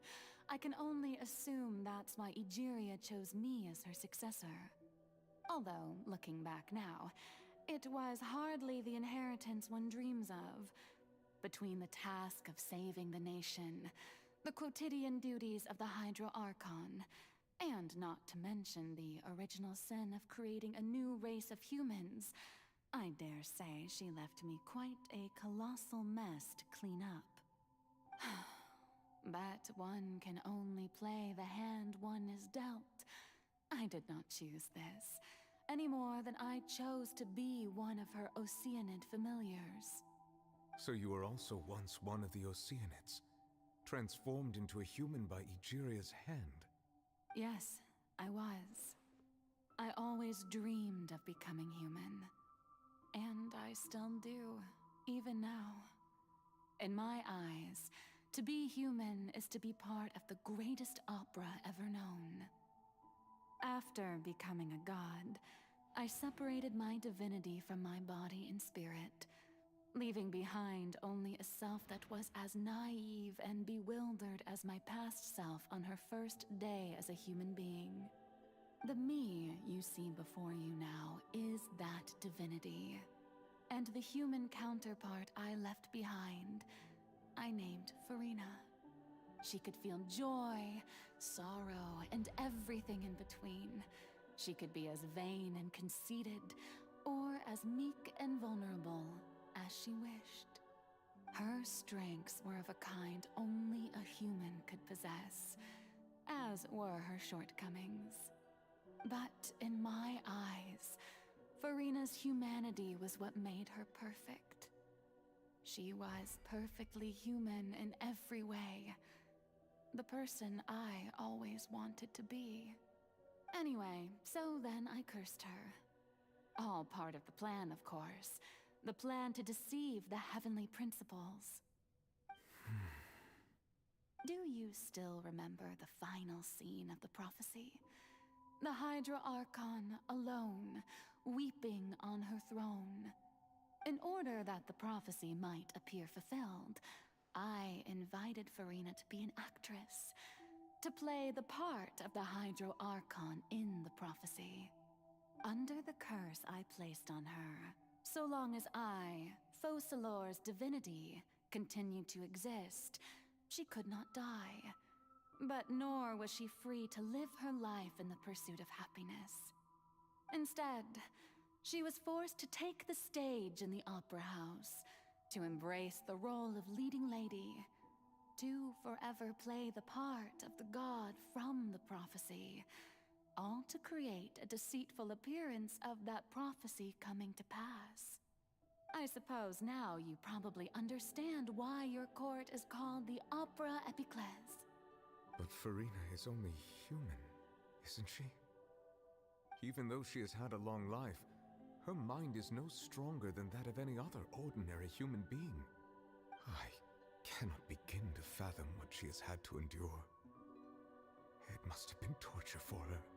It has indeed. And although she is, in a sense, me in human form, I most definitely owe her an apology for it. It's been 500 years, and all along, she's been playing her part in the most unimaginably long, unbearably lonely, and agonizingly painful opera of all time.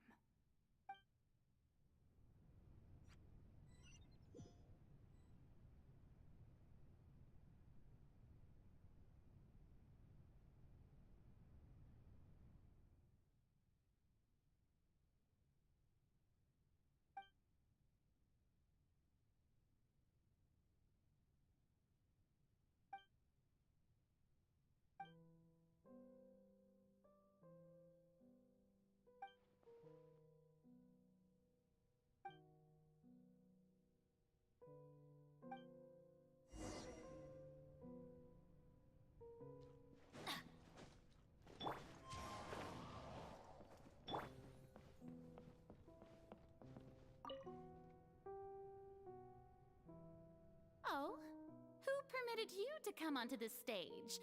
Now, I understand your admiration for my august self, but I must ask you to keep to the rules. All right. It is not my intent to reprimand you. There is no need to state your name. Just be off with you. Do not distract me from my performance. Oh, do not jest. Can you not feel it? I am Focalor. The eyes of countless Fontanians are upon me. I must, at all times, display the utmost elegance and nobility.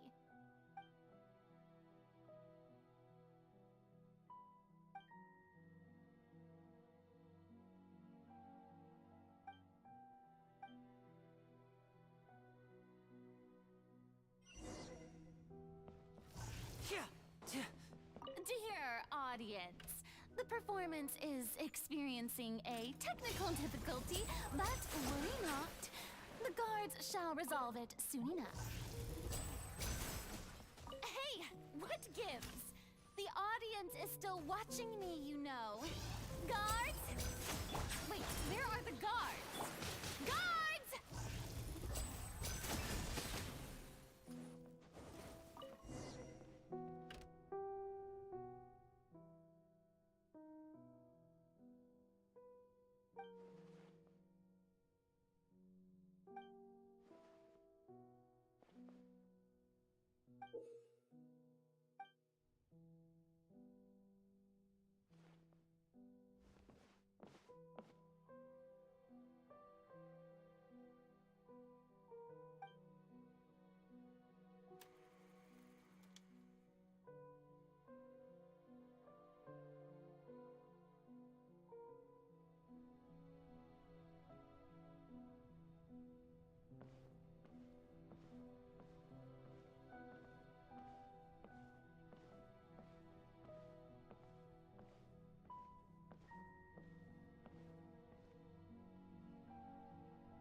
Farina. Huh? Who's that? Who's calling me? Where are you? Be not nervous. Be not afraid. I am before you. Wait a moment. You're mirror me? How can this be? Mirror you, huh? You know what? That's not bad. Let's go with that. Mirror me. What do you wish to say? The prophecy. Have you heard of it? What prophecy? Wait. I know. I don't know why, but it's in my head somehow. The people will all be dissolved into the waters, and only the Hydro Archon will remain, weeping on her throne. Only then will the sins of the people of Fontaine be washed away. Oh, very good. You know it well. What's going on? I can't seem to remember anything clearly. The only thing I know for sure is this prophecy. Will it really come to pass? Yes, it will. And that is why I've come to you. Disaster will come to Fontaine sooner or later. Things will develop just as the prophecy declared. There is no escaping it. But doesn't that mean everyone will die? I'm a Fontainian just like them. Will I dissolve too? Oh, don't worry. Magical meetings exist in this world precisely to give people a chance to turn things around. It is the reason why you met me today. I will tell you how to save everyone, but you may have to suffer somewhat. Oh, so there's still hope after all. Goodness, you frightened me. You spoke so much and with so much certainty.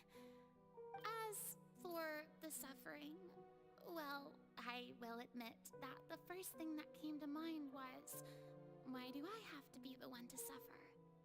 But if the prophecy will come true, I'll also die anyway, right? So if I've already met you as my magical meeting in this world, if there were scales, with all the people of Fontaine on one side, and my pain on the other, is it not obvious where the scales should tilt? You truly are the perfect human. My ideal. I suppose this would also be the justice that belongs to you. Huh? Don't worry, it's nothing. Listen well. Fontaine has just lost its Hydro-Archon. I need you to play a role. That of the new Archon. Play as a god? That's right. You must begin a never-ending masquerade. You must never let anyone suspect your identity. If you can keep it up, then I shall have my way of defying this prophecy. But should your identity be revealed, then all hope will be lost. But how will I do this? A human assuming the role of a god without being exposed. Don't worry. What you must do is not to turn yourself into a real god. You simply need to play the role of a god as humans imagine them to be. Being a human yourself, I'm sure you already know what such an entity would be like. Remember, your true challenge will not be pursuing divinity, but contending against humanity. I'm still not sure I understand, but I'll try. I'll try to do this. So, how long am I going to have to play this role? To accomplish this mission, you will have to stay on the stage for many, many years. You will endure and not grow old until your task ends. But I promise you, all will eventually end in a magnificent and dramatic trial, and everyone will be saved. A trial, huh? How exciting. I'll be looking forward to it.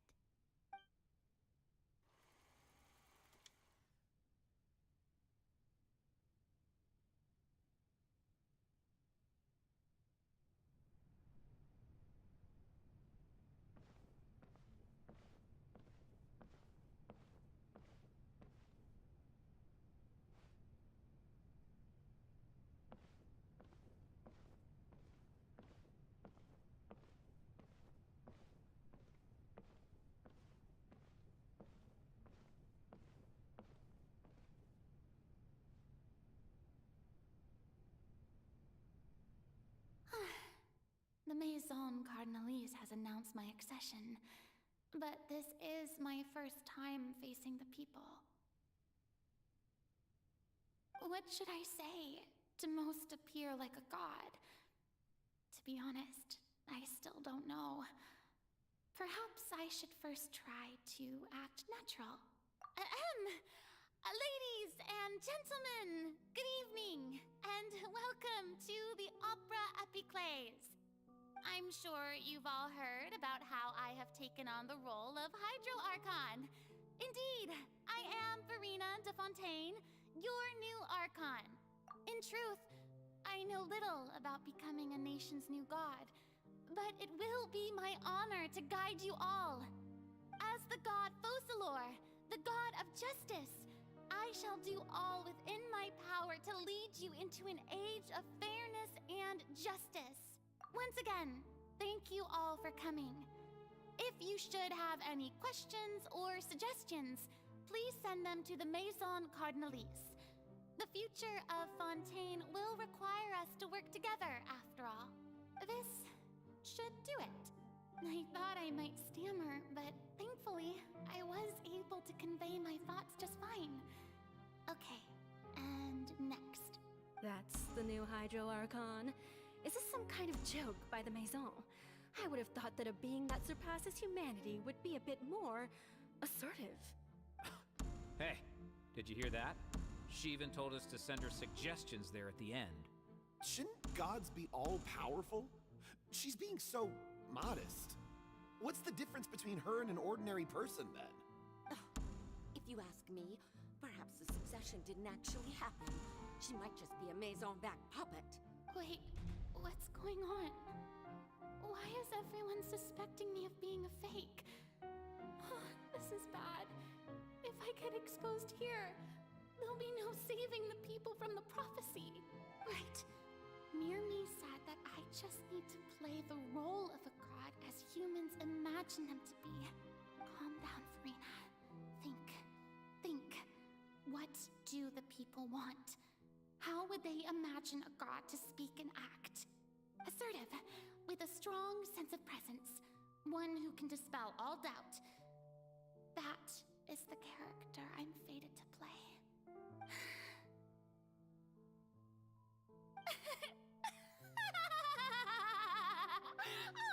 Oh, very good, my people. Only ones such as you are deserving of my rule. Now, I was wondering if some weak puppet were to one day come onto the stage and claim ownership of this opera house, would the children of Fontaine follow them? Well, it seems that you would all see right through them. Having passed my test, you are qualified to witness wondrous trials alongside my august self, here in this opera house. You may consider my previous act a door gift of sorts.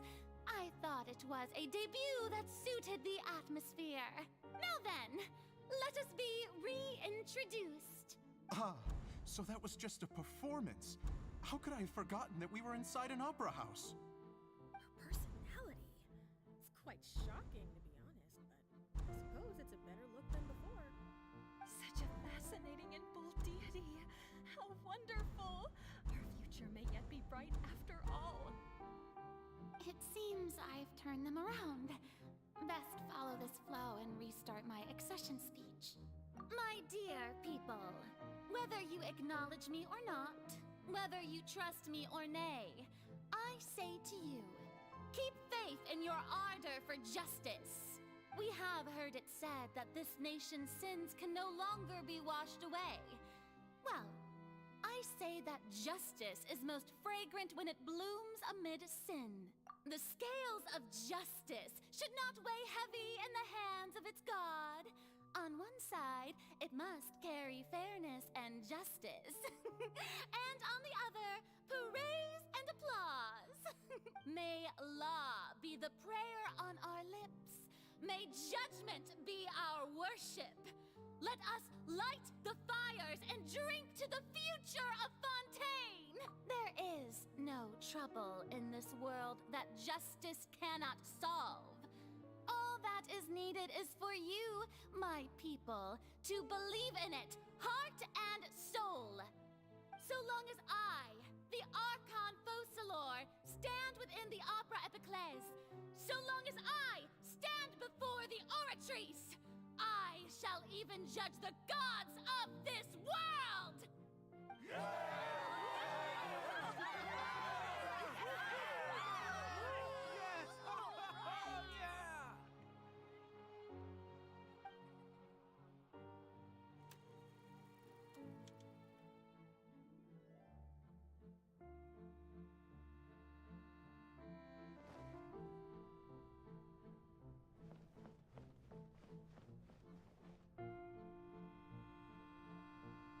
Lady Farina, here are today's case reports, as well as a summary of the follow-up for your perusal.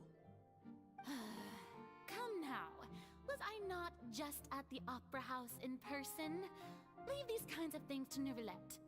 Besides, none of these trials were the one that I'm looking forward to the most. If I may be so impertinent, what kind of trial are you truly looking forward to? A magnificent, dramatic, and wondrous trial. A trial to end all things. How could you hope to understand? That's true, I fear I lack the ability to grasp your divine thought, Lady Archon. No need for fright, and do not take what I said before too seriously. Go now, do your duties. The trial I await. It will come one day.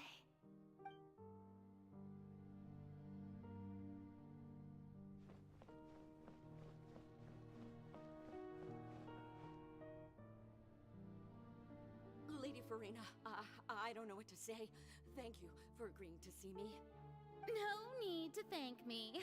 Or rather, thank your own sense of perseverance instead. Long have you stood in line to meet me, have you not? Oh, I'm afraid that's just an inevitable consequence of my divine charm. All right, Deoteria, is it? How is your son's illness? You remembered me, and you knew of my family, too. He is doing much better now. In fact, he is far more of an ardent believer than I. He was the one who forced me to seek an audience with you, and to bring your words back to him. Oh, good. Very good. If this should happen again in the future, please do not hesitate to come and tell me. Going down to citizens' homes every so often, while not usual practice, should serve as a fine change of pace. You're such a gentle and wise god. Thank you once again, on behalf of my son.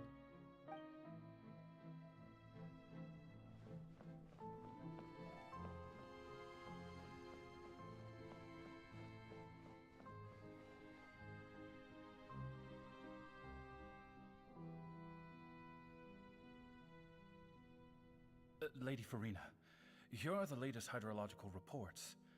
As for the specific parameters you asked to take note of, I'm afraid things still don't look good. I see. It's as I thought, then. As your god, I did already expect this, but I wanted to see how far your human wisdom would allow you to analyze it. All manner of signs indicate that the prophecy will still come to pass. Forget it. That's not something you need to worry about right now. Well, as I understand it, the Fontaine Research Institute is also trying to find a way to counter the rising water levels. Really? Have they found anything? I'm afraid that they haven't found any effective solution thus far. Oh, is that so? Well, no wonder. This issue has reached the realm of the gods, after all. Still, their spirit is praiseworthy.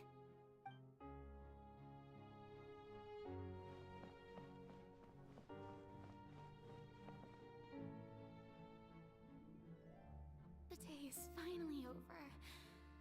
I haven't had a moment to breathe this whole time. But it's good to see that everything's getting on track. There are no longer any voices of suspicion. Maybe this is fine. I just need to keep going, and everyone will be saved. Alright, Farina, don't think too hard about this. You need rest. Tomorrow's a new day.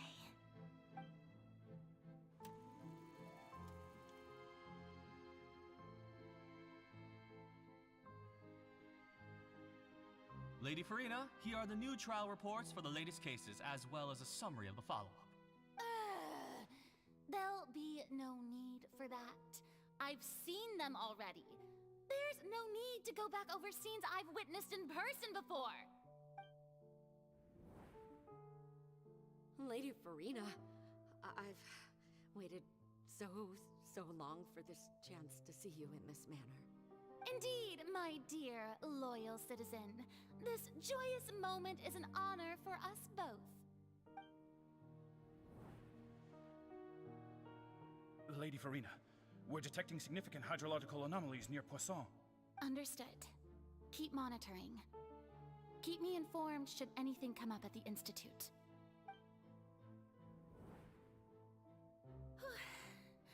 I don't think I let anything slip today. I must show the people that there is nothing to worry about. I just don't know when these days will end. I feel utterly exhausted. Best to rest early today, too.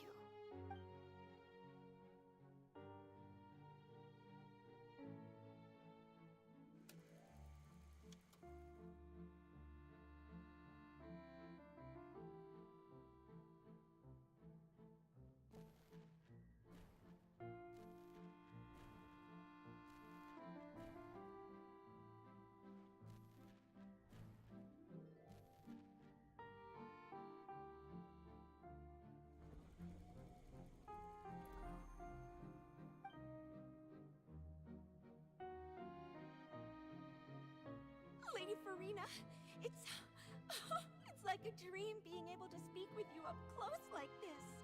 I've heard that the first member of our family who was honored to receive an audience with you was Madame Deoteria, almost 20 generations ago. And what a fine family yours is indeed. It brings me great joy to meet such a faithful believer, a descendant of a line most ardent. Surely you exaggerate, Lady Farina. My lady? What is it, good citizen? Oh, are you crying?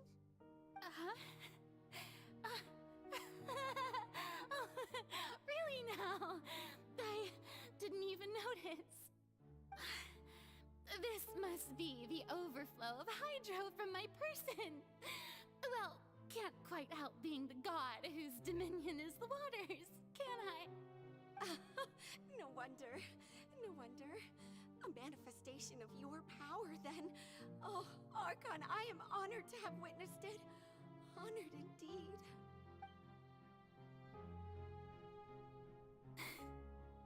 So interminable. So lonely. Just how much longer?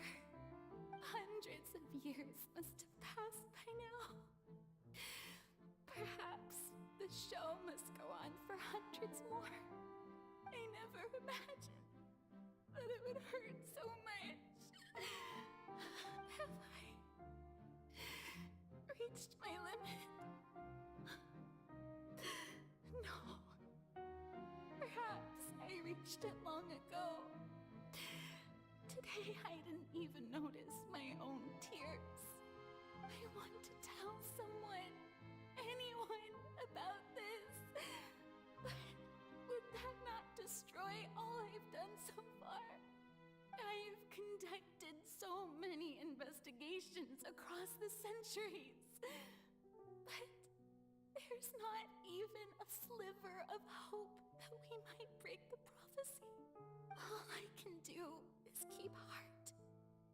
I must maintain this act.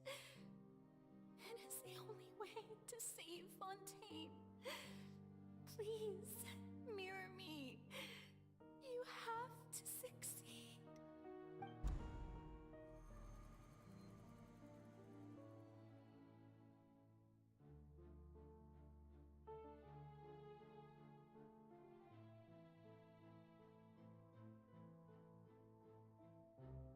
Farina, you don't have to shoulder this burden alone. Although I don't know what you might be keeping from everyone. Your people are more than willing to share your burden with you.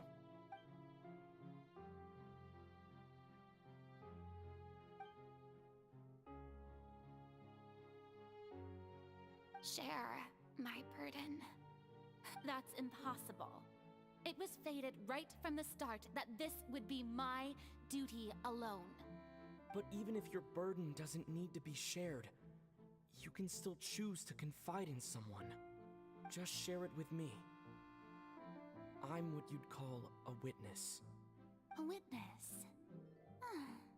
Yes, I've heard that you came to Teyvat from beyond the stars, yes. In other words, you never belonged here.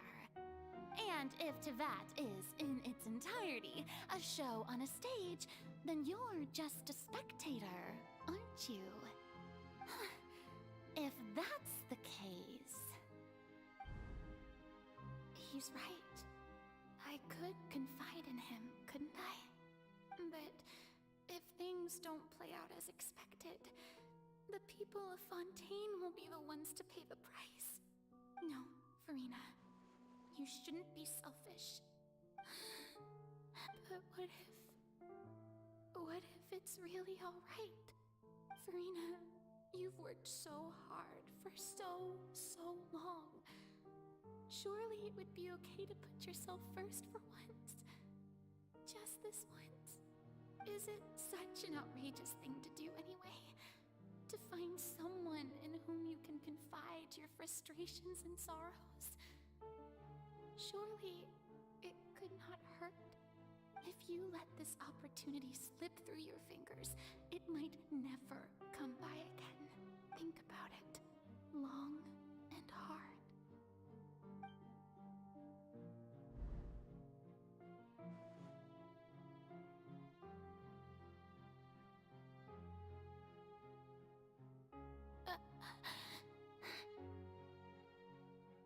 No, I have nothing to say. I am Farina, the Archon of Fontaine. Everything will surely get better. All you need to do, dear spectator, is to witness my performance until the curtains fall.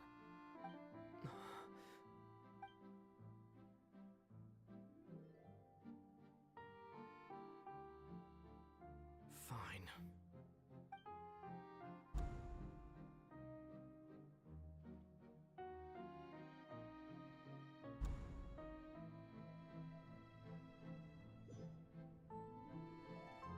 So even Farina doesn't know the truth? You've never once let her in on the full plan? Yes, it had to be done. To deceive the heavenly principles, you must first deceive yourself. She did very well. If she had let her resolve falter even once in these 5 centuries, Fontaine would have been doomed to the most tragic fate. It seems that trusting humanity was the right decision after all. I believe that I understand how your deception works, but that is only half the truth, is it not?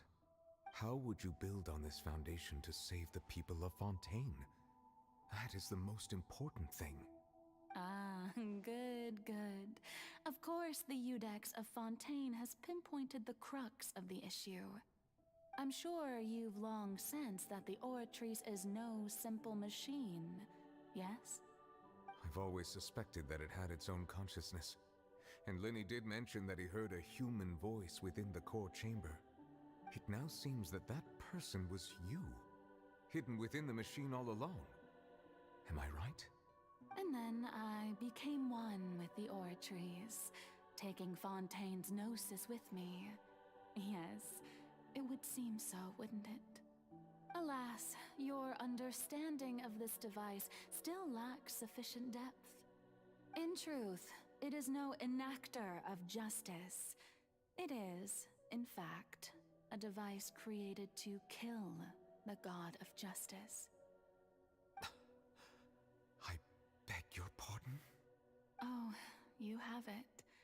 And to be more precise, not only will the Oratrice take down the god of justice, it will also take down the divine throne upon which she has been placed. I mean, did you think I would be the sort to enjoy peaceful repose while Farina suffered? My work over these last 500 years has been to constantly accumulate indemnitium within the Oratrice.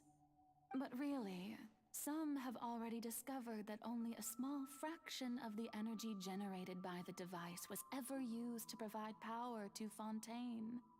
The vast majority had to be, accumulated to enact this death sentence.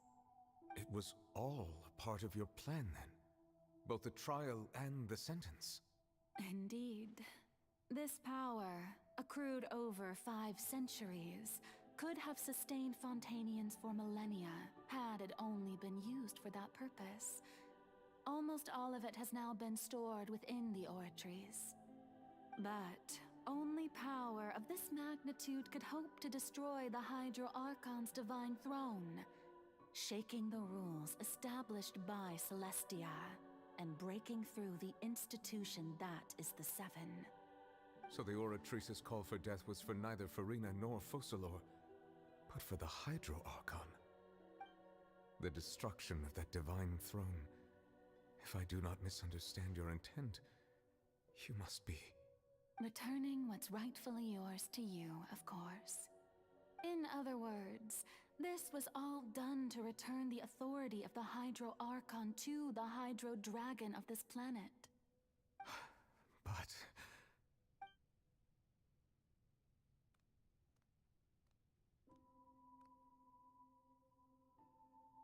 Oh, what?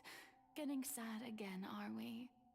The authority of the ancient dragons shall soon be yours once more, O Hydro Dragon Sovereign. And this is the face you make. all you've done throughout the years is just so you can sacrifice yourself at the very end. I've never quite seen it that way, you know. Even now, I'm quite pleased at how well my deception worked.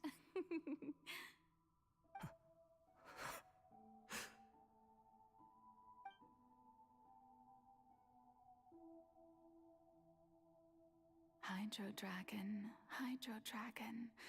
don't cry. I must say, had it been within my rights, I would have loved to judge the heavenly principles themselves. Were they not guilty of essentially the same crime?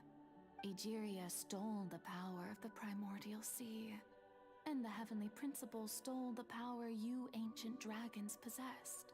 I, for my part, am the god of justice. And is it not just that your original powers should be returned to you?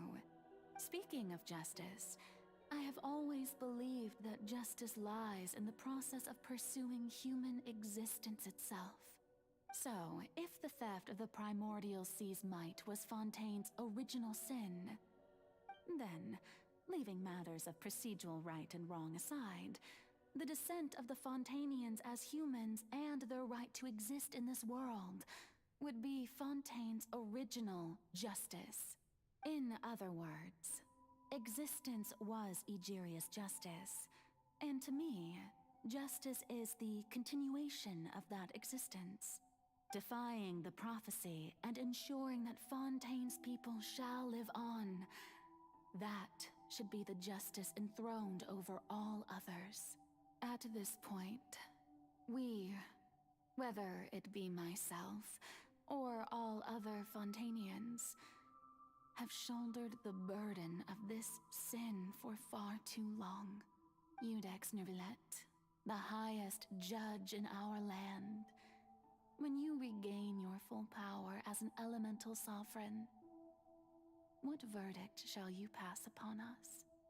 So when I was invited to the court of Fontaine to serve as Eudex, I see now that that was your idea too. At last, I now understand the true purpose behind this position. In the beginning, I was uninterested in human existence. But these 5 centuries of living alongside them have gradually brought about mutual understanding between us. And I have even attempted to feel as they feel. You are a devious one, Focalors. Things being as they are, surely you know that I could never declare them to be guilty.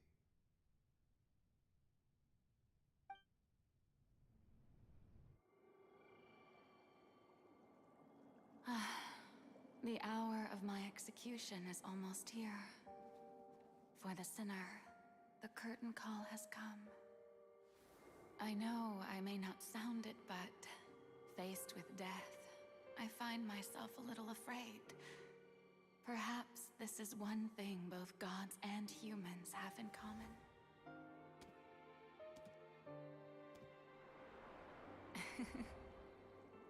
Farewell, Nervalette. I hope you've enjoyed the part you played these 500 years.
I, Eudex Nervalette, hereby declare,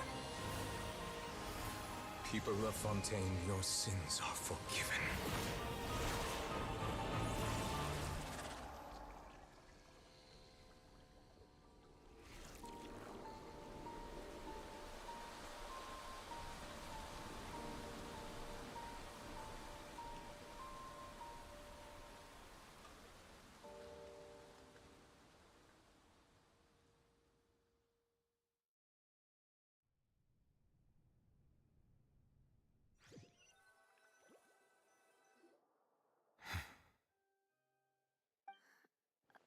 What just happened?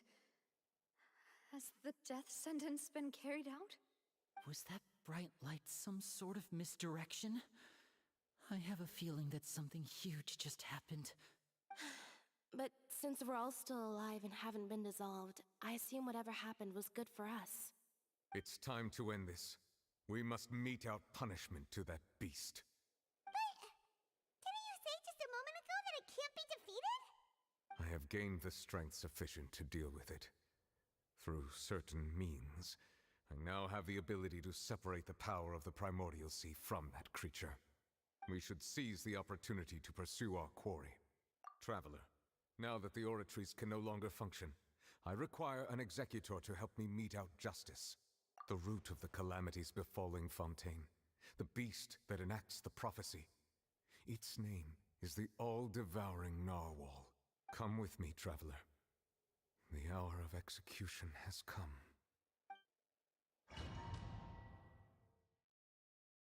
Genshin's unmatched, dude. Unmatched.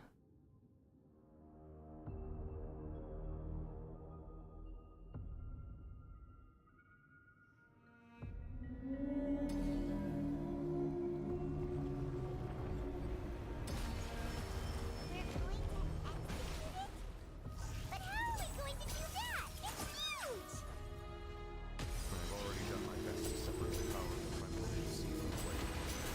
Considering the size of the beast, I cannot reach the power source. Unless we can find a way to attack it from within. We shall share a part of the ancient dragon's power. We shall look for an opening together. I can feel its sorrow turning into hostility.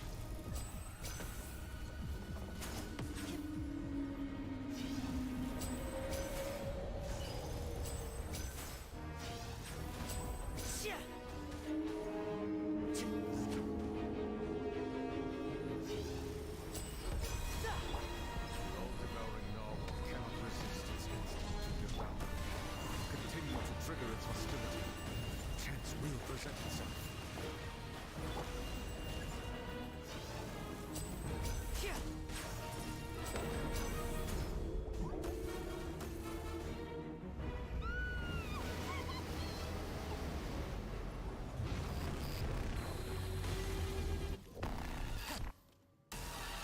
Why can't I alone keep me over there? It looks really scary.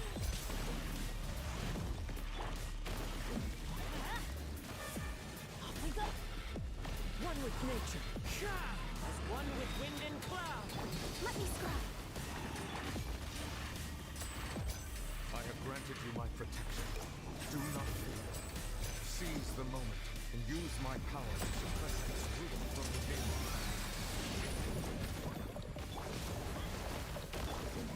Into the wind.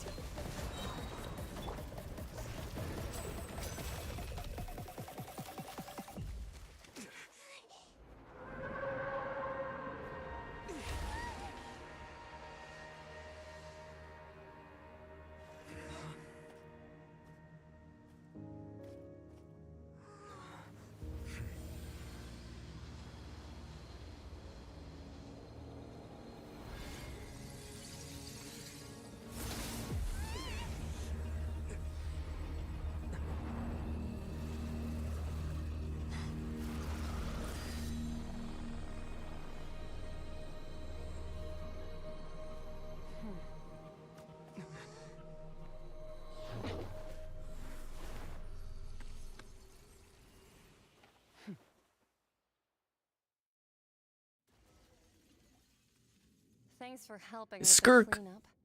It should have been my job, but oh well. It was just supposed to be a short private training session for me. I didn't think that my disciple and my master's pet would start brawling in the meantime. Well, actually, I had a feeling that it would happen at some point, but they bumped into one another earlier than I thought. What a blunder. I suppose I'll have to swing my sword 3 million times as penance. That power. Who are you exactly?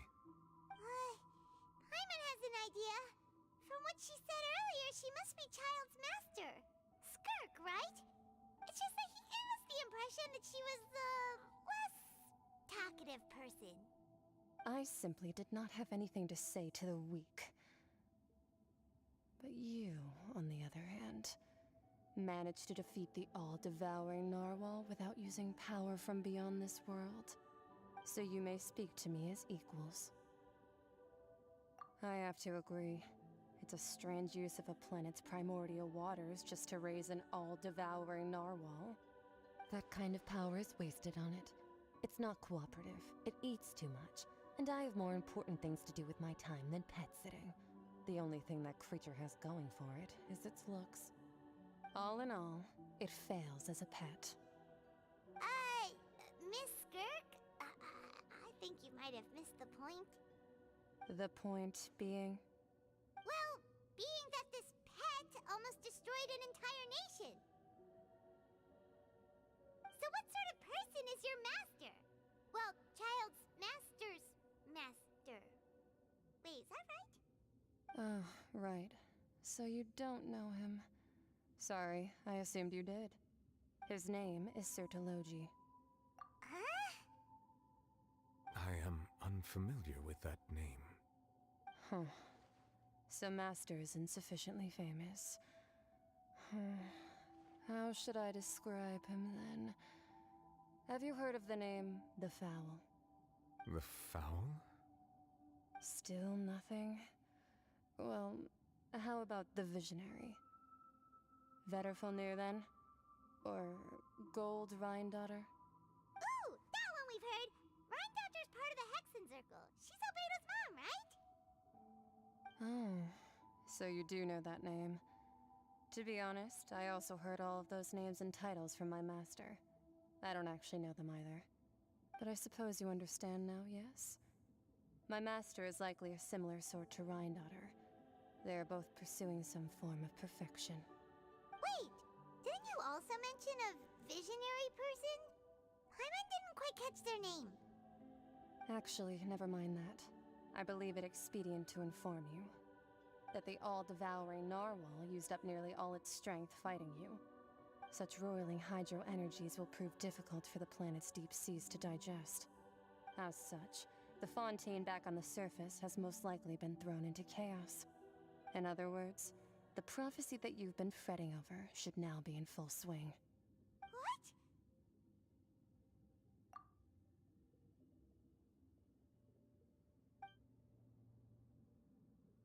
Not to worry. Focalor has already managed to deceive the heavenly principles.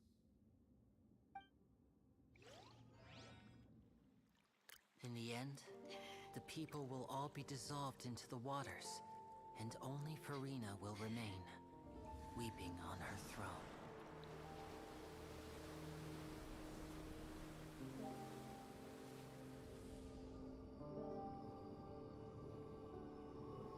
Only then will the sins of the people of Fontaine be washed away.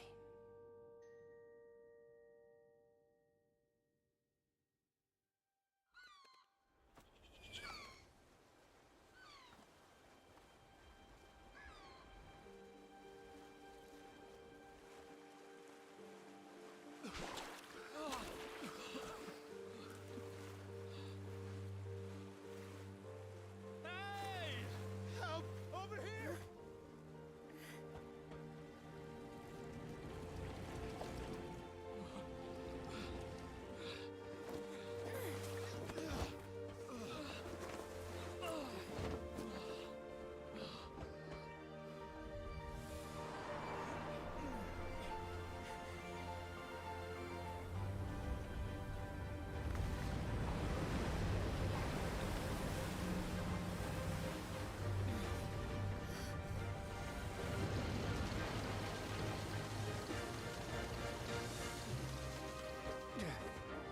All hands, initiate emergency rescue!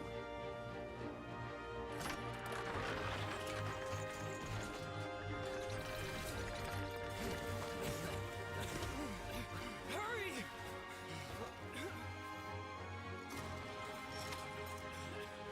Hey, lend a hand!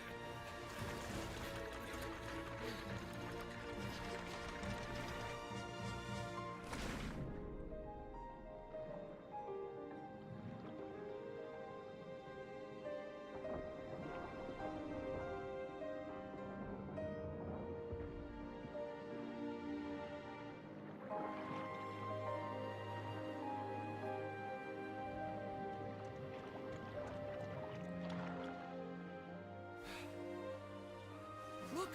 The water's receding!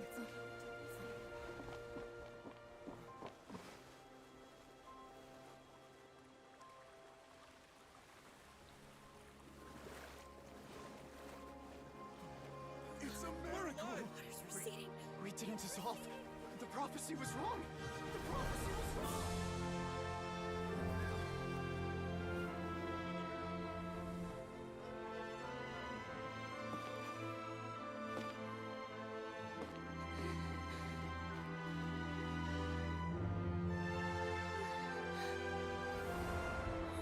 Are you alright?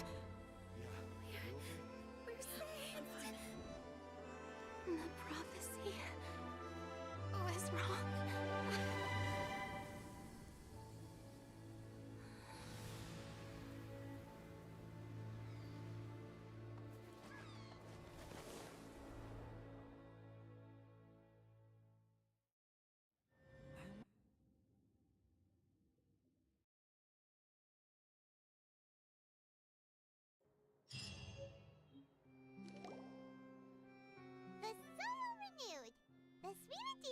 attacks post-disaster rebuilding. I recently visited Poisson to meet with Miss Navia, spokesperson of the Spina di Rosula, and we spoke about Poisson's present and future. Old soil can still give birth to new bloom, Miss Navia stated. Hope is like seeing a small cookie when you're starving late at night. You just need a little of it. Skyship Winglet, boon or bane of the Fontaine Research Institute. The various disputes that have arisen on account of Mr. Edwin have suddenly become a shield over the Institute, with Jurier turning out to be a once-overlooked hidden gem. People always call the first researcher mad, but few know what to call the second. And should that latter person achieve a miracle, they would find it all the harder to find a word with which to classify him and his team.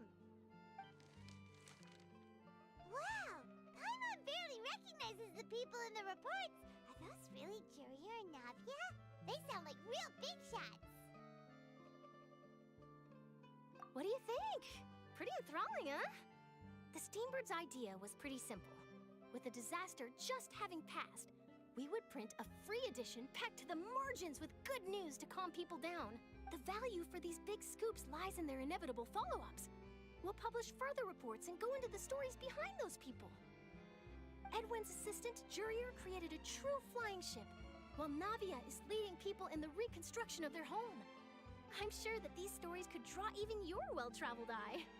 Paimon's curious too! Wait a minute. Didn't we watch everything happen from start to finish? What's there to be curious about? And that's exactly why I'd like you to come conduct interviews with me. You're the best incubators of news, if you haven't noticed. And also, with you around, I'm sure I'll get to see that Duke. Are you sure? Hasn't he turned you down several times already? Oh, this time will be different. Come on, let's head to Poisson first, and then make a trip to the fortress. There are some things you'll only know when you get there. Okay. I think we could do the domain now. Wait, really?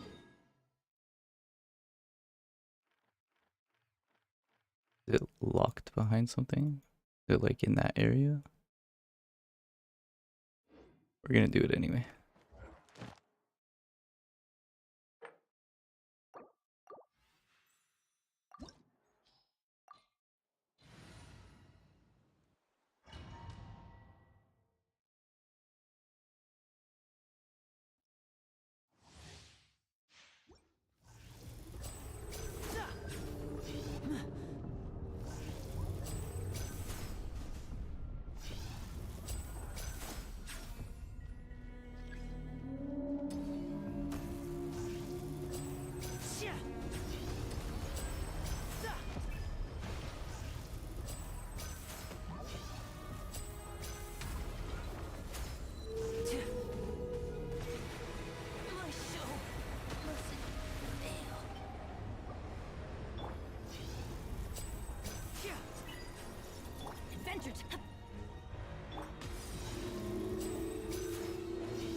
Step right up.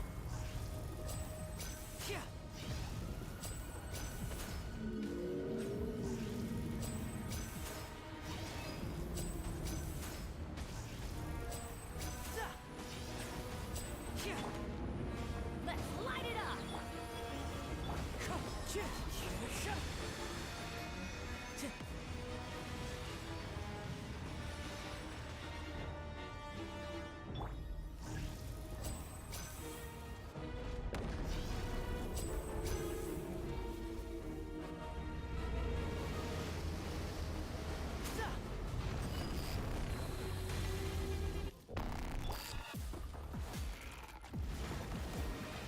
Teamwork is dreamwork!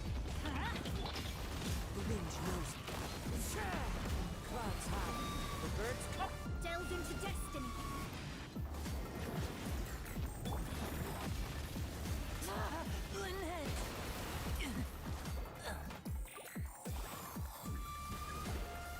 Let me scry.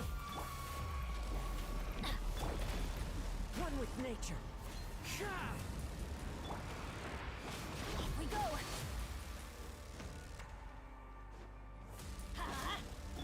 Delved into destiny. This was not foretold.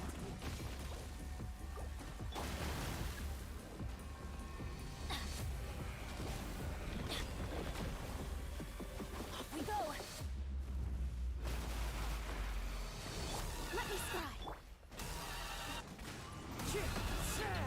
Let's light it up. Venture time.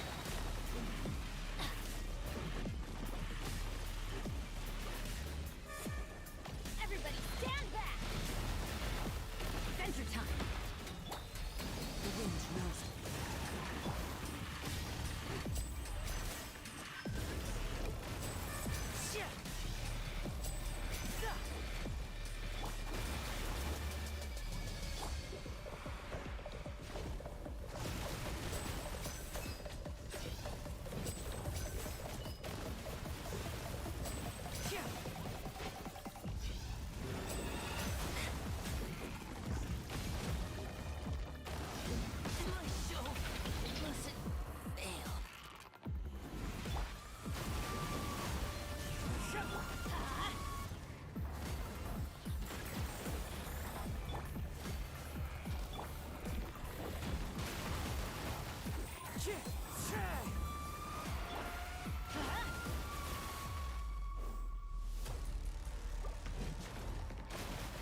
Venture time.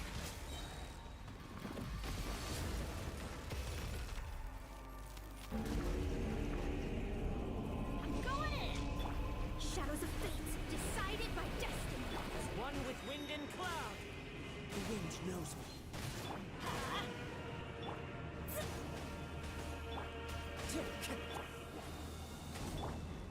One with nature. Let's light it up. Let me scry. Into the wind.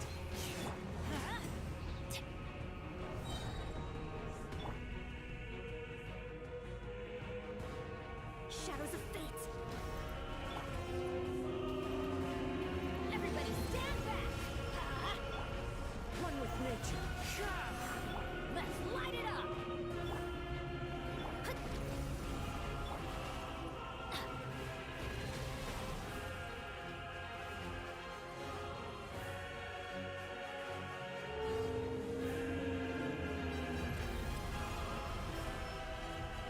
Off we go.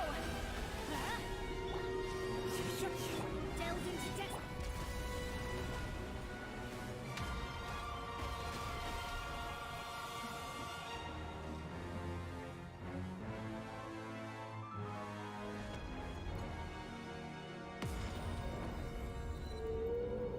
Fallen leaves, adorn my night. The wind knows me. Let's light it up. Let me scry. Adventure time. Written in the stars. One with nature.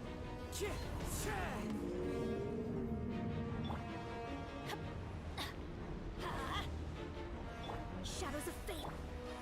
Into the wind. Go in.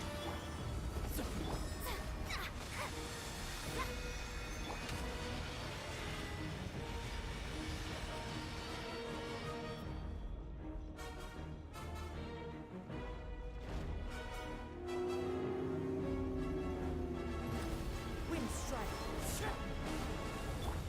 Let me scry.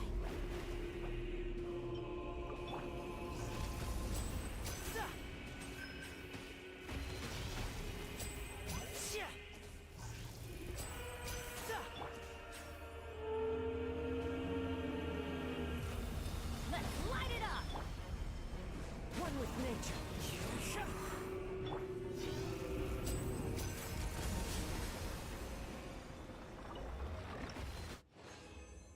Pretty good boss fight. That was cool. I liked it. Lightless silk string. Lightless eye of the maelstrom. Dude, this is just void.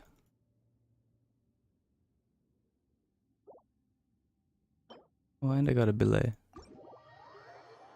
Nice.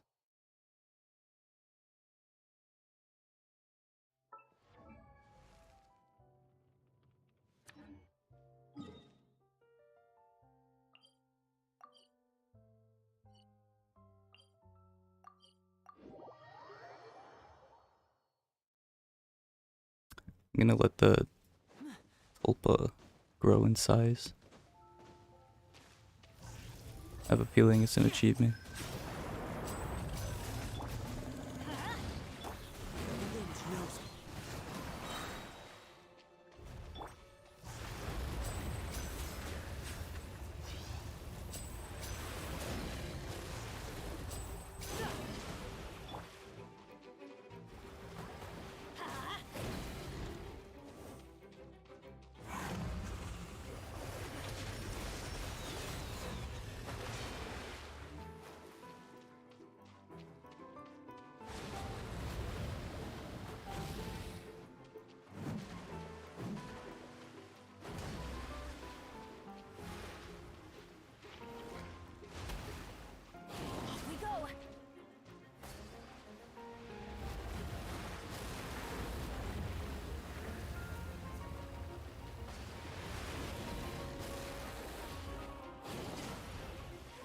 It only ate one of them. Shit.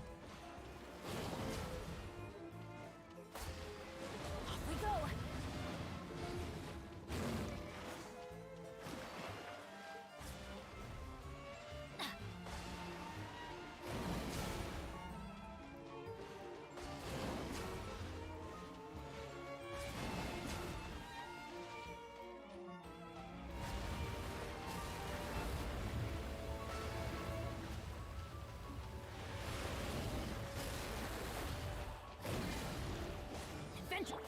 One with nature!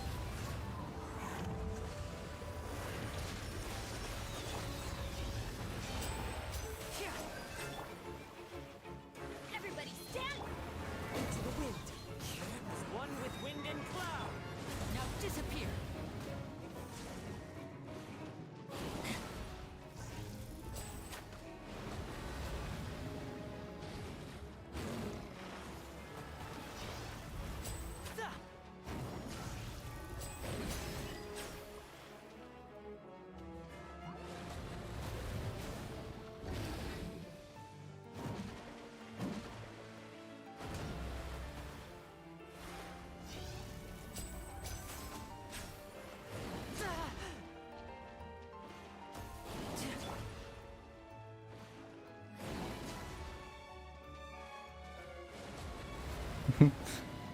Music's just way too happy.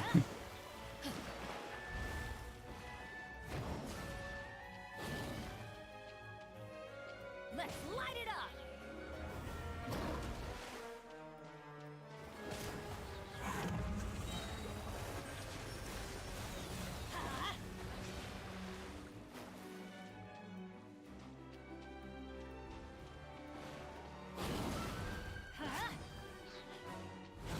This is definitely soloable.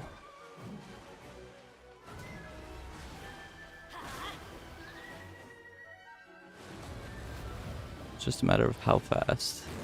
I feel like Hu Tao would just be way stronger against it than Lenny.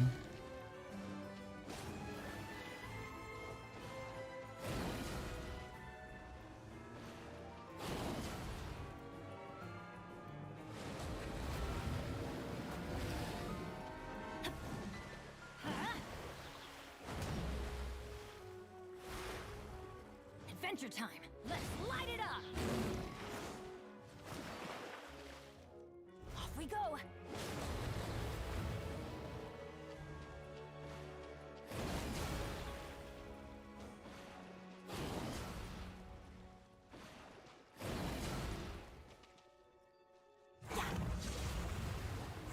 going in!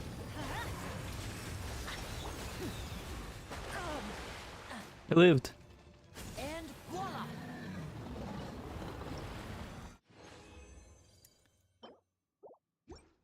I mean, could definitely get a speed run out of that.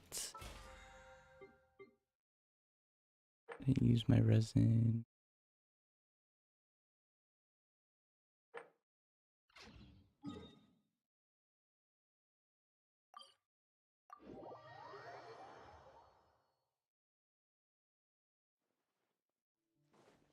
Let's go check out this fountain. And then I think I'm gonna call it. Dude, the Archon story quest is insane. I gotta figure out what kind of books Farina uses.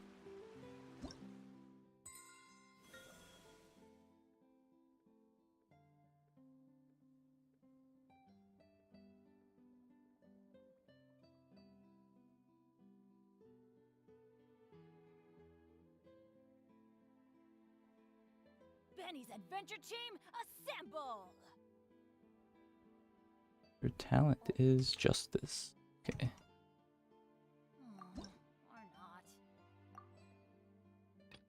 Oh my god, I can't even claim it because of the fucking weapon. Oh.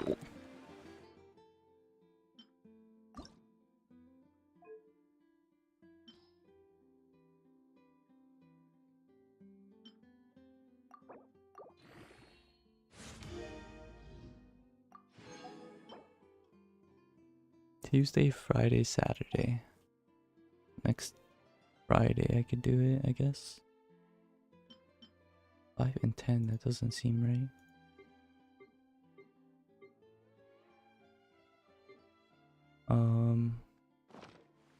Justice.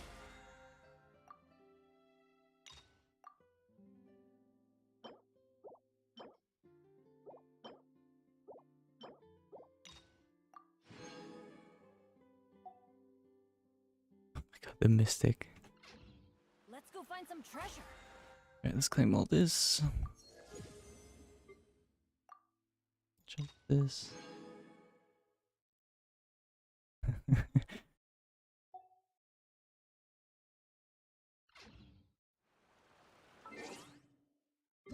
Claim all this. Oh my god.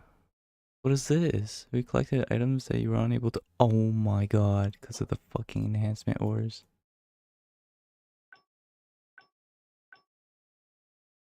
I knew it didn't make sense. I knew it looked wrong.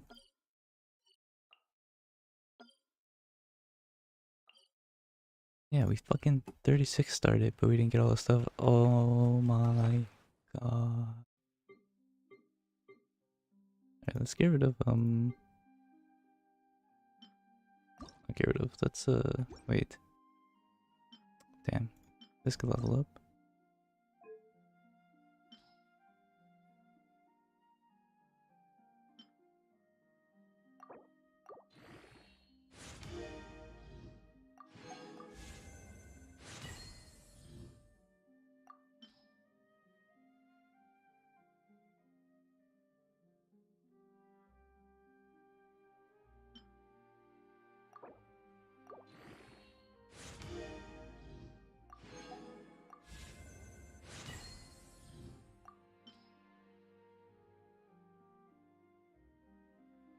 Dude, this is just like handed out like it's nothing.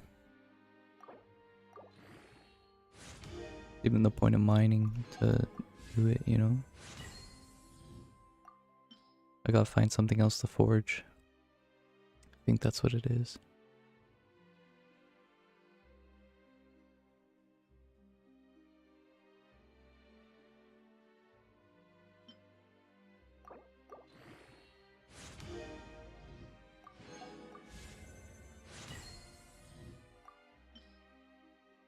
I mean, we used like almost 300. It's pretty good. Maybe more. Or maybe it's not that bad. We have 5k of the lesser one though.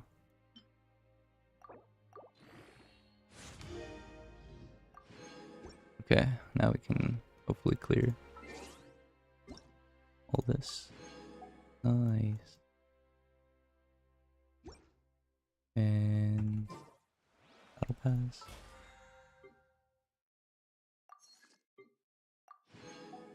Nice. Okay.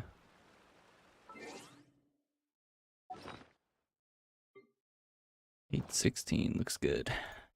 Alright, that's it. Later. Thanks for watching.